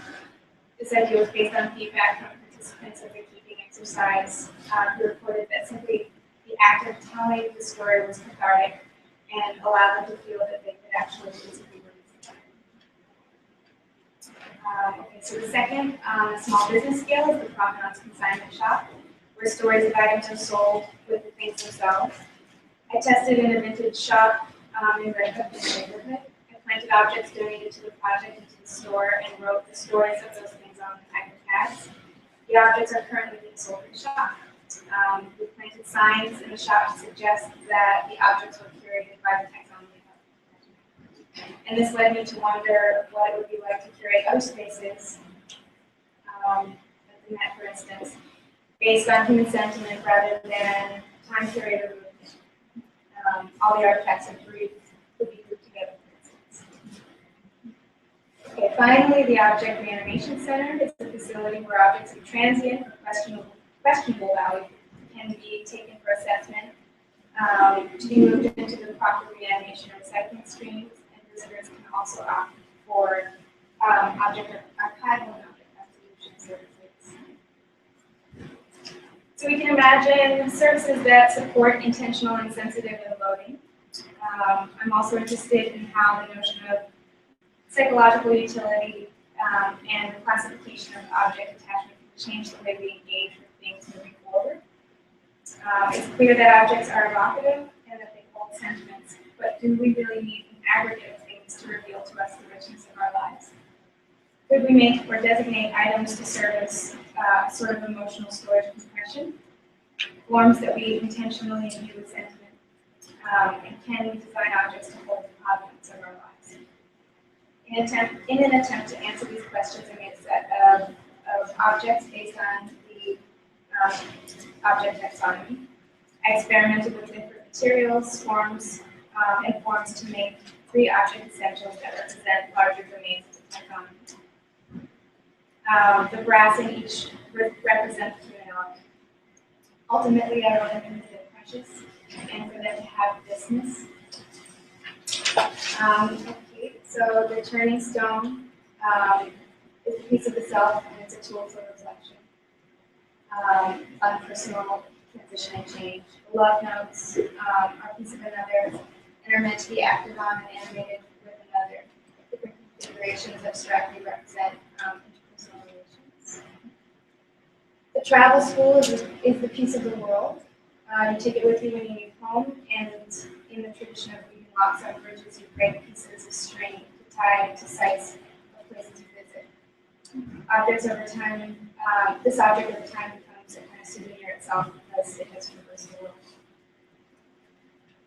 My theory of change states that if the object of attachment, if the taxonomy of object attachment is integrated into everyday life, we can start to better understand the psychological utility of things. We can discern which objects are essential and which we can remove. We can recognize our own agency to determine how to store emotional content with less clutter, and with less clutter we can experience more enchantment with the objects we choose to keep, and feel less wanted. And ultimately consume less stuff and make less waste. So, talk about that after, where my project was in the world. Engaged in spaces of psychology, in conversations with experts in the field of psychology, industrial design, sustainable production and consumption, and general public as well. So just wrapping up. Clearly, our relationships with things is broken. We need to find a better way of living with objects. And we want to find this better way because we can feel the stresses of our current patterns of consumption and disposal on the environment and on the human psyche. We recognize the impermanence of our own lives, so we understand that our time is precious and far too much time is spent in the service of our belongings, the management and maintenance of the things we keep. Through design-led research, newly imagined infrastructures and product design that elevates question asking over problem solving, we can reach a better understanding of our human attachment to things. Design can help us determine when it's appropriate to employ attachment as a way to remind ourselves of what is most meaningful and highlight both the exquisitely beautiful and meaningful instances of life.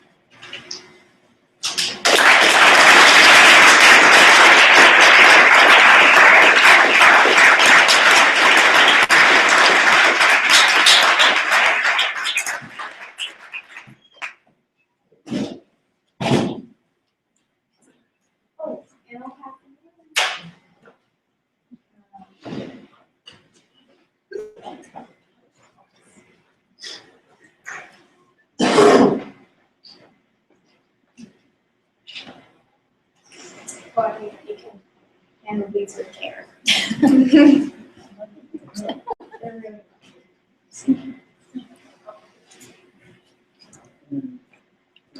Yes, sure.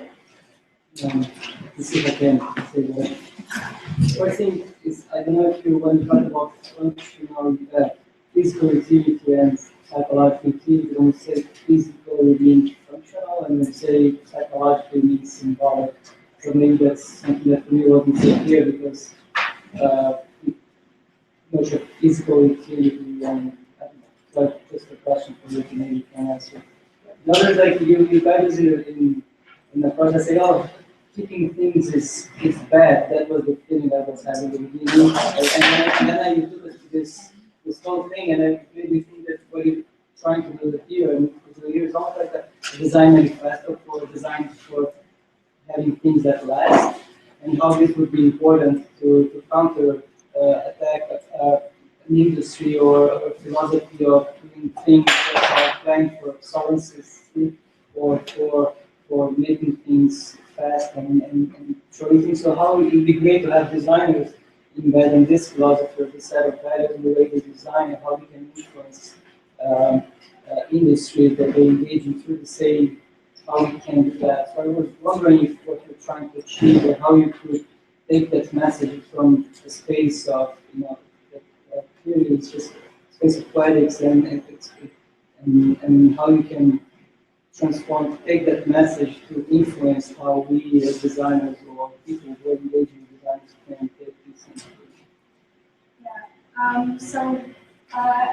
Some of you who were with me in the beginning of this process knew that I was talking with people in the hoarding cleanup industry and also psychologists who were working with people with hoarding disorder.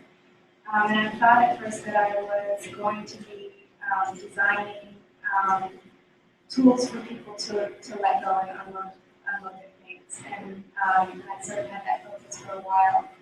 But through this research, especially the social experiments that I did, I started to really ask the question, how can I make that call to somebody about when it's appropriate to let go? And I decided that what maybe I was more interested in is how can we learn, how can we understand when it's appropriate to keep things because they actually serve us. For this word that I was using, this term that I was using, that I thought was appropriate for just psychological utility, but maybe I need to rename it to be more clear. Trying to make an argument that things can be reflections of ourselves and tools to understand our sentiment. So that it's not that we just all, I was trying to make sure that it didn't end up with a project that said, okay, this is all about life edited and we all need to live a hyper-minimalistic lifestyle and that's the way of the future. Does that make sense? Yeah. I think this is just such a beautiful study of objects and their meaning, and it just seems to me like you studied it and you contextualized it really nicely, and instead of, you know, leveraging that to create an object that has even more meaning, you're using design to sort of share that knowledge with other people so that people can understand objects differently. And there are a few other people, I think, in the world that can do that. Doreen, you might be the other one that I've met, and I just think this is so wonderful, and I'm afraid I will never have the opportunity to say this out loud in front of people to you again, so I just want to say how inspiring this is and how I feel like you are able to see objects as this receptacle and reflection of human experience, not creating the human experience, but just being able to show us back this human experience. And somehow you use objects as the way to tell that story, even though you don't value the objects over human. It's just been a really wonderful ride to see this evolve, and I think this is wonderful.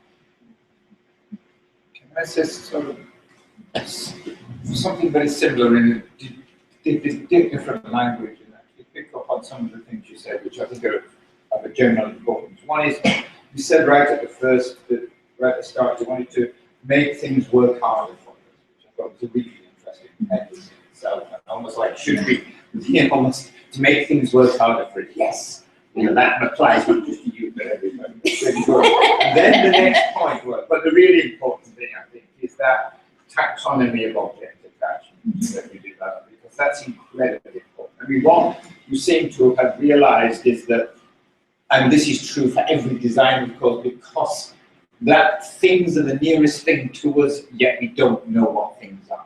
Basically, fundamentally, as human beings, that's why we get into a mess with things. We don't actually know. And therefore, that development of the taxonomy was literally pulling us out of ignorance. Incredibly helpful. Incredibly start thinking in a good way and be able to talk about it. And then he did the very nice translation into, to some extent, making objects, and those objects being themselves part of a reflection and seeking the development of the ability to discern.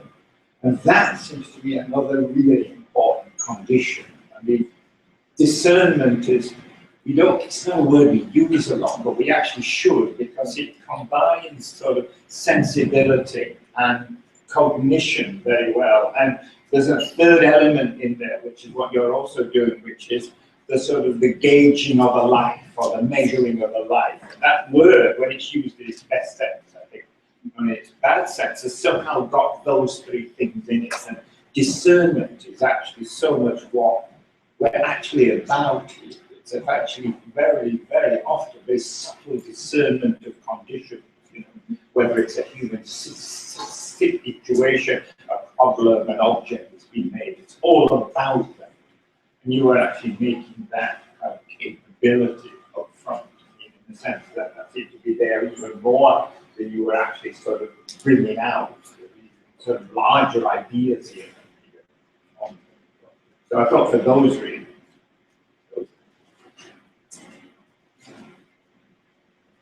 I would say what's interesting about your work is that you always surprise me where you end up, and that's a really good thing. Like, so, for example, who would have thought that you, who started trying to remove objects from the world, would design more objects for the world? Slight irony, kind of obvious irony there.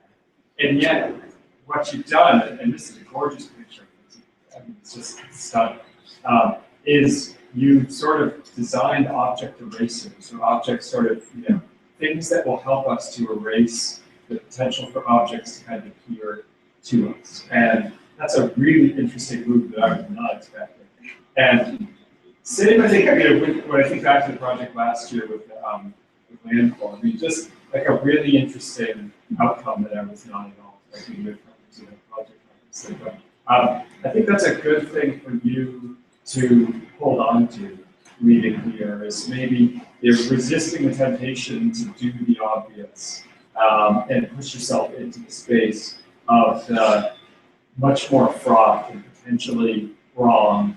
And, you know, but once you have a sense for when your spidey sense is tingling, like this could be wrong, that's where you have to like push even harder. And I think that's a great lesson for all of us, is that, you know, we can do the stuff we know how to do. The amazing stuff is when you go into that space and truly unknown, you're kind of frightened. And so just it's fascinating to watch you work, and a real pleasure. I thought this was beautiful. And I couldn't believe at how many moments I'm like, oh, just like in Buddhism. Just like in Buddhism. Oh, yeah, just like in Buddhism.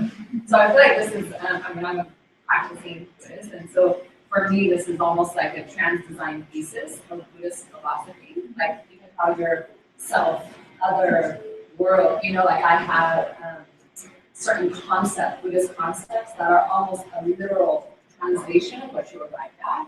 And even at the, I mean, that is, you know, our attachments. There's a concept in my particular practice of Buddhism that actually says earthly desires are enlightenment.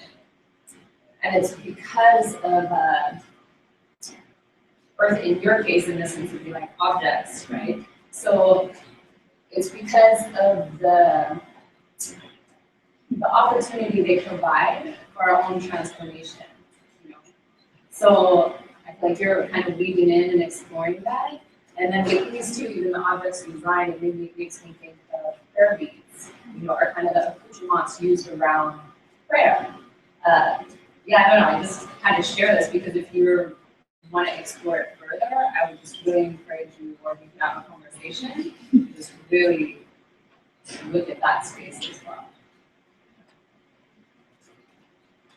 We're out of time. All right, thank you.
All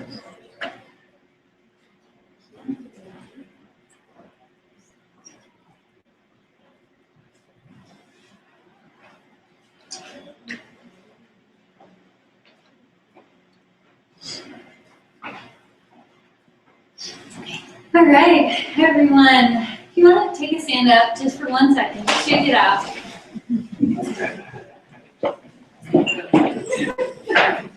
Thank you.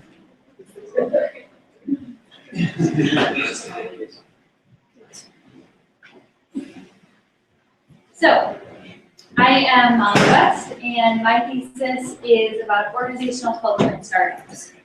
So I wanted to make it easier for startups to create better workplace cultures. I'm a self-professed organizational design nerd, and I'm interested in making work better. So considering that most of us spend a large portion of our adult lives at work, our workplace culture affects us almost as much as our families, friends, and social communities do.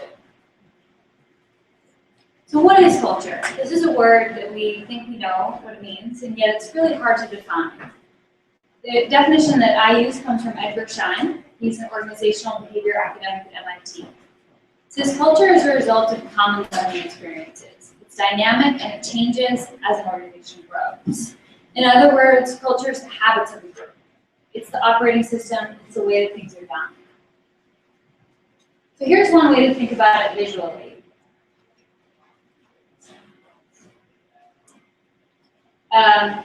So the part of culture that lives in evidence is only the tip of the iceberg. This is the artifact. So this is the ball pit of Google. But you can also study the beliefs and values underneath that artifact. And these are the implicit habits. The majority of culture is intangible, which is what makes it really hard to talk about and change and feel ownership over. So this creates an opportunity for design. Design is good at making intangible elements tangible. For the organizations that I worked with on this project, I wanted them to get a deeper understanding of the part of culture underneath the iceberg. My thesis question is, how can new organizations intentionally develop a culture and feel ownership over it? My goal was to create a strategy for using tangible design interventions to help employees be intentional about developing culture. I chose to focus on new organizations, startups, and new groups of people working together. Culture in startups is often created by default. Because startups have so many other pressing demands, reflecting on the culture often gets deprioritized. So according to Edgar Schein, former CEO of Google, culture is perhaps the one important aspect of a company where failed experiments hurt. Once established, company culture is very difficult to change. The smart approach is to ponder and define what sort of culture you want at the outside of your company's life. And honestly, startup culture could be better. So in a survey of startups, 90% of managers said that culture was foundational to the success of the organization, but only 70% of startups were satisfied with their culture. I started with a literature review across 5 different disciplines, looking at how culture is formed, and created 5 goals for the outcome based on the best parts of these disciplines. So for example, one of my goals comes from psychology, which recommends bringing in an outside culture coach or a consultant to give specific recommendations. But I didn't want to design a consulting service. I wanted to design a freestanding set of tools that organizations could use on their own. So my goal was for startups to create their own recommendations. And other precedents came from architecture and behavioral economics, and these will really come out in these things. So I looked at a variety of design tool precedents, including verbal tools, visual tools, card decks, and tangible objects, and then looked at how these tools help with several barriers. Large organizations resisting change, startups looking at culture and their actual business model, and then personal change. And there was a Geek poll using card decks and objects and tangible tools for startups to design culture. I worked with 3 different startups who range from 0 to 5 years old and from 5 to 20 employees. The first is Verge NYC, a student group that I was a part of. And we were designing a design conference. We didn't have a lot of time to build culture. We needed a foundational framework and a shared vocabulary within the first 2 weeks of working together, since the whole project was only 4 months. In my first workshops with all 3 of the startups that I worked with, I started out with culture cards that I had designed. I needed a resource that provided on-the-spot prompts so that we could talk about culture during team meetings. I needed a tool that let us all easily visualize the end results and then share and own those results. Cards lend themselves to self-facilitation. You can see a wide diversity of topics in a small space. So after this first iteration of cards, each group defined a new shared vocabulary and a culture manifesto that changed the way they worked. So one group came up with a goal to talk to each other like humans. Another group created a ritual for banning laptops and music. But cards on their own are not novel in the design world. So I looked into design research on cards. Researchers wrote a paper investigating card-based design tools.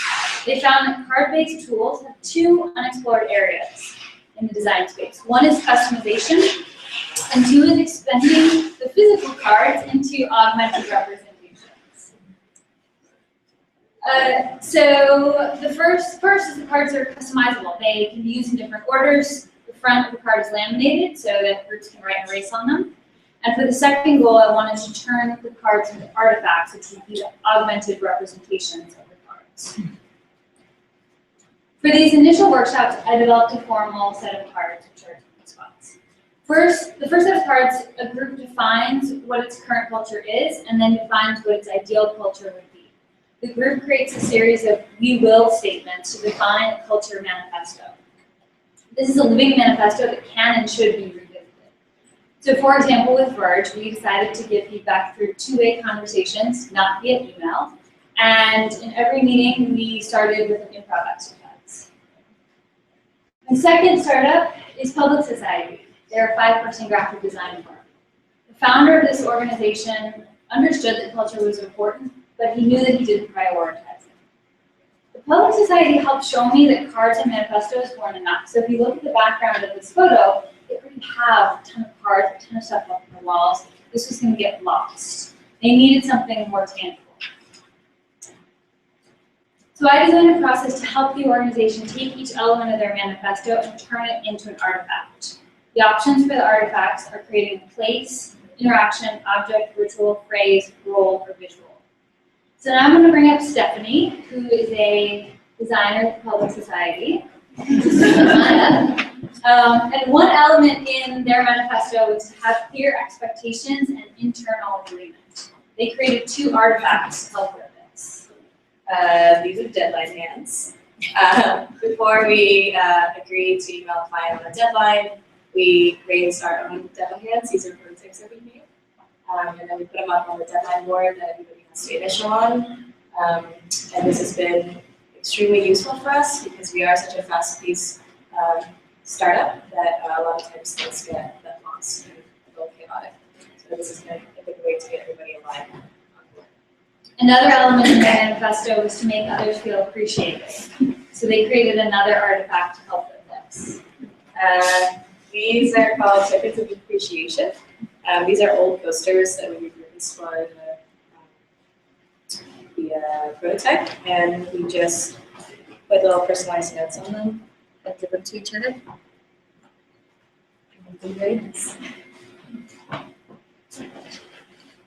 Great, thank you. So these are what they look like. The third startup that I work with is called Precision Strategies. They are a political strategy consulting firm with 20 employees. They were starting to establish bad culture habits and they wanted to change these before they became established. Precision Strategies is not a design firm. They don't work in a visual way and they don't think about things in a tangible way in their normal working life. So there were 2 additional tools that I added for Precision into my culture toolkit. The first is a deck of example cards.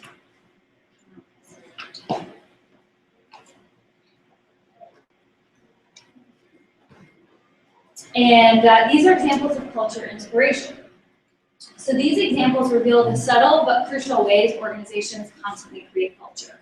One example is a mini library of books on common interests that people share at their desks. Another is stacking phones when entering a meeting to reduce distraction. So these really showed startups how subtle the things were that they were going to come up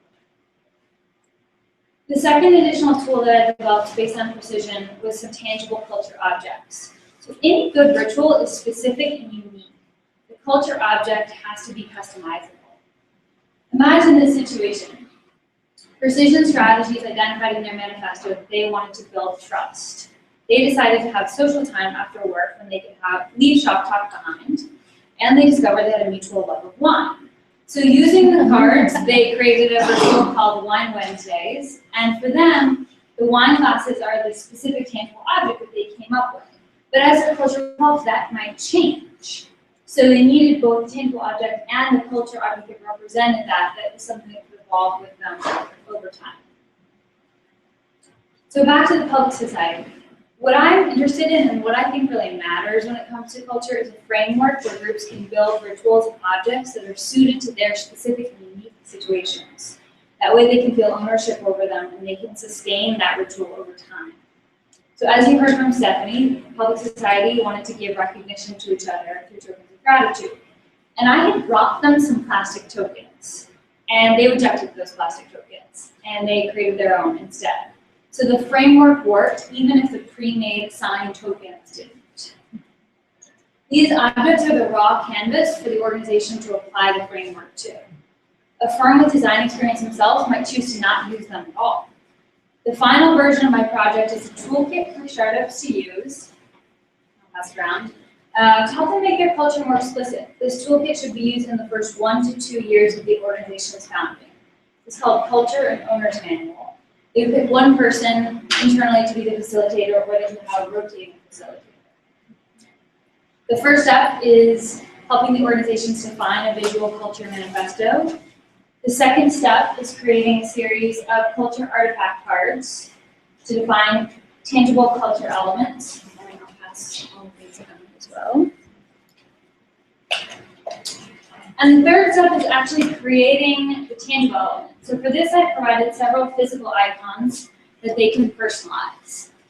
So what happened here was the Precision Strategies took one of my icons and they decided they wanted to use it for putting phones in block abstraction. I'll come back to these. So I chose cork as my material. It's lightweight, it's malleable, it has a democratic and scrappy nature. I designed 4 icons, each based on an iconic cultural element that the startup came up with. I painted them with chalkboard paint to make them more customizable. The point is that they don't feel precious. The evolving material nature mirrors the evolving startup. So I have a shared phrase icon in the shape of toast, which suggests breaking bread together. There's a token icon, which suggests exchange. A social icon, which suggests a goblet, and there's a shared attentions icon, which they use for their cell phone. So how this project informs my practice. I am someone who formerly struggled with the tangible, and I come from a background in social sciences where even cards would be considered extremely tangible. So with this project, I was able to conceptualize, design, and present tangible tools. My thesis was a case study for a new way of working. And now if I'm going to work on projects in the future on other intangible issues like inequality or justice, I would use the same way of working by creating tangible tools for intervention. So for the real world implications, there is a reason why everyone reveres Google and IDEO. The most respected companies of our time aren't necessarily known for their type of work, they're known for their culture. So for startups, it's easy to try and copy the culture of somewhere else. Rather than look inward, they look outward. But if a startup tried to copy and paste the culture of Google's, they would fail, because it wouldn't be based on common learning experiences. My toolkit helps startups pull the best elements of themselves out and then create it and define and embody the culture around that. So my next steps, fix that slide, develop further iterations to refine the brand and design. So I did 3 iterations of the culture cards, and I need to do more iterations with the objects. I then hope to share it as part of a startup culture platform, and I've already been collecting examples and starting conversations on a blog about this. So I offer my toolkit to be shaped by many new organizations. It is a conversation starter, it's a reflexive, flexible tool. So I'd like to leave you with one of my favorite quotes on relationships, which are also intangible, and I think that this applies to culture as well. Thank you.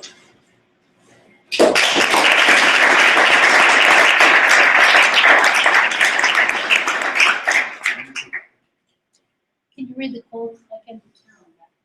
Culture doesn't just sit there like a stone. It has to be made like bread, remade all the time.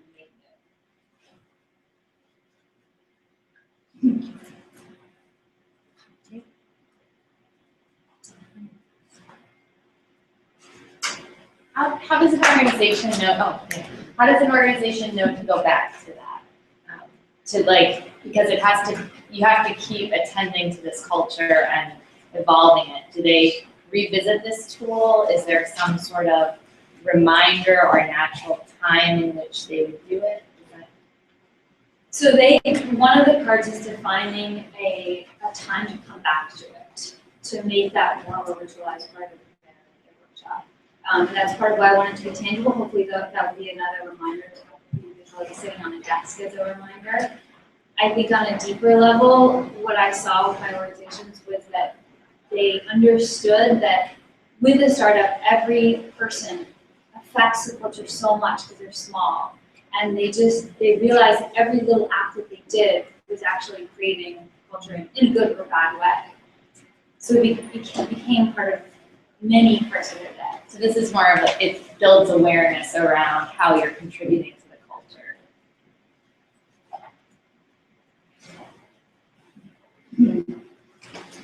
I like the way that we framed it, the project.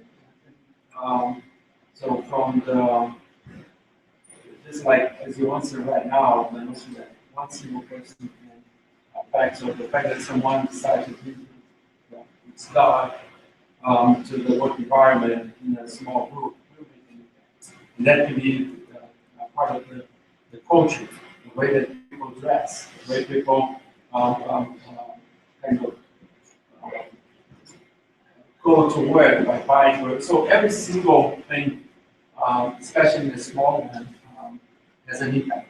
So this is just one example that I like that you are understanding the culture and also designing the things to be able to give the tools for the organizations to design their culture.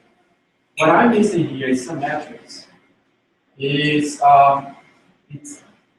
So everyone, so you empower people to design, but I think everybody will be able to design.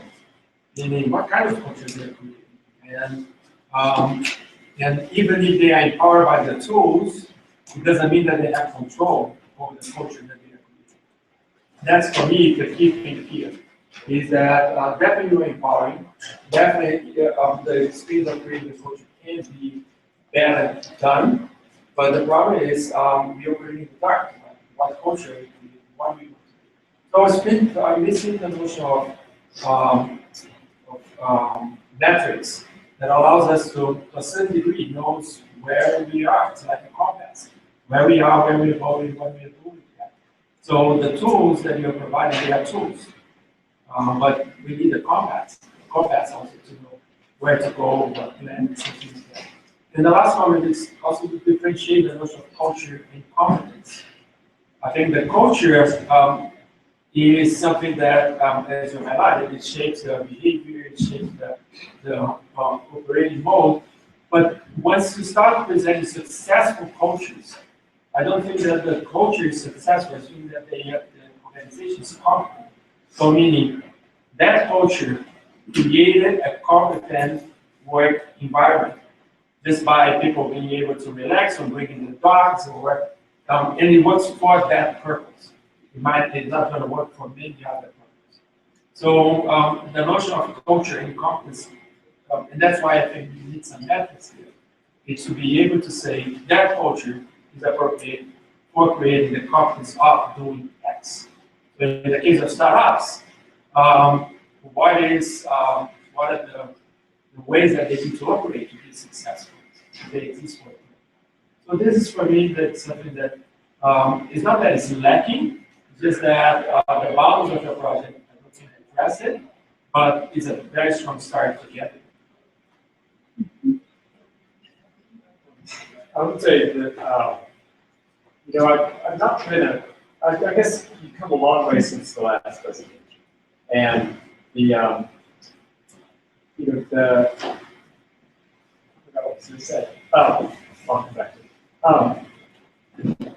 You are exploring with really And one of the things that you could do that I think would be kind of fun with doing this is actually turn this into something that you buy at Staples. So all this stuff exists in the kind of nowhere's land. Like, it's like, where would you encounter this stuff? I think you should package it and be like, startup culture in a box. $49.99 at Staples. It comes with these elements, and really like turn it into a consumer product. It would be kind of interesting that way, and maybe more surprising.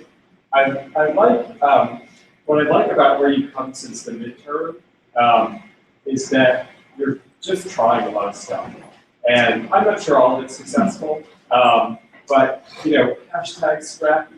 I think that you are being totally scrappy about this process, which I really like. I felt like in the midterm, it was sort of like you were afraid to kind of get your hands dirty. But now I feel like you're trying everything at your disposal, to try and get something to work. And I think that's a really great transition that you've made in terms of this. You don't lack for strategy. I think there may be at this point even a tad, from my perspective, a little bit incoherent. That's okay. I'd rather you have more enough able to hear them than very few that are really precious. So there's a lot of really great progress. I would say in the most complimentary sense, don't be afraid to hire a graphic designer or use a graphic designer to do this. I think you've done a great job in getting them this far. But to really be convincing, they probably need to take a leap in terms of the overall graphic style and polish. And that's fine. That's what people are here for. So that's great. So I think it's really, but I do think this, you nailed a concept, as I think others have as well, that's really fascinating. And I think it's less fascinating if it stays in the sort of management strategy IDEO cards world, and more that it's just like a simple consumer product. And if a company wants culture, it's culture in a box. And so we make it a little more provocative, a little more playful, a little less instrumental, and more openness and more kind of opportunity for people to find surprising results rather than to, at least from the cards I saw, rather than to wholesale import jump associates technique or Google technique, whatever. How can you get them to be more playful themselves as opposed to just be inspired by what it is? We've made a lot of great progress. This may be what Jamie was getting at. Great progress, but there's something. There's the idea of culture in a box. It's sort of self-effacing. It's making fun of itself, and that's what I'm missing here. I think you're really wise to pick startups, because startups are willing to buy beanbags and do whatever, right? The question is, culture, I mean, the literature, culture is really important. It's really serious. And how can you not cheapen the culture and still have a product, have something that can be easily disseminated, and yet not cheapen and actually rob the culture of its impact. I think that's the real challenge. So you're wise if you can choose startups, because it's easy, because people are willing to go along with you, some degree. So where does this go in terms of what is the strategy you're using that's deeper than just everybody knows culture support? Does that make sense? I feel like also the people that know how important culture are usually the people that work in places where it's broken down. And so rather than being in this space where there's a lot of stuff for startups to build their organization with, business model canvas and all of these things that we can use to build a startup, it would maybe be interesting to position this as like a culture first aid kit. So because I think a lot of these exercises can help fix and reposition the culture of an organization. And I think there's a huge market for people that know that what they've got is a little bit effed up because they don't have what Google has and they just don't know how to create it. And when you're starting out, they're just so, that's so full of different toolkits and models of how to start a business in all different ways. And I think that this culture piece, it would be, I just think if you could even package it like a first aid kit for an organizational culture, it would be really interesting. Oh. If you do that, then I think the faculty at Parsons will buy a lot.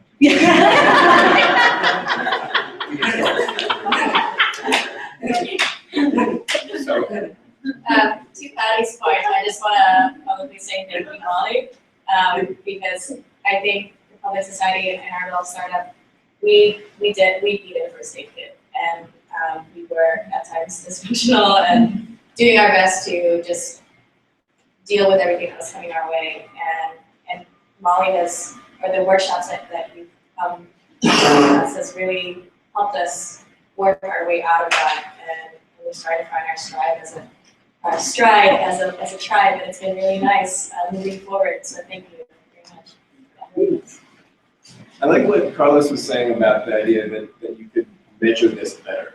And the slide that you showed where you said that 70% of companies are happy with their culture, actually to me kind of says, wait a second, you're picking out like the tiny part of the pie. What about this big part of the pie? And so I would propose that maybe culture shouldn't be considered an on-off, like we've got bad culture, good culture, but it's like always incrementing and getting better. So it's not that IDEO is the gold standard and we just work up to that point and then we can kick back and relax, but rather that IDEO is the gold standard for now, and then we're going to surpass it, and then someone else is going to surpass that. So if you look at like the LEED standards for architecture, once there's a certain number of gold or platinum buildings in a city, it actually becomes harder to reach that qualification because they push up the standards. They're always elevating the standards. It's not a fixed metric. And so you might look at something like that to say, all right, this is not just about getting up to like a passable level of culture, but actually promoting the idea that culture should always be getting better and one-upping itself. So if you build into this idea of a metric system, maybe you think about that it is infinitesimal. That's it.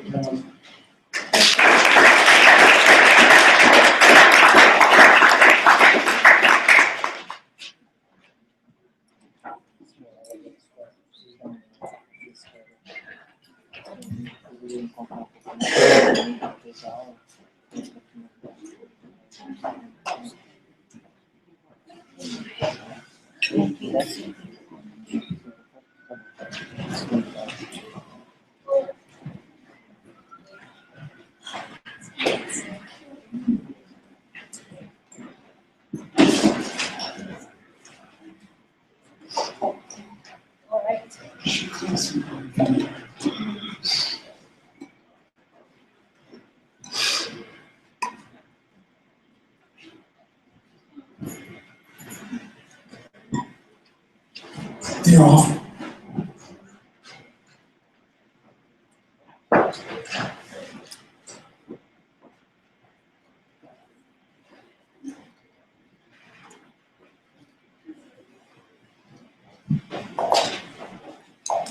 Okay. Okay, now we've had my soft voice so that you want me to see. I'm going to talk to you about media publics for inclusion. These are public spaces open up for participation by all. I'll do this by exploring my research and case study into empowering communications access for deaf and hard of hearing in the workplace, its impact, and what this might mean for design. By the way, I'm Christopher. As you all know, I identify as deaf. If you'd like to follow along with today's transcript, you can find it here. The work I'm presenting sits between these. My actual experience in the workplace with communication barriers on one hand, and that as a designer with a background in performance and experience design. I can work to understand communication in the office in a deeper way and uncover solutions and enable progress. My research into communications access began with the question of communications and collaboration. Informed by research on innovative environments or breakthroughs as Richard Florida notes, they are the result of larger social interactions within communities of collaborators. I also want to say at this point that I began my qualifications by asking hearing collaborators to not speak, and then from there went to look at deaf and hard of hearing and worked through a lot of ethnographic studies. Anyway, so this idea of reviewing the way people are interacting, that's at the core of my research. Where the sports innovation of finding spaces in the primary task on the side of social conversations, the ability to access social conversation has consequences for satisfaction for deaf and hard of hearing, but also anyone with barriers to social communication, from gender to language. These barriers isolate workers, and in the case of deaf and hard of hearing, we see especially high numbers of unemployed, relying on public assistance, some of which can be traced to workplace discomfort. For those that stay in the workplace, advancement and achievement can be out of reach as social conversation is associated with career advancement. Also, because current accessibility paradigms are viewed as dependence, without anything to create to counter that. How might these barriers come down to creating more inclusive spaces? Like Thesis work takes a position that social conversation requires social tools and reframes social self-directed access as empowerment. I'm working with deaf and hard of hearing in the workplace for some obvious reasons, but also because the career and educational path of mainstream deaf and hard of hearing represent larger social cultural shifts, and as such are an excellent case study to understand the future of work. Early on in my research, I met an audiology professor at the National Technical Institute for the Deaf. As an outside advisor, Dr. Hagenmeyer wished me to clearly define my context and audience. The spectrum extends from pre-legal deaf to deaf and adult. My specific segment is small, perhaps privileged, and in flux.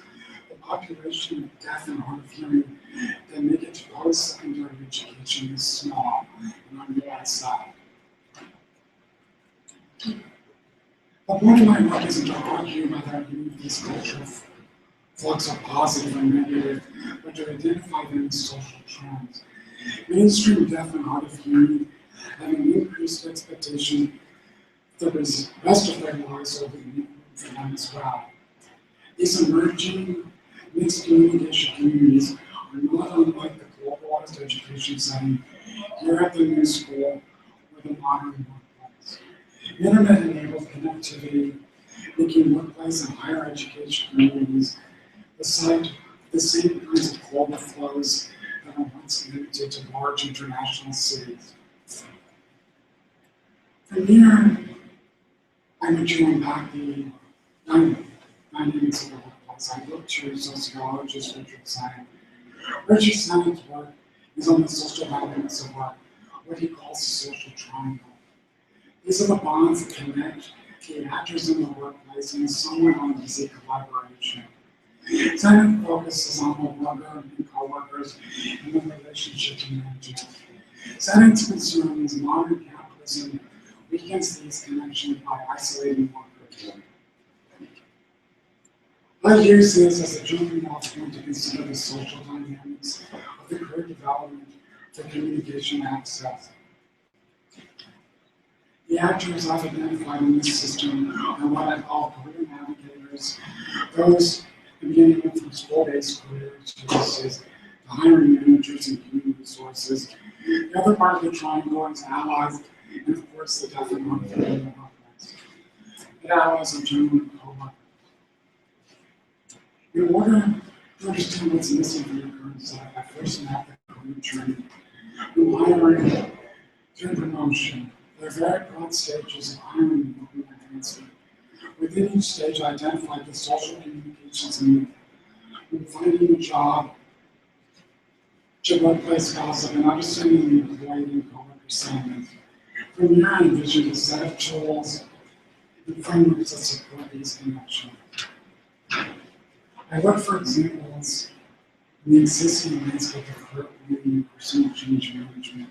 On the classic career textbook, College of Career Shape, the guiding guides and career services, what I found was a lack of tools seemingly that students about how to engage with their careers on communication barriers, especially remarkable considering how large an international student population. In this earlier survey, I also want to look at adjacent examples from career nonprofits, communities of recovery, and even bottom-up urbanism. Because it could be examples for both packaging of tools as well as language choices and tool distribution. I was also inspired by the open distribution in the States of zines. This small, portable, and ink-project aesthetic is appropriate for my early stage career target audience as well as a model for new generation. We'll talk about that in a second.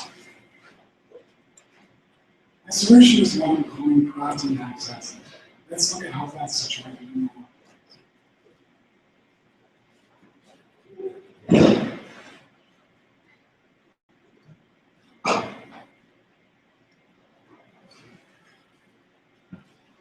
The office. Aside for 1,000 conversations, these can be as insignificant as confirming a meeting time, or as life-changing as interviewing for a promotion. For workers with barriers to communication, like the deaf and hard of hearing, not being able to participate in these conversations can lead to isolation and job dissatisfaction. Enter crafting access. Crafting access breaks down these barriers in the office place through a carefully structured framework of activities. Each exercise is designed to strengthen and connect the bonds that form the social triangle of the office, beginning with individual assessment of needs through self-determination, and ending with the discussion of access as interdependence. Through worksheets, guided discussion, and personalized guidelines, crafting access converts unskilled access hacks into thoughtful crafting and collaboration. With carefully considered communications access, scenarios that previously befuddled us now happen with ease. By allowing and encouraging participation through mutual understanding, the office place can truly reach its potential for collaboration. Crafting access, turning barriers to communication into opportunities.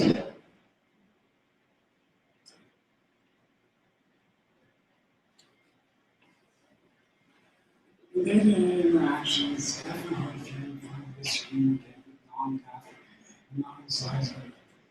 I want to say this last This is also why. Do you feel you have to carry drawing on movies in a way that you don't with what's on? It just comes out, it doesn't matter. So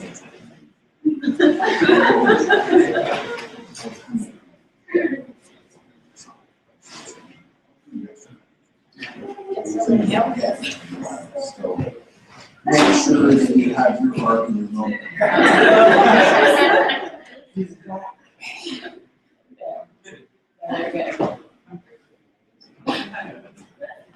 Very good.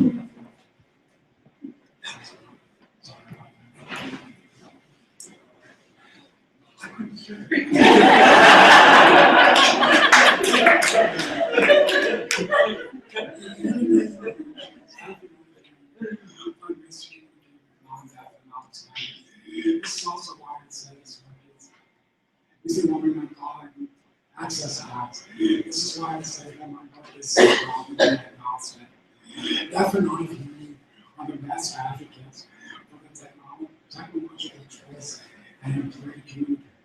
The many and natural ways that different enabled people adopt and modify technology for their use is well documented within disability history. Deaf and hard of hearing are no different. We are natural life patterns. If I'm far from Zen again, craft is skilled and socially engaged, is reflective and thought out. In the application of crafting access, this is the difference between a communication hack, like life hack, and a communication craft. In my view, the question isn't one of the technology, but the social skills needed to deploy access hacks and turn individual access hacks into craft of access. The entire frame of the toolkit and the process is from independence and self-definition to interdependence. Each need that I identified in the journey map is applied in order to support this framework. The initial toolkit was tested with a group of deaf and hard of hearing students who were also instrumental in its development. Not exactly co-design, but experience-based testing with surveys before and after. The takeaways from the tool testing was the authorities in place for conversation about access ads that all participants have developed individually. Frameworks to support reflective action against a backdrop of storytelling is also at the heart of the positive teaching model and recovery models as well of personal change management. These are rooted in using frameworks for storytelling to identify positive action you are already taking to motivate and sustain personal change. In order to amplify and extend crafting access, I developed a theory of change, document detailing the potential current and change points and ways to fund crafting access going forward. From low-cost distribution through workshops to identifying return streams as one-on-one coaching. The patients with coaching reach beyond the workplace. This married couple is mixed gender and deaf. Going through crafting access reviews was the first time either one of them had a thoughtful, reflective conversation about how they communicate. Within career services, I distributed my workbook and covered the instrument discussion framework at career fairs. Also, crafting access has an online presence, starting in social media. This has helped to locate others in adjacent conversations, such as the Alter Conference, the home of critical discourse on tech and communities, to the Interdependence Project, a secular Buddhist movement that, among other things, offers mindfulness to career planning and workplace development.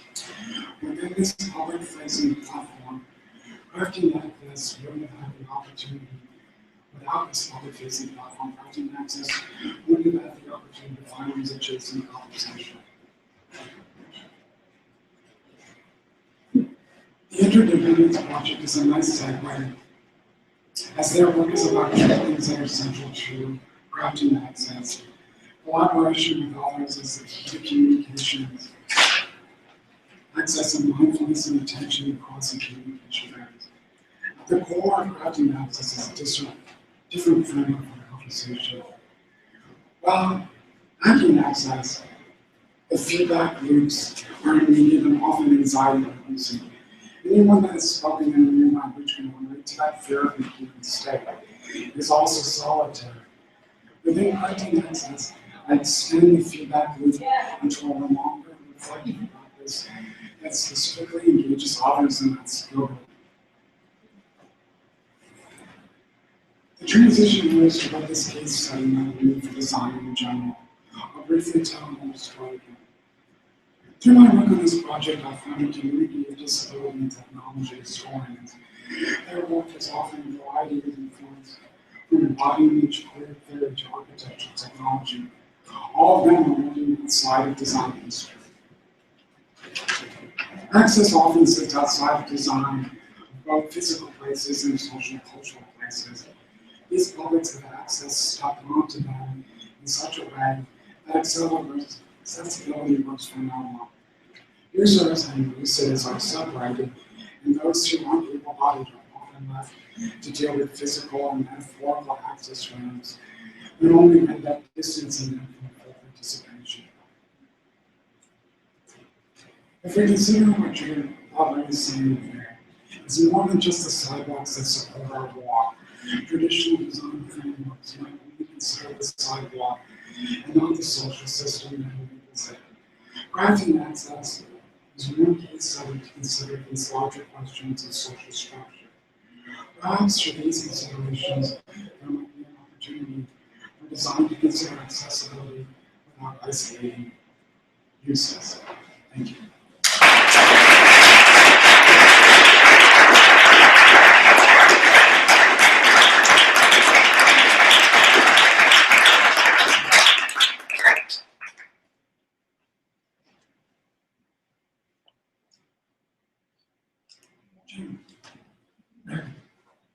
I was surprised that you didn't end up using technology at all.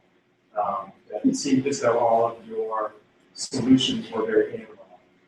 And I'm not a sort of technological fetishist, but it would seem to me that given that we carry small supercomputers around with screens, that there would have been some affordances there that you could have used that might have multiplied some of the capacities of what you were trying to do.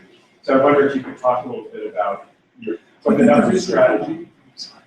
The reason for that choice was that what I discovered while talking to deaf and the tools that are in sort of the accessibility arena is that people who are deaf have very personal relationships with the technological tools they choose. And I wanted that not to override those decisions. I wanted to just build the schools about how to deploy those tools and how to empower interdependence and sort of talk about if we're going to go to a career fair and we're going to use dragon diction to talk with someone, then you need to be able to have the confidence to insert that tool into the conversation. So that was why I sort of stayed away from technological solutions.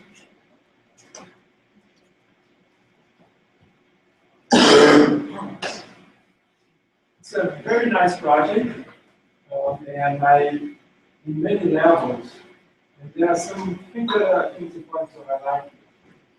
One of them is the fact that you had a very specific goal and brought the project into a very specific context.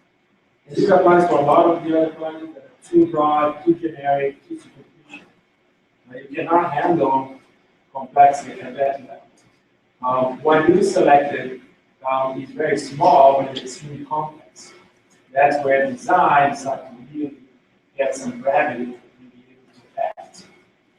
So the fact that you look at it as a very specific situation, you gave that you understood all actually to the point that in the end, you mentioned that your major contribution here is the different framework for conversation.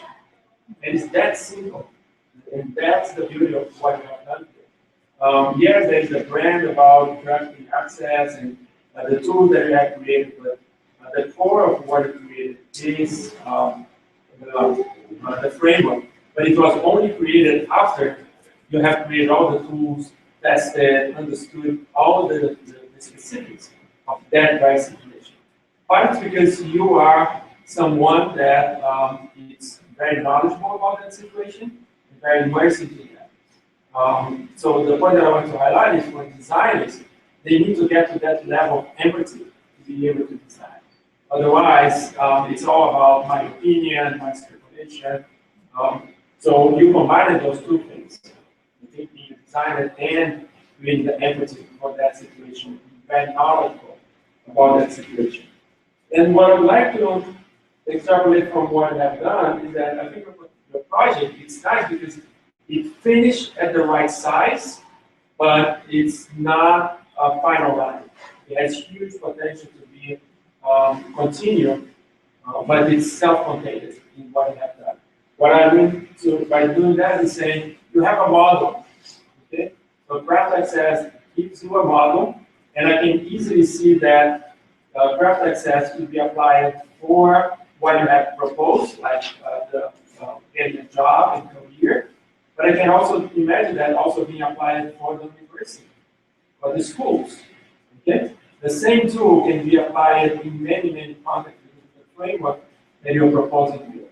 Not only for deaf people, but can be for blind people, and goes on and on and on. So that's the beauty of creating something that's so specific, so well designed, that can be modeled and that can be adapted to many other situations. Because you will identify a situation that exists in multiple places, but nobody pays attention.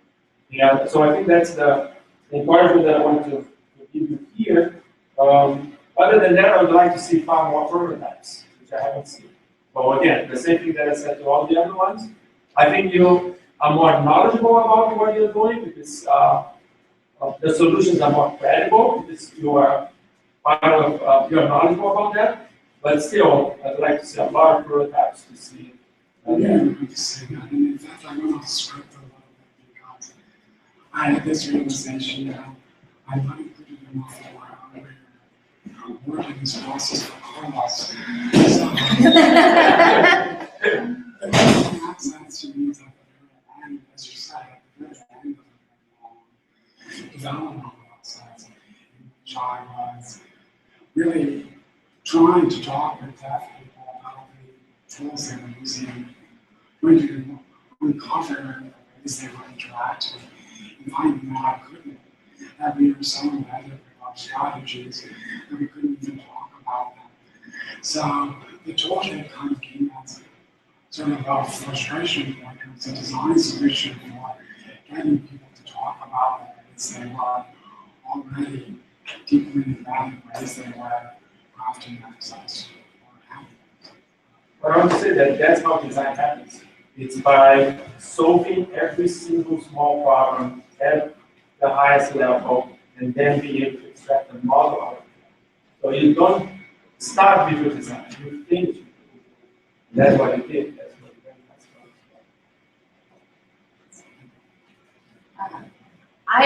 I read this project not as much as a tool, but mostly as a sort of manifesto or a call to design to think about inclusion differently.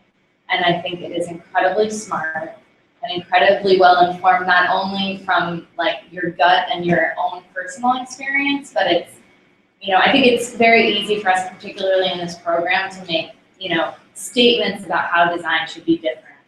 But this particular sort of call for change and a different way of looking at design is built on some really substantiated design-led research and other research and experiments, and also the tools that you used, and you used not only in educational settings, but also interpersonal. The married couple that had never really explicitly talked about this, I think, is a really wonderful example that I hope in your book you really, you know, draw out more. Because I think this is really a well-articulated and unique call for design to think differently about universal design or design for accessibility. This is really about exactly what you've always talked about, which is social inclusion. And it's a great case study and a real shakeup. And I appreciate it. So I think that the ethos of it is really the output, more so than the tool itself, which could end up being something technological or not.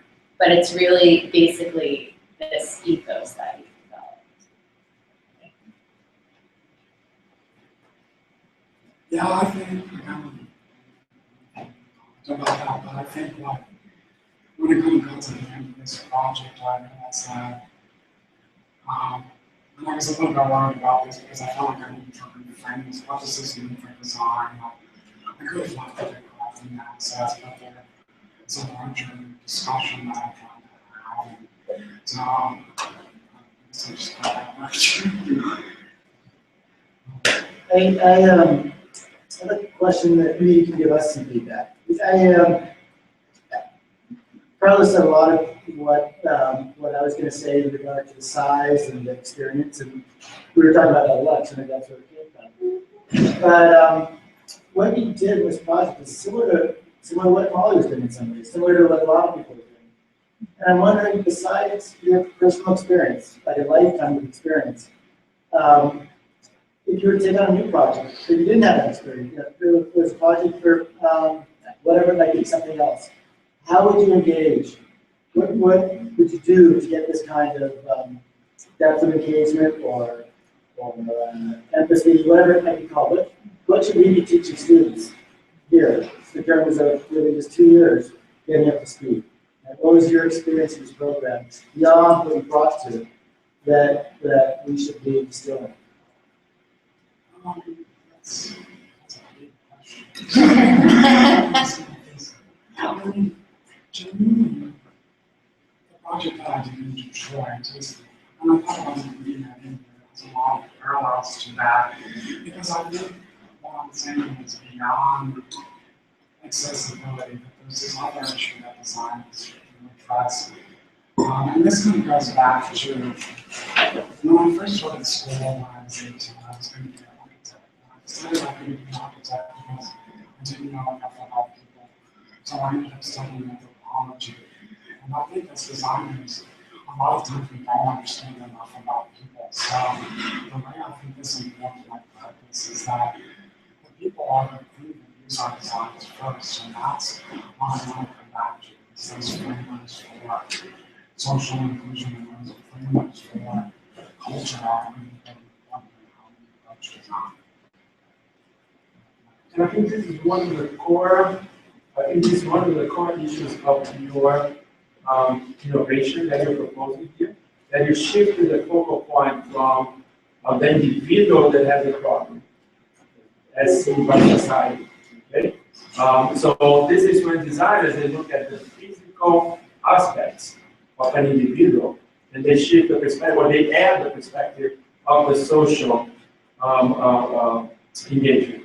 So from individual and physical aspects, then start looking at the social aspect. That's the framework that you propose makes that major shift. And that's a space that it's very easy to look at. Primarily the burden is on the individual that has the goal to get into it. And you shift it into that group needs to embrace and needs to work hard also to get that person. And that shift the concept. So again, the notion of looking at multiple and deeply into multiple aspects of that situation, which is a small situation, but very complex.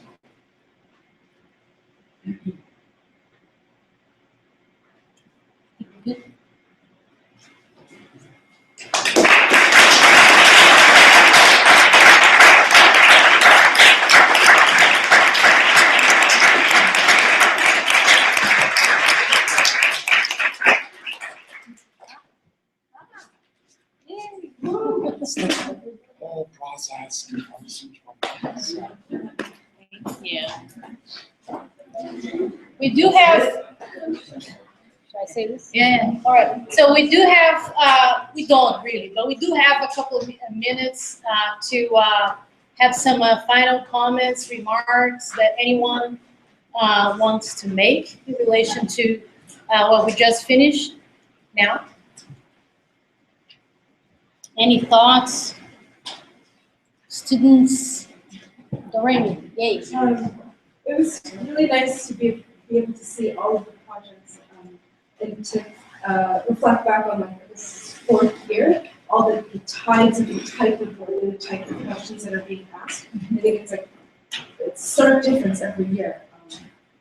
Curious to see the next year, the first year's next year, but I also wanted to point out, I think Clive touched on it as well, about not mistaking the thesis with the project with the process. So by that I mean the thesis stuff is like demonstrating your higher order understanding of the project. So if you're, like as Monica used to say, you're on the balcony looking at how people are moving around on the stage.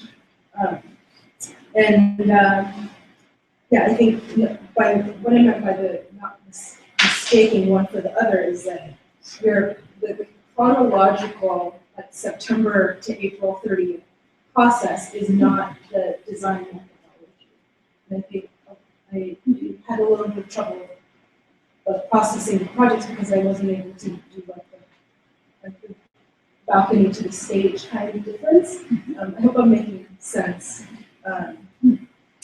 Yeah, and that your mechanical execution of the project and the way that you communicate, the language that you use, visual language that you use, shouldn't be mistaken for the quality of like you being able to separate the thesis with the project itself. Right. Anyone? Or first years, any reflection? First year is ready. What? The first year is ready. Ready? We're ready. Oh, wow. Wow. We're on the clock. Some big words. I I think it's so wonderful to give feedback to other projects, and I know none of us commented on this project right now, because we're really into like understanding how this would be seen by their advisors. I think this was a good, helpful process.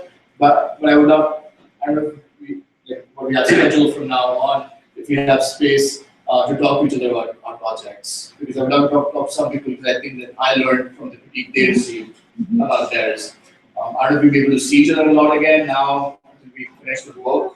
Because everyone's going to go back to their homes and hide there and write their books and stuff. But I think this process, at least for me, was very helpful to hear the feedback that others got. And then I want to just bounce out. You could do that next week. Or, Yeah. Yeah. You could use next week for that. But I think Cool. More? Hashtag tired. All right. I have a couple. Patty, go So ahead. I just wanted to, I really love these. I know they're long days of presentations, but these presentations are really amazing. And I've said it with a couple of the presentations. To hear you guys share the knowledge that you've grown over the last 2 years of how to put this knowledge, which I know all of you last year were like, what the F is this about? I'm like really trying to grapple with it. And even into this year, and now you've shared how you're putting this knowledge into practice is really amazing. And it's really exciting. And I really loved how many of these projects are really like legitimately acting within a system in particular to make sometimes really unpredictable change. And so it's really inspiring, exciting, and illustrates new potentials and territories and roles and objectives for design in ways that I think most programs don't even get to. So if on the table at the end of the day you were left with, like, my branding wasn't good enough, the graphics need to improve, like the radius edge of this box, that's all stuff that can be done. That knowledge exists in the design world. A lot of the stuff that you brought to the table this week didn't exist in the design world yet, or it's very new to the design world. So what you're succeeding at far outweighs the things that you have to kind of tweak. And I'd say for the most part, the things that need to be tweaked are not these substantial shifts in what design should be doing. That stuff you've kind of nailed. So that is really super exciting for me to watch. Yeah, I like to echo Patty's comments. I think, and I like to congratulate everyone. I think you shouldn't take for granted the amount of effort you put and how much you got from it. And I think this group in particular, if you compare what you guys had in the midterms and how far you came today and yesterday, I think this was a really, really important curve that you accomplished there. So you should look at what you've done, look at your process, think how much you've acquired in terms of control. Only from the midterms to this point, not to mention all the way through, and that's a great accomplishment. So you shouldn't take that for granted. I just had just as a first year, because I'm suddenly getting that feeling like right at the end of summer camp. I don't know if you're doing summer camp, but like you suddenly realize that you're gonna have to go home, and I'm having that realization that you guys are going to be leaving soon. And I just want to say it's been honor and a privilege to watch you stumble and fall and back up again. And I don't think I'm speaking for myself, but all the other students that, don't forget us.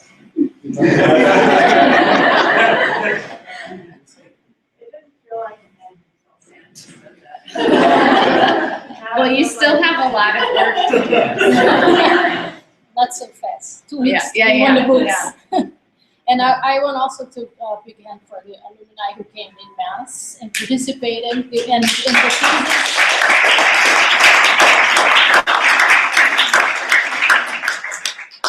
Just want to put a point for reflection. It's not comment. It's just for us to think about the difference between individual work and group work. I think they are. We haven't structured those things yet, and given the type of projects that you guys are doing, the complexity, the time frame, I many times wonder if it's wise to go individual work. It's not, it doesn't represent what is going to be done. I know that is a thesis requirement. There are a lot of complexity, but I just think that sometimes we have to fit the academic structure, and we are not really addressing the conditions and the complexity that design is practicing. So, and I hate to differentiate that notion of real world. I'm not talking about real world. I'm just saying that complexity like that, I thought that any individual can handle. And giving a designer with 30 years of experience that has done that, he never did alone. So sometimes when I see those projects, it's just a question of how much can be done by an individual in 6 months or even in a year. So it's something for us to put it food for thought, for us to consider. If it's individual work, what level of ambition should we look at? I think Gertrude. I think a lot of people just want that disabled projects this year because it's very, very personal, and when you end up going into the business-based experience, like this experience, lots of hearing, it's bringing something into the content that you won't get necessarily in group work. You have to negotiate and something not decide on at all. It's very important. I would like to echo that and also add to it that I think that a huge number of the projects in this year have been situated not in the space of design as working in the design world, but actually design as working, basically looking from above into these other spaces. And so a huge amount of collaboration has been done. It's just been with people who are not necessarily doing the same kind of work.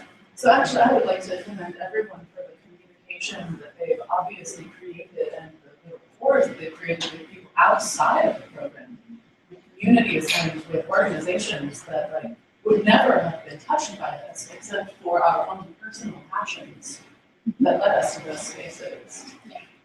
Really, really impressed with the way that people have brought the world into our studio. I just want to say, first, just as a general note, it's been very inspiring to watch all these presentations and just again for all these 2 years together, how far we've come. So that's first of all, it's been very inspiring. And also just a public thank you to all of our advisors, I guess all of us, that for all of your mentorship and hard work. And we're not done yet, so this is not like a final thank you. But public thank you for getting us to this place.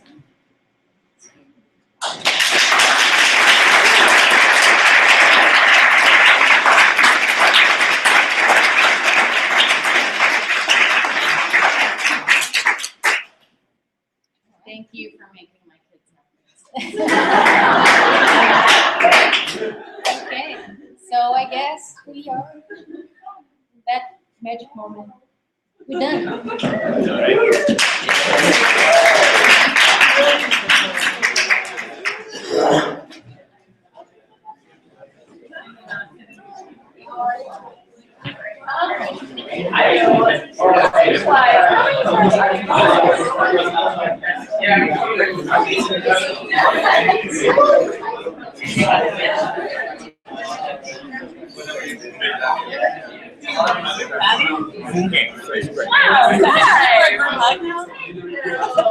Are you got your hug? You want a group hug? It's all good. All right. I just realized when I defended my undergrad thesis 2 years ago, almost today, I was wearing this same outfit. Now I want to take a photo. You're still a size 12. From high school. Which was like a year ago, let's all be honest. For a year and a half. Judy Hauser, MD, right over here. Judy Hauser, MFA. That's what we should call it. Okay, so you need to be my thesis advisor again. Oh my God. Who's that? It's Natalie. She's just in my thesis group. You need a picture? Yes. I will be in the picture. I'm not even off on the mental break. I just want to. It's literally just one. Yeah, oh, right. Where am I going? Where do we go? You took a photo? Oh, and I've got to study it. Definitely the worst photographer. It just needs to look like that. And I thought everything where people were like, that you didn't have a chance to answer. I knew you guys knew. Switch.